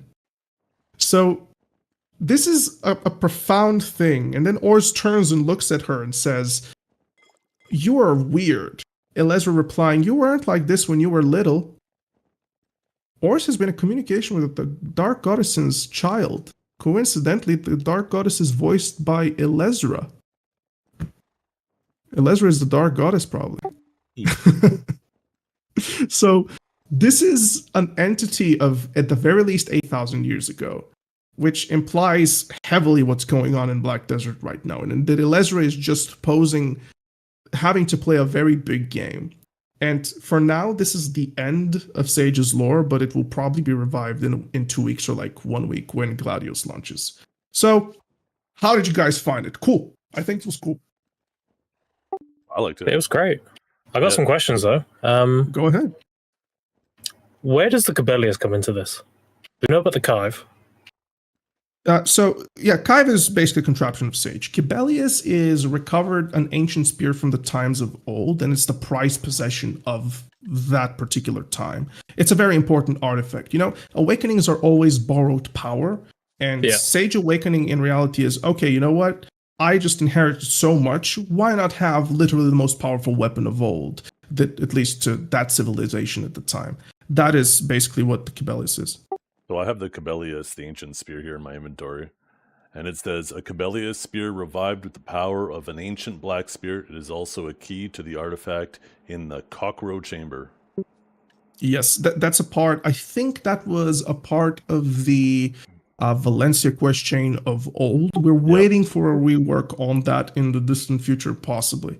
So for now, it's canon, but it's kind of hanging up there, and I don't wish to kind of complicate it. But yes, Cobelius the Ancient Spear is kind of that. Okay, so is this also why Elezra is so keen on giving us succession, so not rely on borrowed power? Precisely, yep. Elezra is, awakenings are tied to borrowed power, which essentially is not us. That is Elezra's shtick in a sense, Put that borrowed power away. Think of Mystic and Banha, like that's a deity empowering her. How about you become that powerful entity? How about you go into your succession? That is you. You do not need to depend on godlike powers or gods. You can become strong individual. At least this is the theory behind the entirety of it. So it's canon. The suck sage is the true sage. Ah, you little. Here's the thing. Which sage is the true sage, Grim? It's like he lives in a loop. It's everything that he is. You can never guess which one is it. All right, fellas, last bit for questions. Do you got anything for me? Just a comment. Kind of feels like Elezra is like Morpheus from the Matrix, and we're just all pawns, and she's putting us all into place right now. That is probably a very big part of her inspiration. She is indeed pawning us into figuring out how to break throughout this reality in which we are in. and everything hints towards her being not just some simple weird traveler. Like, she is probably capable of time traveling. You know the theory of the wormhole? It's like time and space, sorry, curves and bends, and eventually it's going to curve to the point where you can probably create a passage between the curvatures to the point where you cross them. But this means that crossing into one or the other means going back or forwards in time. This is like one of the things and theories about astronomy, my bad. So the entire idea of Elezra is that perhaps she is so much more than meets the eye. And her being the dark goddess, or rather the dark goddess telling you to not really do anything bad to the black spirits, to let Ataraxian fall so that this cycle kind of breaks through, that's very interesting. And then Elezra does precisely that, and she has so many of them. And then she says to Ors, when Ors says, I do this in the name of Mother, and she says, yes, in my name. And that's like weird. And then acknowledging Ors from 8,000 years ago. You weren't like this when you were little. You've changed. You've grown up. That's just so crazy. It's just profound to say something like this. So, yeah, fellas, it was nice having you. It's a very good episode. And thanks so much for being here, Zeth. I hope it was entertaining for you, dude. Oh, it absolutely was. Definitely gave me a little bit more depth to my knowledge of Sage. I enjoyed it. Thank you so much, dude. So, everybody can find Zethian over on his Twitch stream /Zethian with a double N. Of course, links are down below. My good friend Grimkill as well down below. You can find him on Twitch /Grimkill. And me over at The Verdict Loves You, or, of course, this channel here, which is a me and Grim type of jazz. Thanks so much for stopping by, guys. Love you. See ya. Thank you. All right. We are done. Thanks so much, Zeth. There we Hope we didn't stretch a little bit more. I don't know. No, that was great.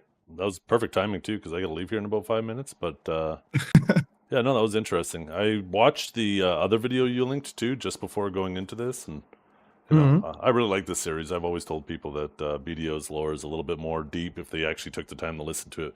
But I don't blame them for not, because, like, PA's just, I don't know, forcing people to just stand still and listen to NPCs talk. People just don't have the attention span for that these days. So I really like what you're doing with this series here. I think No, thank you. I think as it gains popularity and you get more episodes, people, I think once like an episode comes out about their class, something that kind of interests them, that'll be their entry point, and then they'll listen to that and they'll be like, wait a minute, there's more episodes of this, and then maybe they'll, you know, dive into previous episodes from there. Absolutely. So That's the entire idea, you know. I fully agree with you when you say that PA have bad storytelling, but also it's kind of important to note what BDO lore is and acknowledge it as a part of the sandbox, because it is. It's like you dig in, you find a piece of knowledge, you piece it together, and that's how they tell it. Not that they're bad storytelling, no, there's just no storytelling. You know, that's kind of how it is. So yeah, dude, thanks so much for stepping by. And also, the Gladius is gonna be up in about 2 weeks, and I can't wait to probably even retell you the end of it, or maybe I'll whisper you too. We'll see how that goes. But I don't want to keep you, dude. Thank you so much. Thank you. okay. Yeah, thanks for being here. Thank you. Thank you for inviting me. Later. Catch you guys later. Bye, Zeth chat. See ya. Bye bye. See ya. Well, it's fun chat. I definitely feel like I had main character vibes already as a sage, but now I feel even more main character than before. I think you guys now get it, right? But I do need to get going. I want to hit the bakery. I want to get some milk and eggs and bread before I grab my kids from school. Thanks for hanging out, everybody. We'll be back tomorrow. Let's find someone to raid.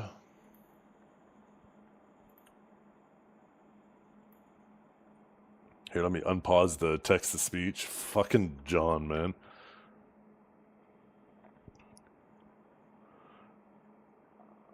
Okay, Norelio. F that guy. F that guy. Maybe I'll send you guys over to Ellie. I don't get a lot of opportunities to raid her.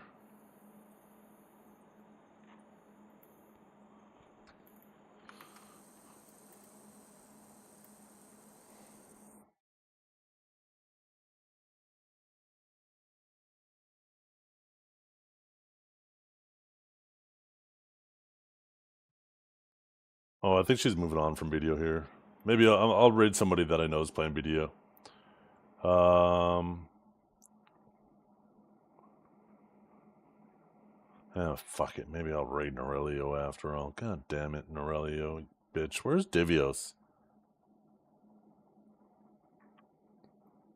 I'll send you guys to the young buck, Norelio.